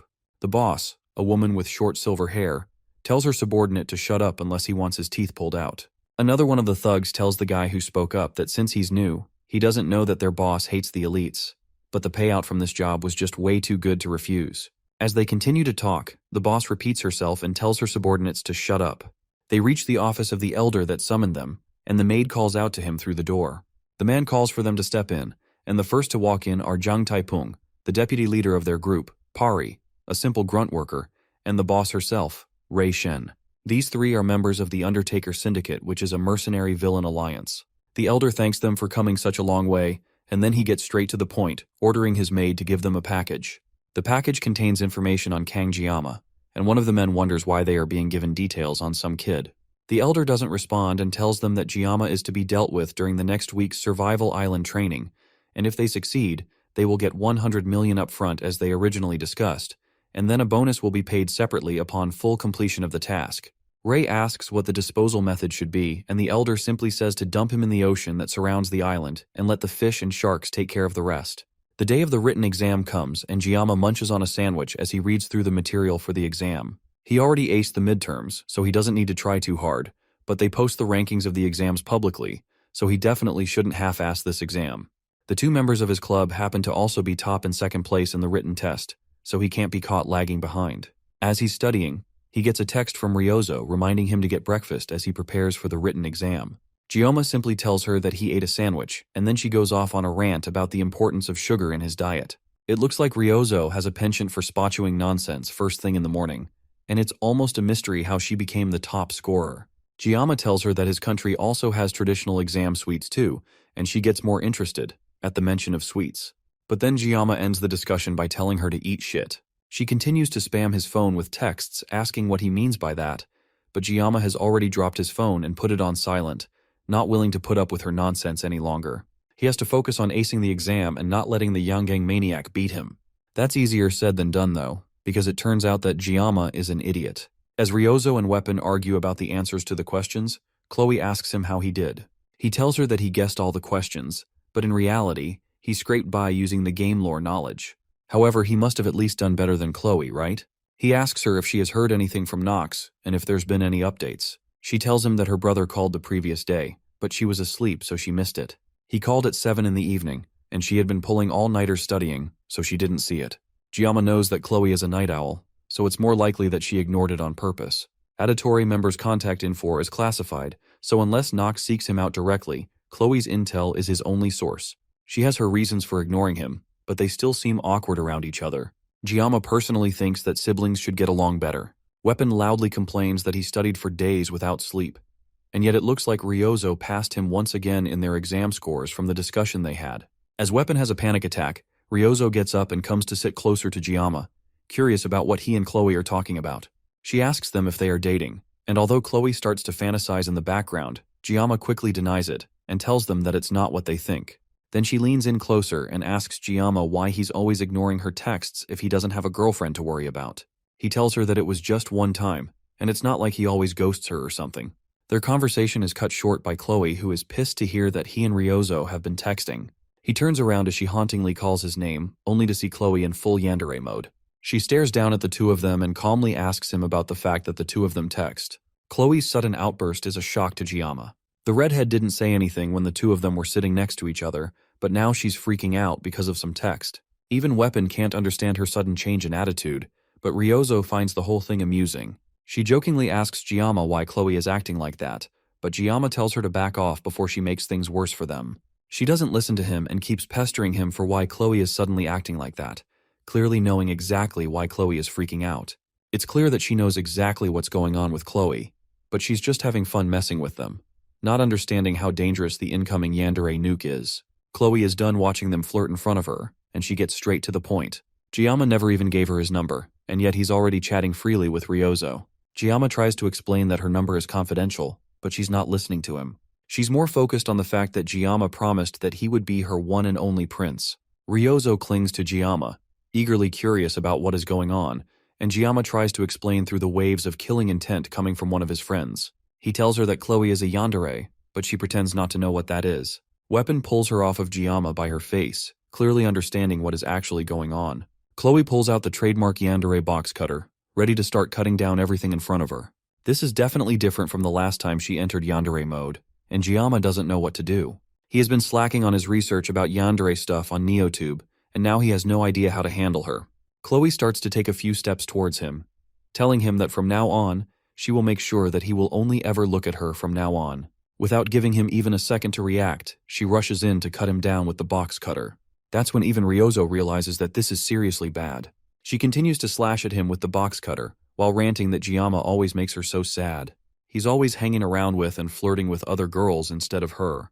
This time, the box cutter misses Giamma entirely, and heads straight towards an unsuspecting Ryozo. Giamma is fast enough to deflect her hand before it can reach the girl behind him. Then he pushes her down on the table, getting on top of her to stop her from squirming away. Weapon and Ryozo watch in surprise as Giamma tries to calm her down, and the archer looks particularly annoyed by the interaction. While she's held down, he tries to get her to talk to him. She still tries to push him off, but her hands are already getting weak with him on top of her. She doesn't want to listen to him, though. This entire time he hasn't even wanted to keep in touch, but now he suddenly wants to talk. Giamma leans in close to her and tells her that he wants to talk to her face to face, instead of just through a hunk of metal like a phone.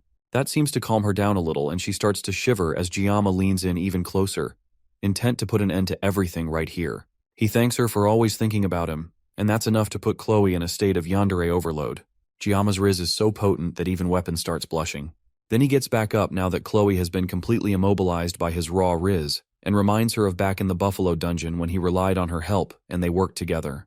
They've had many experiences together, so there's no need for her to get so upset so easily. Now that Chloe has calmed down, Giamma takes the opportunity to escape, happy that he managed to handle the situation somehow. Weapon asks him if he's alright, but Ryozo remains silent and looks completely disappointed. Their conversation moves along, and Giamma tells them that they should clean up and head out, while Ryozo steps out of the room. Later on, both Ryozo and Weapon walk together back to their dorms, with Giamma on both their minds. They could already tell from previous encounters that whenever it came to talking about Giamma, Chloe would always give off a murderous aura. It doesn't take a genius to guess that Chloe has very strong feelings towards our MC. However, those feelings are some kind of twisted love. What was even more shocking, though, was seeing Giamma holding his sashimi knife behind his gentle words and actions. He hopes to persuade his way out of dangerous situations, but it's clear that Giamma was ready to switch persuasion for violence if it came to it. He knows how to use the threat of violence if needed, and at a glance, that might make him seem like a villain. But in reality, those are the qualities of a ruler. Weapon was already convinced before, but now he knows for sure that Giamma is destined for greatness. As these thoughts go through his head, he notices Ryozo furiously tapping on her phone. She's been making grumpy faces for a while now, and it's clear that something is bothering her. She doesn't want to tell him what her problem is, so he instead asks her why she's fiddling on her phone so much. She's deleting a video from her NeoTube channel that her subscribers weren't watching called The Perfect Way to Deal with a Yandere, the same video series that Giamma was using to deal with Chloe. Not that Weapon knows that anyways.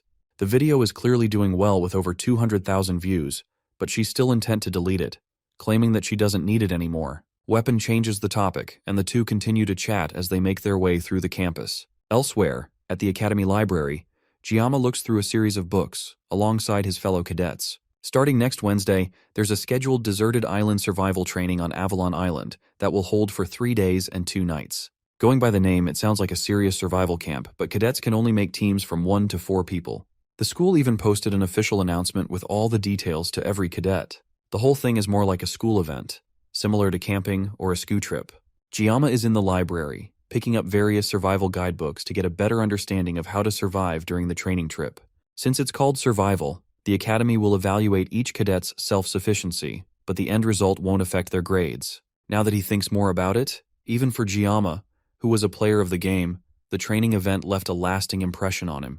It's part of the main storyline where the main character will acquire the hilt of Balmung, which is the main weapon of the protagonist. During the island training, an incident will also happen that sparks the feelings between Abel and Leon. He was really into the event at the time, but now he's not that jealous anymore. Since entering the school and the endless peril that he has had to endure, it has made him cynical about love. Since the Academy elders are after him and there is the mysterious instructor too, there's way too much for him to worry about to think about sparking a romance. No matter how pretty she is, This isn't a situation where he can catch feelings. Love can wait for his next life. In this current life, as a swordsman, what he's more interested in is the holy demon sword, Balmung. Maybe it's because he's a swordsman, but he honestly can't help wanting it. As a former player, he already knows where Balmung is and what it can do, but finding scattered Balmung pieces is also a key part of the story's narrative, and even if he knows where all the pieces are, he still can't get them. The condition to obtain Balmung, which chooses its own master, is to manifest the blessing of miracle. That means that the weapon is literally designed exclusively for the protagonist.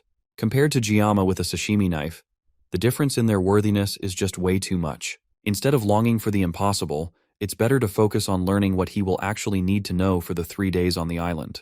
Because of the events that happened in Scopuli Island, the director has made a special request to the Sword Emperor to join as a guest instructor leading the Wolf class. The world's strongest hero is guiding a group of first-year students on a camping trip. The main story has definitely changed a lot, but at least he can now fulfill his goals safely thanks to that. Gyama heads over to the shelf to get another book that could have something he needs to know. He didn't come to the library just for basic survival info that he could get online. He's looking for something specific on Avalon Island. He opens a book that talks about the history of the island and starts reading. Avalon Island is located in the far western sea, and it's a mystical place where the terrain constantly shifts. In the very center of the island, there's an ancient lake called the Queen's Lake, and among certain tribes, it's called the Land of Beginnings. Currently, the island is uninhabited. All these things are stuff that Gyama already knows, and it looks like he will have to search the whole library to find exactly what he wants.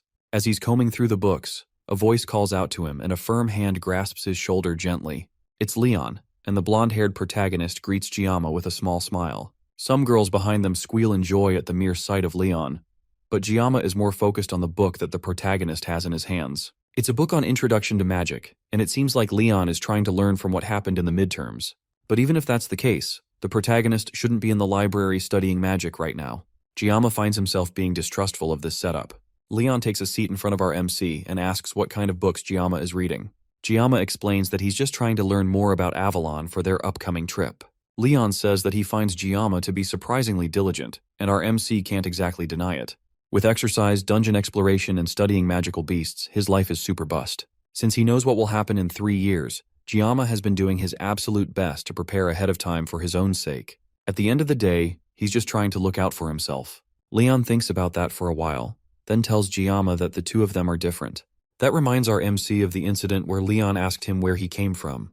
The blonde isn't acting that different from how he hid in the game, but there's something that feels off about this person compared to the Leon that Gyama knows. There's a hint of sadness on his face, and there's also something about his troubled attitude. Without giving Gyama a chance to figure out what's going on, Leon gets up and wishes Gyama a safe trip back home. There's definitely something up with the protagonist. Maybe it's the weight of being a hero that's carrying humanity's fate.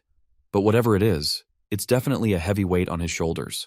With Leon gone, Gyama turns back to finding what he needs before the library closes.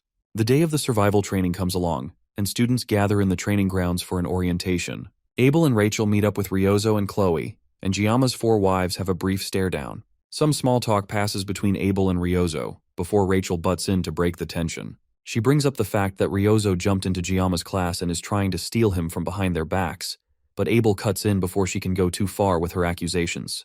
Rachel doesn't stop though, and gets even louder, bringing up the fact that Ryozo not only went to a dungeon with Gyama, but also started a club with him, and now she could potentially be spending a whole 2 nights and 3 days on a survival training island with him as well. Ryozo cuts in and tells them that Gyama said that he wants to do the training alone. His excuse is that there were things that he wanted to try himself, so he's planning to take on the entire island solo. That gets Rachel excited since it means that Gyama will be completely alone for the entire 3 days. Rachel comes up with a little game for the 4 of them to play while scouting through the island. Gyama only said that he wanted to go alone, but there was no rule that he can't be followed. So Rachel comes up with a game called the Rachel Game that will give one lucky girl a chance for some alone time with Gyama. Avalon Island has constantly changing terrain, and even if they use the spatial gate to go onto the island, they will all get dropped in random locations. It'll be hard just trying to meet up, and even harder to form teams. So the Rachel Game will have one single rule. Whoever finds Gyama first wins the game, and the remaining 3 must give up. The girl that finds Gyama will get the chance to completely monopolize Gyama. If they meet up with each other, they can team up or separate by their own choice, but they should never get in each other's way. All the girls agree, but Abel turns beet red at the thought of monopolizing Gyama. She refuses to join in on the game, but that's just better for the rest of them, because it means that there's less people to compete against.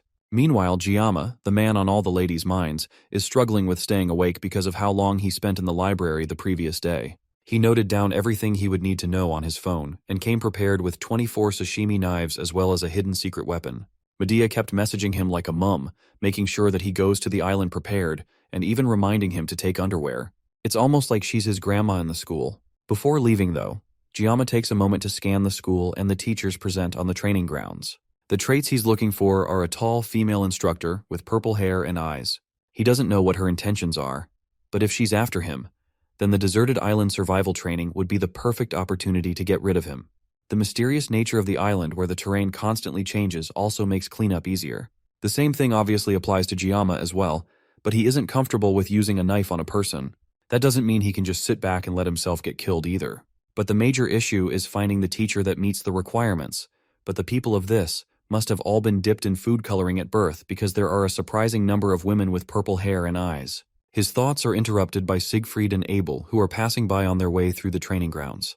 The Sword Emperor reminds Giamma that he must continue to work hard and get good results, but that he must also remember to get plenty of rest and enjoy the training. After a little bit more small talk, the two walk away, but Abel takes an especially long moment to stare at Giamma before leaving with a huff. Giamma doesn't think much of it, and laughs as he remembers from the game's story that she will soon get a boyfriend. As he's watching her leave, he doesn't notice Ryozo sneaking up to him with a mischievous glint in her eyes. At least that's what she thinks until Giamma turns around sharply and strikes her with a strong flick to the forehead. She cries and jumps back, not expecting him to hit her out of the blue with such a strong attack. She was only game to wish him luck in the training, but now she's too pissed off to even look at him. Giamma doesn't really understand Ryozo. He couldn't sleep much these days because she's always hanging around him, and if he ignores her and doesn't react, then she'll just get more restless and paces around like crazy. He has no idea what caught her attention so strongly, but Ryozo is still technically a heroine. He doesn't want to be closer to her than he has to. The spatial gate to Avalon Island opens, and the students are told to carefully pass through to the island for their test. Giamma steps up to the gate, determined to make sure that this time he will find what he's looking for, and he will get through this event quietly without any trouble. The gate brings him through, and he arrives in the sacred land of Avalon. Specifically, he arrives in front of the Tree of Beginnings, Yggdrasil. This isn't time for sightseeing, though.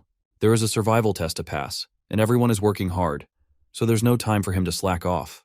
Thankfully for him, he took a photo of the island's map back at the library.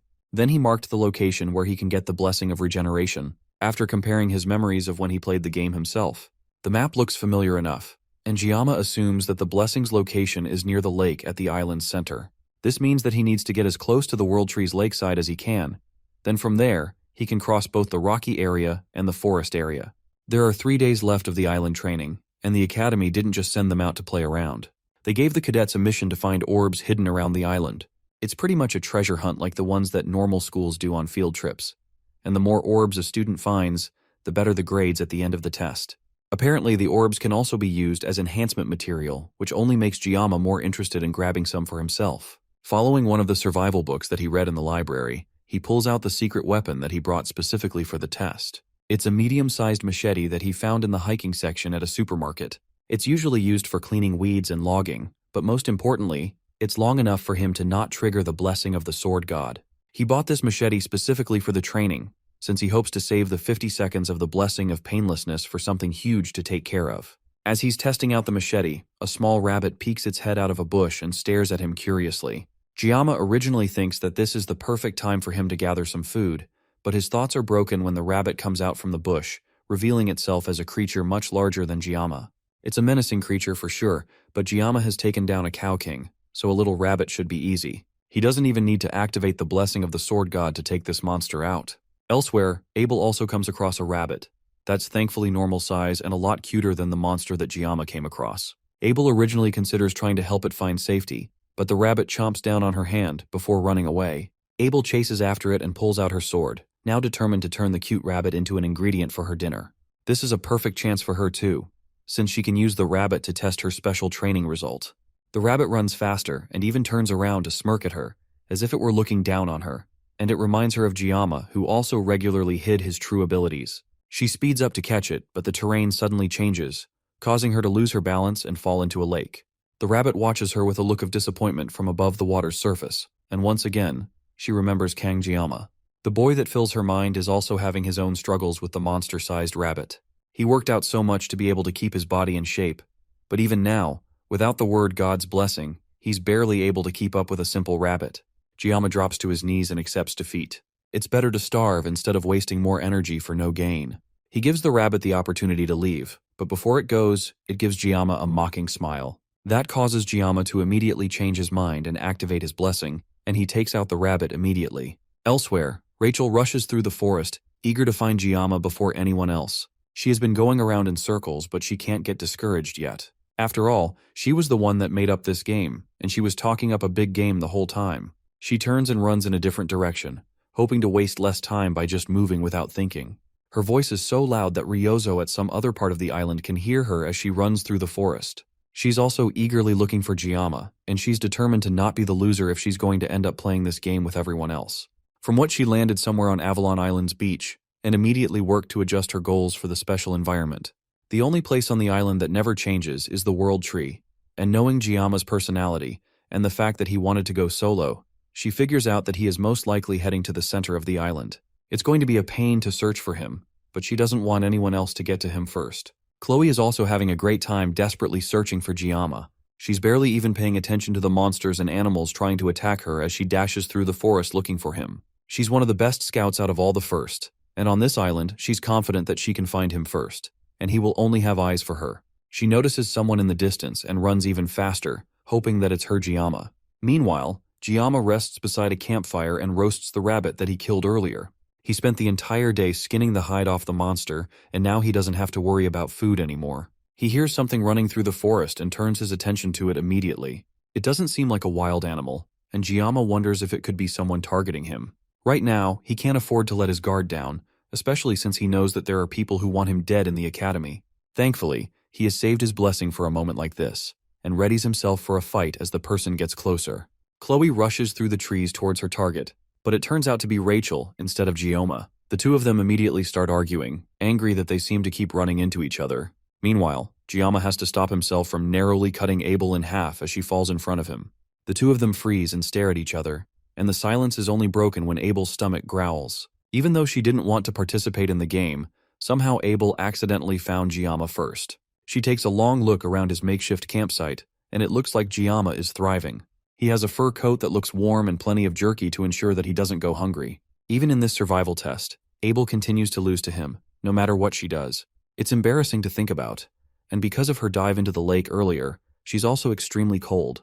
Giamma comes up behind her and gives her the fur coat to cover herself with.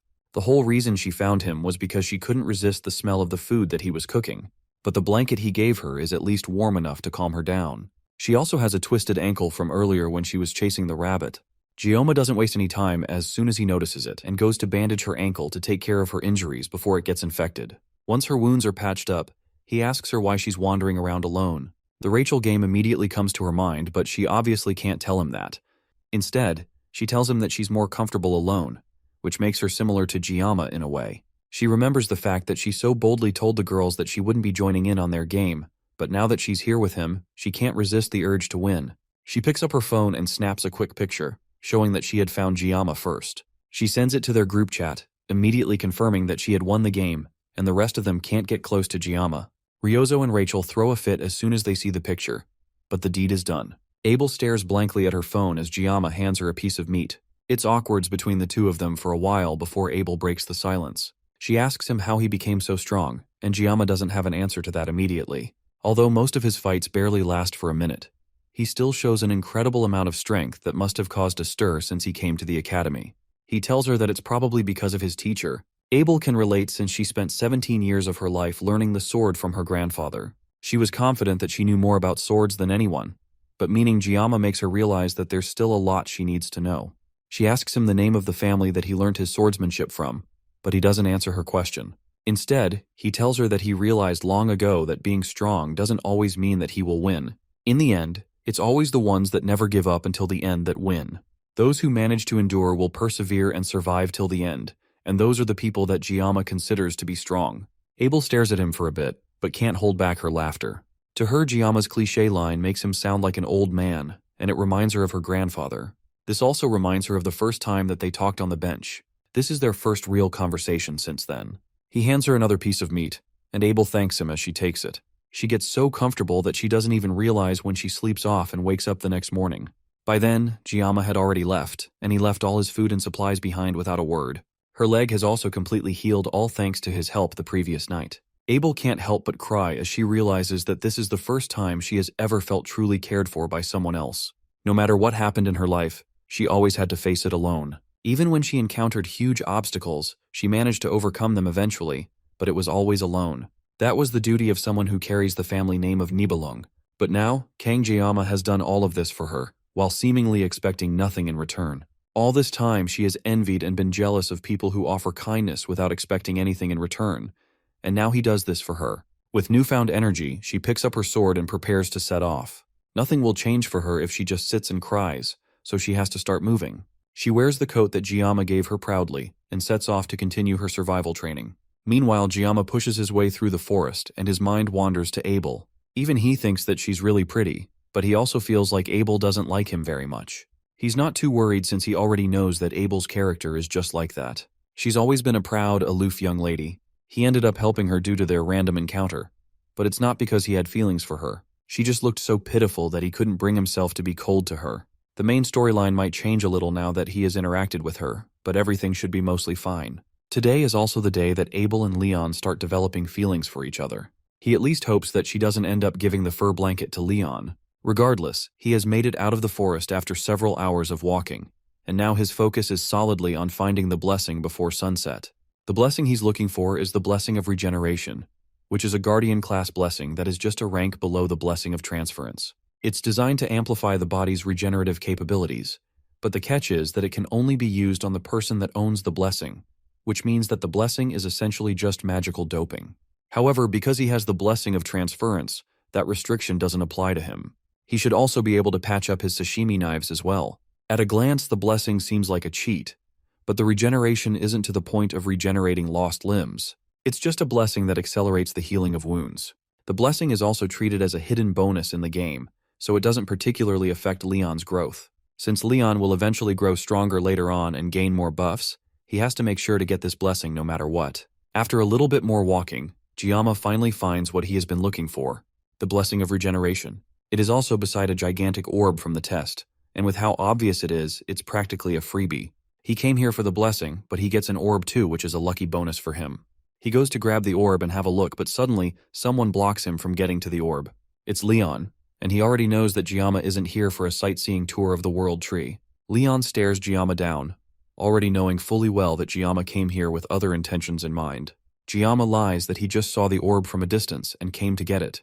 Leon draws his sword and tells Giamma to come and try to get it, but only if he can defeat the blonde in a fight. From the day Leon was born, half the world smiled with him. At least, that's what he has been told all his life. He found something that's proof of him being a hero. The sword in Leon's hand shines brightly as he stares Giamma down. This isn't right though, and Leon is supposed to be with Abel right now.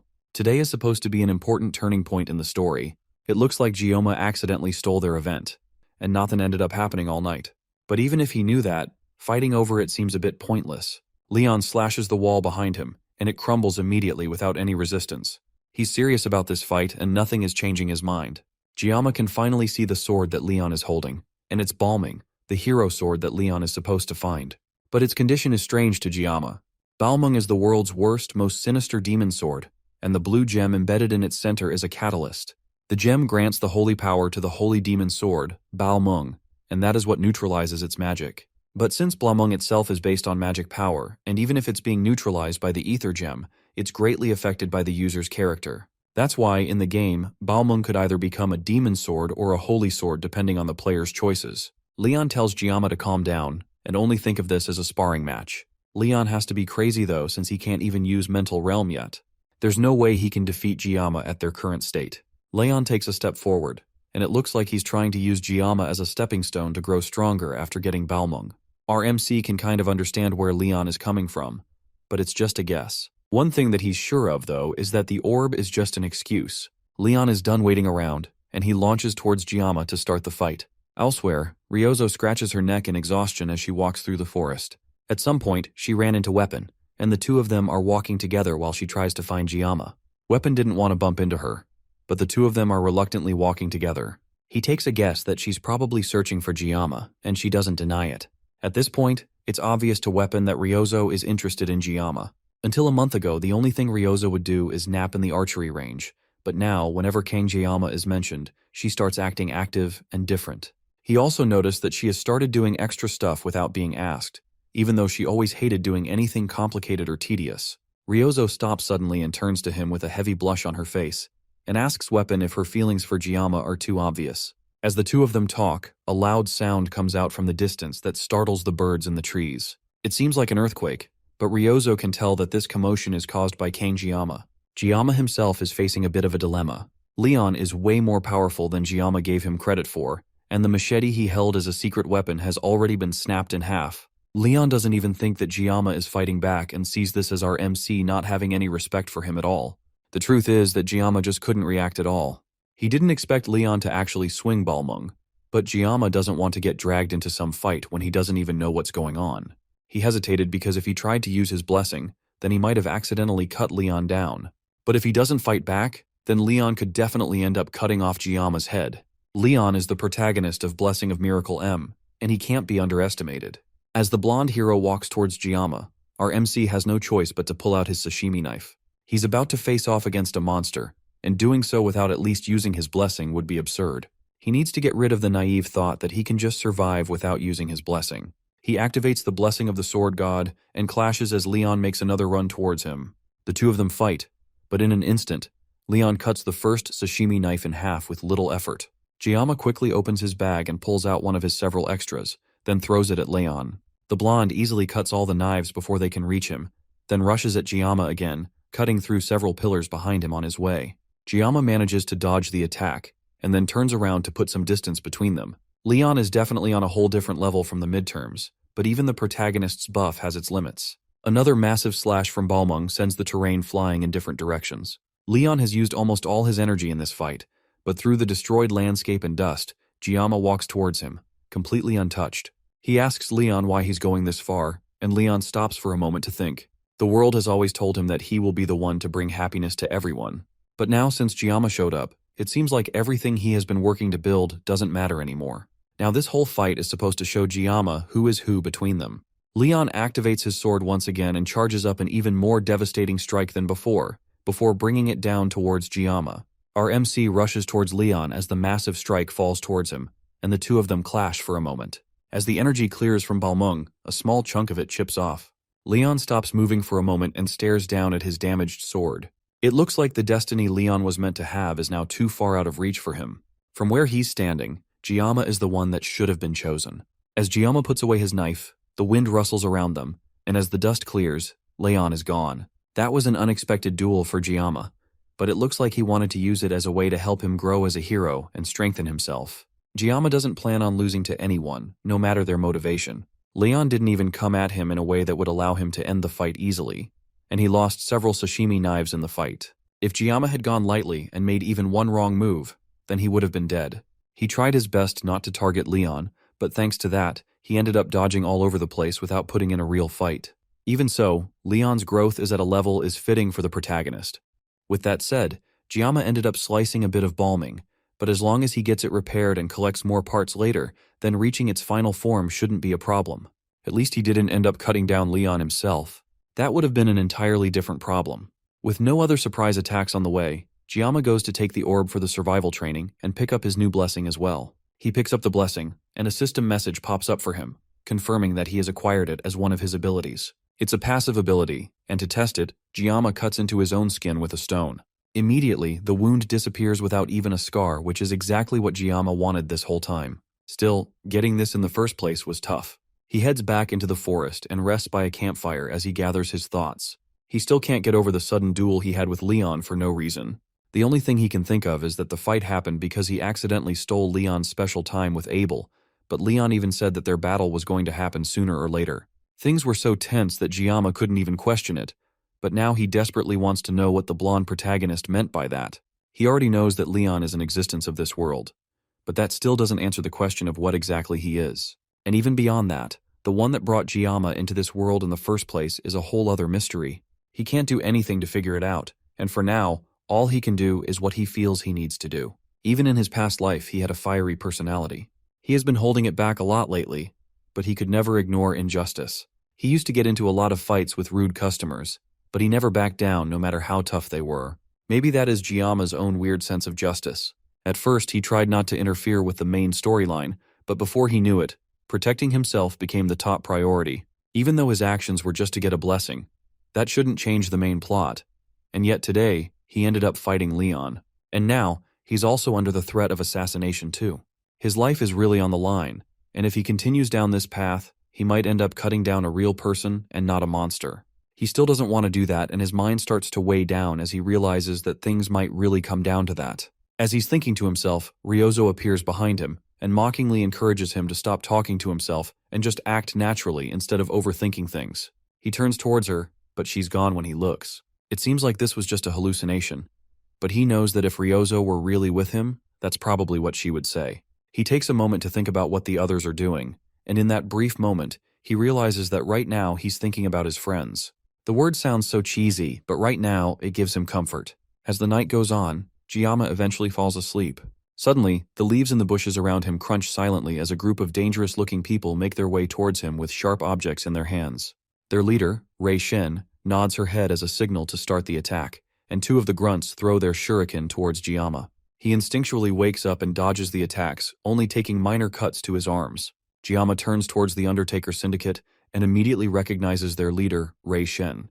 In the story, she eventually becomes the first half-demon that Leon ever faces. Originally, she was the daughter of a noble, but after her family betrayed her and kicked her out, she became a contract killer. Her hatred grew with time, and then she eventually became a villain that got defeated by Leon.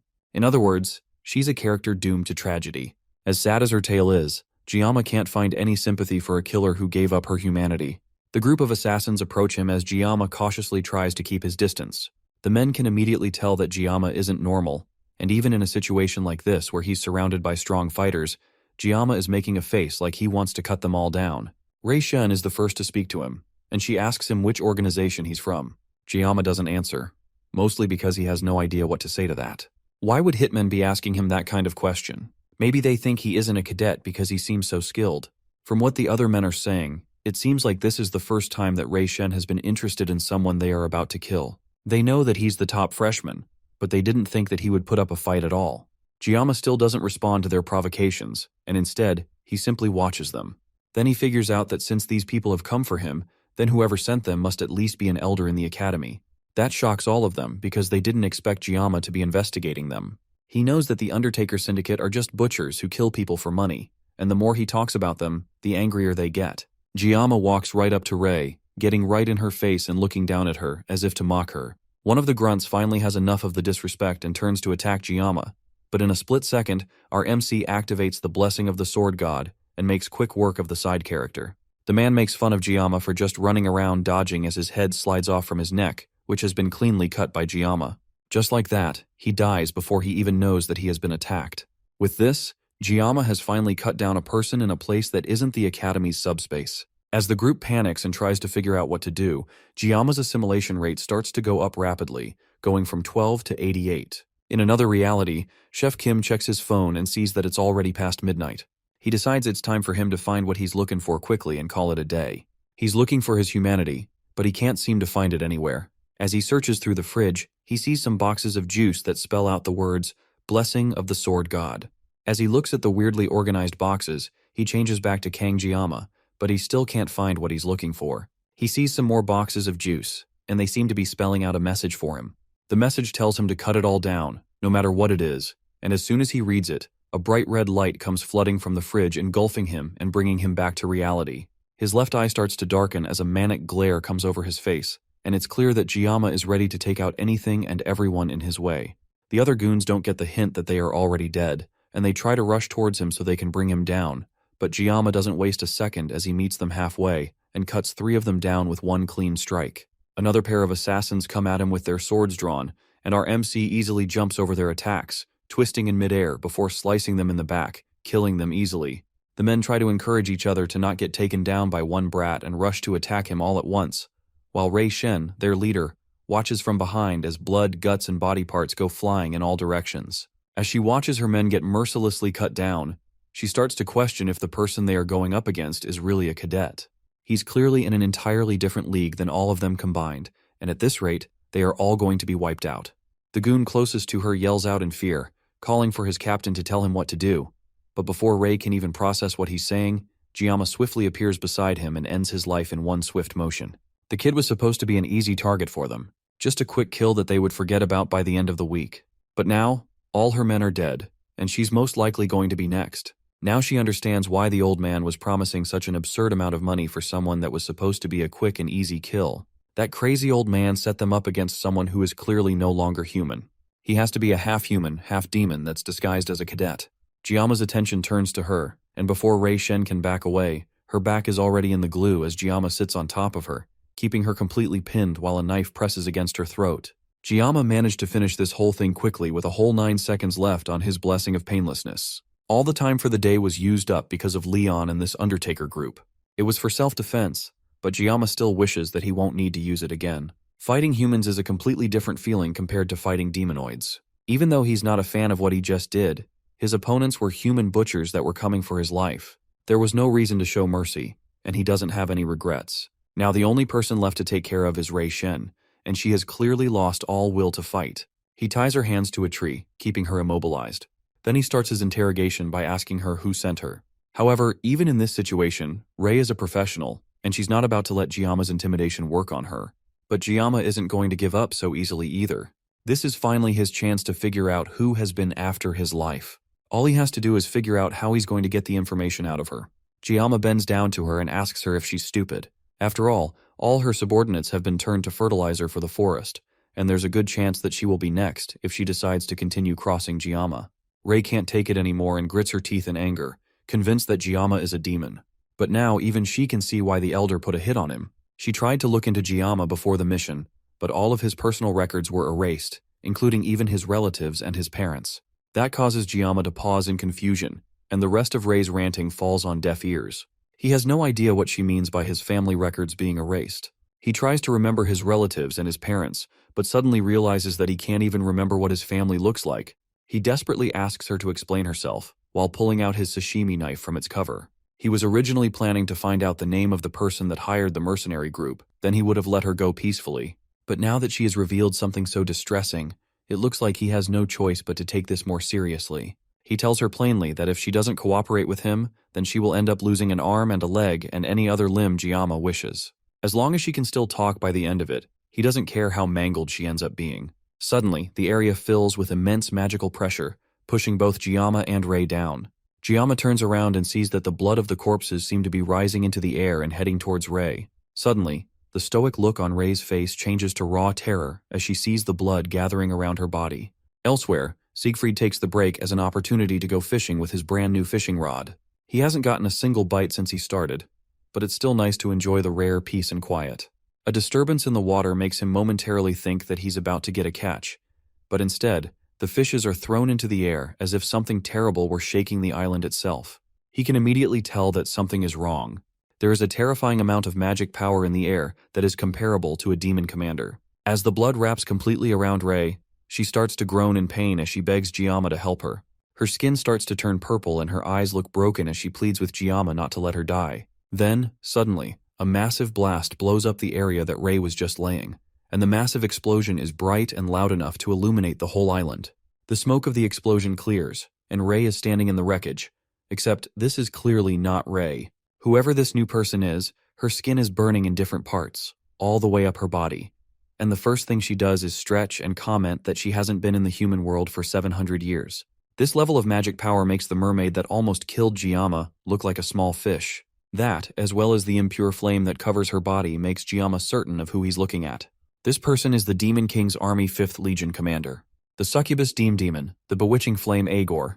It looks like just after slowly turning into a demon, Giamma is about to face off against a demon commander. The dream demon laughs in glee as even the birds in the sky fall to the ground from the immense heat that her appearance caused. She asks Giamma if this is not how humans greet each other. After all, it's been 700 years since she last stepped out of the demon realm, so she's not used to human customs anymore. Regardless of whether she's right or wrong in how she introduced herself, she does it again, even saying that it's nice to meet him before asking for his name. Giamma is still stunned to silence as she continues to ask him questions that he can barely even hear anymore.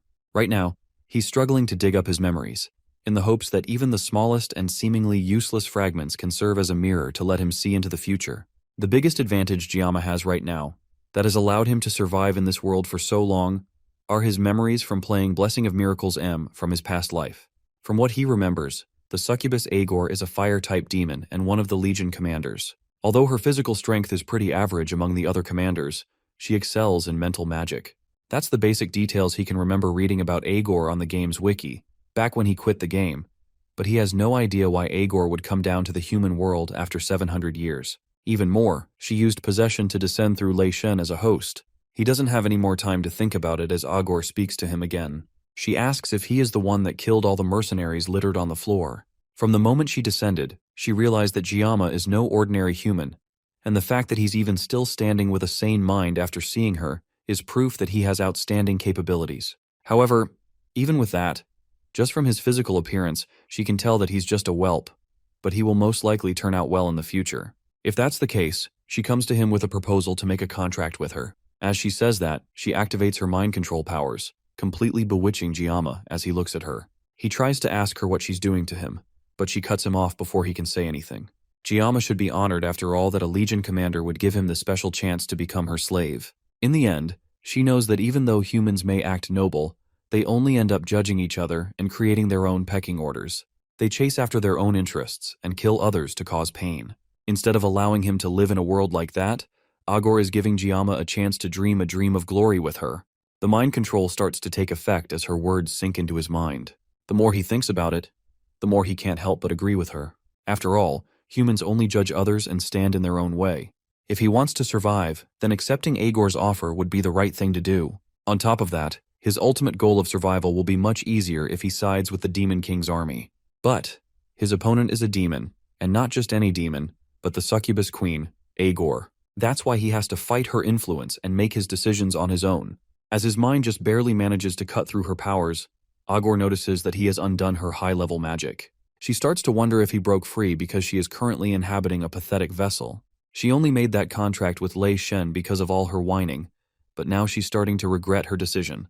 As she continues to complain about her host, Giamma starts to laugh. He finds her nonsensical barking funny and couldn't hold back his amusement. There's a brief silence as Agor struggles to comprehend what Giamma just said, and then he pulls out his sashimi knife to answer her question about becoming a slave. With one swift swipe of his blade in empty air, he tells her to buzz off. Agor smirks at his lack of manners as flames start to gather around them. Giamma cuts through the flames that she effortlessly sends his way, and she even yawns while he works to dodge her attacks. But our MC isn't even moving at his full potential yet. He manages to move fast enough to cut her down, causing her to dodge and jump away while laughing maniacally. The more they fight, the more she starts to want him, even though her offer of making him her slave was only said half-jokingly. She decides to see how far his abilities can really go, and unleashes even more of her power at once, sending multiple fireballs at him. Giamma cuts through all of them easily, pushing through the wall of flames, directly at Agor. His increasingly dazzling skills only make her more and more impressed by him.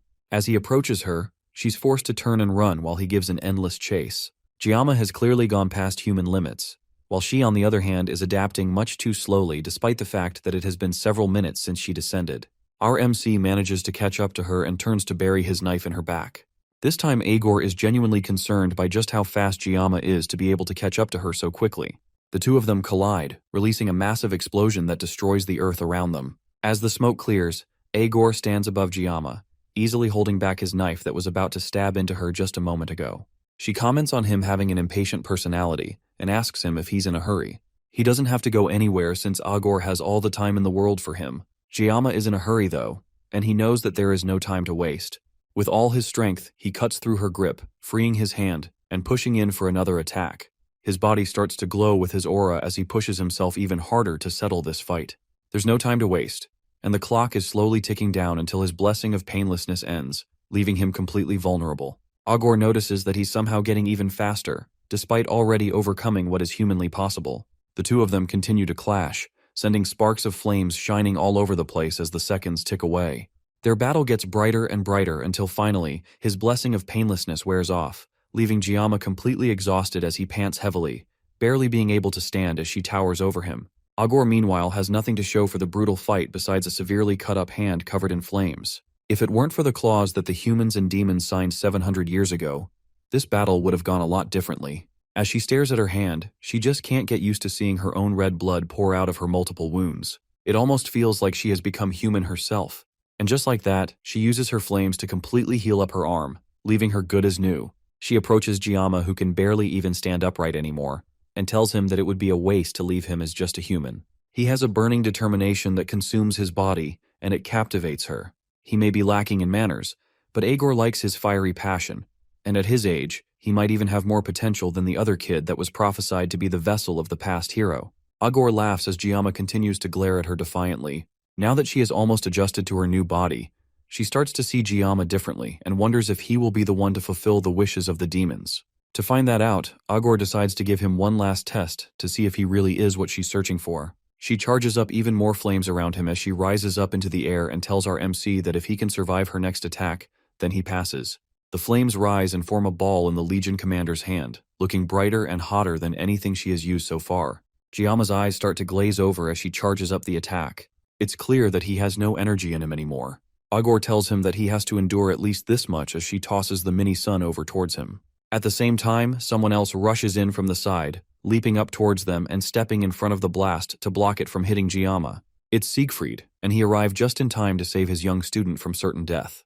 As he uses all his strength to block the burst of fire heading towards Giamma, he tells our MC to pull himself together and snap out of his daze. Agor is mildly annoyed by the old man's sudden interference in their battle, and she tells Siegfried not to butt in between them. However, the old man absolutely cannot let Giamma fall in battle, especially with all the potential he has shown. Since the Swordmaster has chosen to put his life on the line for Giamma, Agor is more than willing to put him through the challenge to see if he can actually protect the younger boy. Meanwhile, Giamma's consciousness floats in an empty space as he struggles to regain himself. His first thought is asking if he's dead, as he hears coughing coming from somewhere in front of him. He's just barely able to come to his senses and sees someone standing in front of him. The first thing he sees is a flaming knob where an arm is supposed to be, and as his vision clears, he sees the Sword Emperor standing in front of him with a missing arm.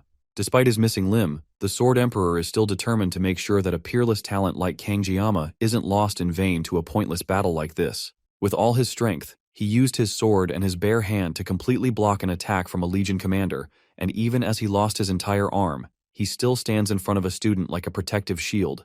All of this is because he knows that the boy he's giving his life to protect will surely become the link to humans and demons, and he will grow to become the hope that breaks the chain. He notices that our MC seems to have come to his senses and tells him to rest for a while till his body recovers. From what Siegfried can see, the situation is dire, and he needs to hold down the fort while his student rests. Giamma points out that Siegfried has lost an arm, but the old man tells him now to bother about it. There's no need to use both hands to grip a sword anyways. For now, Giamma has to focus on getting himself together. Agor is done letting them have their idle chit-chat, and she calls out to Siegfried.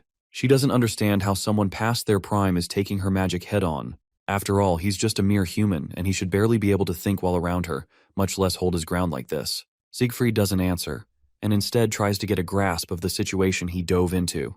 Right now, he's facing off against Agor, one of the Legion commanders, and for someone with such a high rank to show up, they need to use flesh as an offering to loosen the barrier between the demon realm and the human world. From there, they can possess a human body which acts as the catalyst.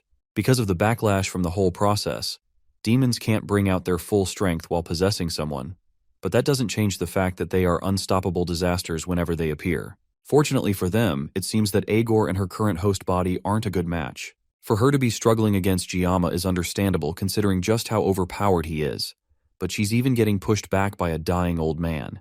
She doesn't know what trick Siegfried pulled to be able to hold out against her for so long, but she'll make sure that her next attack won't end with him just losing her arm.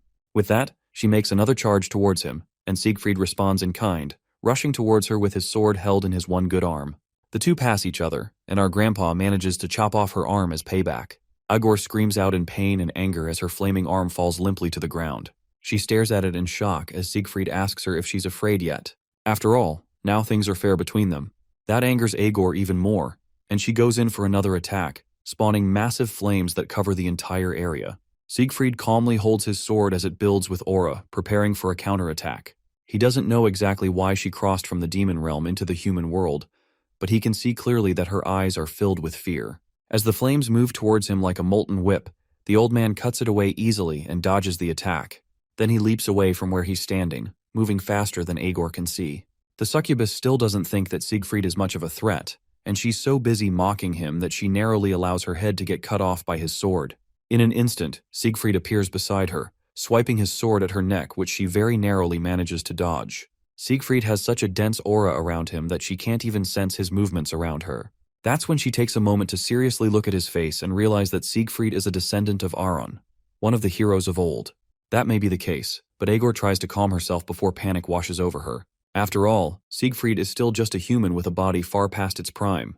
There's no need for her to get so worked up over someone like this. She flies up into the sky to put some distance between them, then summons a barrage of flaming spears above her head. Descendant of Aaron or not, there's no way a body as frail as Siegfried's will be able to dodge this next attack. The spears fill the sky and the heat is so overwhelming that even the clouds start to give way. She laughs like a maniac as both Giamma and Siegfried realize that this next one is going to be tough to dodge. Without giving them more than a second to think, she unleashes the flaming rain down to the ground. Siegfried may be old, but he still has some spring in his step, moving fast enough to dodge the rain of fire. Giamma can do nothing but watch and call out for his teacher. He's like to help him, but right now it's taking all the strength he has left to barely stay conscious. If he lets go of his sashimi knife, he might never be able to grab hold of it again. Giving up his blessing in this situation would basically be suicide. Siegfried continues to jump and avoid the molten spears as they rip apart the ground around him. With his one good arm, he slashes his sword at any attacks that come to close, perfectly cutting the fire spears in half. Even Agor commends him on his impressive display with such an old body. She upgrades him from a meddling bug to a scurrying rat in her eyes, but the attacks are still falling and they don't seem to have an end. Siegfried hasn't just been blindly dodging them this entire time, though. He's been getting closer to her with each step, and now he's within jumping distance. As he closes the gap, he agrees with her that demons are absurdly stronger than humans. In fact, in his youth, he resented the world after coming to terms with that fact and understanding that his effort alone wouldn't be enough to overcome it. But he has realized something now that he has reached old age. Agor mocks him as he speaks, but even though her words are dismissive, she can't ignore the raw skill that shows off just how experienced the old man is with the sword. Siegfried is almost within striking distance, and she still hasn't found a weakness to exploit. Then she notices it right as he gets closer. His left side where his arm is missing is wide open and a sitting duck for an attack. She smirks as an idea comes to her head and tells Siegfried to keep babbling. The old man leaps into the air, getting closer to her, and with his sword primed for the final slash, he screams out to Agor. He tells her that humans can develop and evolve even in hopeless situations, and that's what demons fear the most. That's why they are constantly trying to invade the human world. With that, Siegfried finally makes it into stabbing distance and raises his hand above his head for the final strike. Once he's close enough, Agor starts to laugh. With a quick move of her hand, she stabs at his foot with a spear of fire that bursts from the ground. With that, Siegfried's heroic leap is hindered, leaving him wide open for a finishing attack. Agor doesn't waste a second and closes the gap between them, placing her hand on his chest. She's tired of listening to his babbling, and there's only one way she can put an end to it. With that, she shoots a burst of fire from her palm that tears straight through the Sword Emperor's stomach. The beam then explodes, completely engulfing the older man in bright flames as Agor walks away, once again looking bored of the whole fight. Siegfried spits out blood and falls to his knees as he coughs in pain. His body is on fire, his arm is missing, and there's a bowling ball-sized hole in his stomach.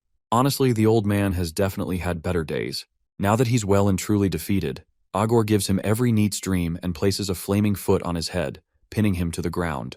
Left with no strength in his body, it looks like Siegfried has no words left to speak. Agor knows humans well, and whether it's 700 years ago or today, the heroic types are always so cliché. The mighty Sword Emperor can't even open his mouth to argue as she tears him down with her words. Giamma calls out for his teacher again, still barely able to move or do anything to save him. Agor almost forgot about the kid, but her attention goes back to him after his cry. For the first time since they met, she calls him by his name and approaches him to continue their conversation from before Siegfried arrived. Now that the intruding matter has been taken care of, it's time for her to give him the results of the test she gave him earlier. The Sword Emperor tries in vain to yell for his student to run, but it's already too late. Giamma passed her test, and as a reward, he gets another taste of mind control. His already weakened mind can barely hold back as the Legion commander places her flaming hands on his body. In her eyes, Giamma will definitely serve as the perfect host for the hopes of demonkind. She lovingly tells him that they will see each other in hell, while Sief Freed yells for her not to turn her back on the enemy to go after a young cadet. Agor laughs at his attempts to save our MC as she prepares a seal on her tongue. She doesn't feel like hanging out with an old man like Sief Freed, and her attention is fully on Giamma. She leans in and places her tongue on his forehead, giving him a devil mark as a seal of approval for passing her test. With that, Giamma falls to the ground, seemingly completely taken over by the demon woman's magic. The demon mark seems to take root in his head and spreads all over his body, completely covering him with her power. The system immediately detects the unauthorized external intrusion and starts to freak out. It activates its self-defense program automatically, but just like with the Sword God's blessing, the program cannot execute because the user's level and the word line are too low. So instead, the system uses Yggdrasil as a catalyst to temporarily increase Giamma's level. Then it uses its restraint to readjust and synchronize the word line. If you have no idea what this means, dear user, it means that our OPMC is about to get absolutely busted, and Agor is cooked. Giamma's synchronization level increases from 12.7 all the way to 99%, and then finally 100. With that, the condition for his mysterious locked power has been met, and Giamma is about to wake up. Meanwhile, Sief Freed still tries to fight against the overconfident demon, but in his weakened and bruised state, he's barely a threat. He's a lot slower, but even Agor can't help but commend the fact that he's still moving despite his injuries. It's not too much for her to understand though, since bugs are known to keep moving even after their heads are cut off. Sief Freed still tries to fight back as Agor playfully dodges his attacks. Even if it costs him his life, he's determined to take both of Agor's legs with him as he dies. His blade shines with his aura, and Agor takes note of the color. It's just like 700 years ago in war when the Sword Saint used their aura as well. He evolved his aura right up to his dying breath to fight her. It looks like she has no choice but to kill the old man for good before he becomes a problem later. She rushes at him for one final battle, and Sief Freed prepares to meet her head-on, but they are both interrupted as a blast of magic comes down from the sky, socking Agor to her core. She turns around in rage to find the origin of the magic, and her eyes widen in shock. She first thinks that what she's looking at is Giamma, but this definitely can't be the boy. The feeling that runs through her body as she sees the glowing form of whatever is coming towards them. She hasn't felt this unpleasant feeling for 700 years. The system forcibly raised and manifested the level of all of Giamma's blessings, including the blessing of painlessness and the blessing of regeneration.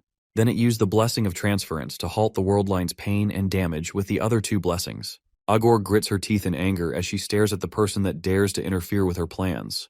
Then she calls the person in the air above them, Joaquin. Giamma descends from the sky towards them, and the blessing of the Sword God has been temporarily disabled in this new form. Instead, it announces that the gods should bear witness as he wields the blessing of pseudo-invocation. Elsewhere on the island, Abel rests her sword against her back as she walks through the dense forest.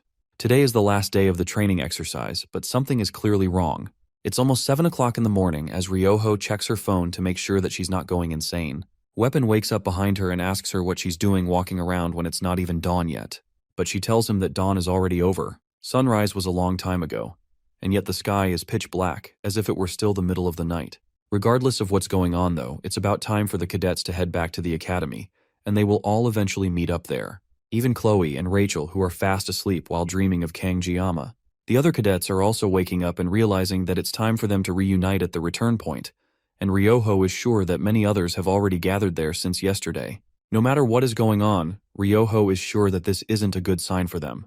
Back at the battlefront, the smoke doesn't show any signs of clearing as Giamma calmly floats down to the demon and human who were just about to kill each other not too long ago. Agor still can't believe that Joaquin of all people would suddenly appear out of nowhere.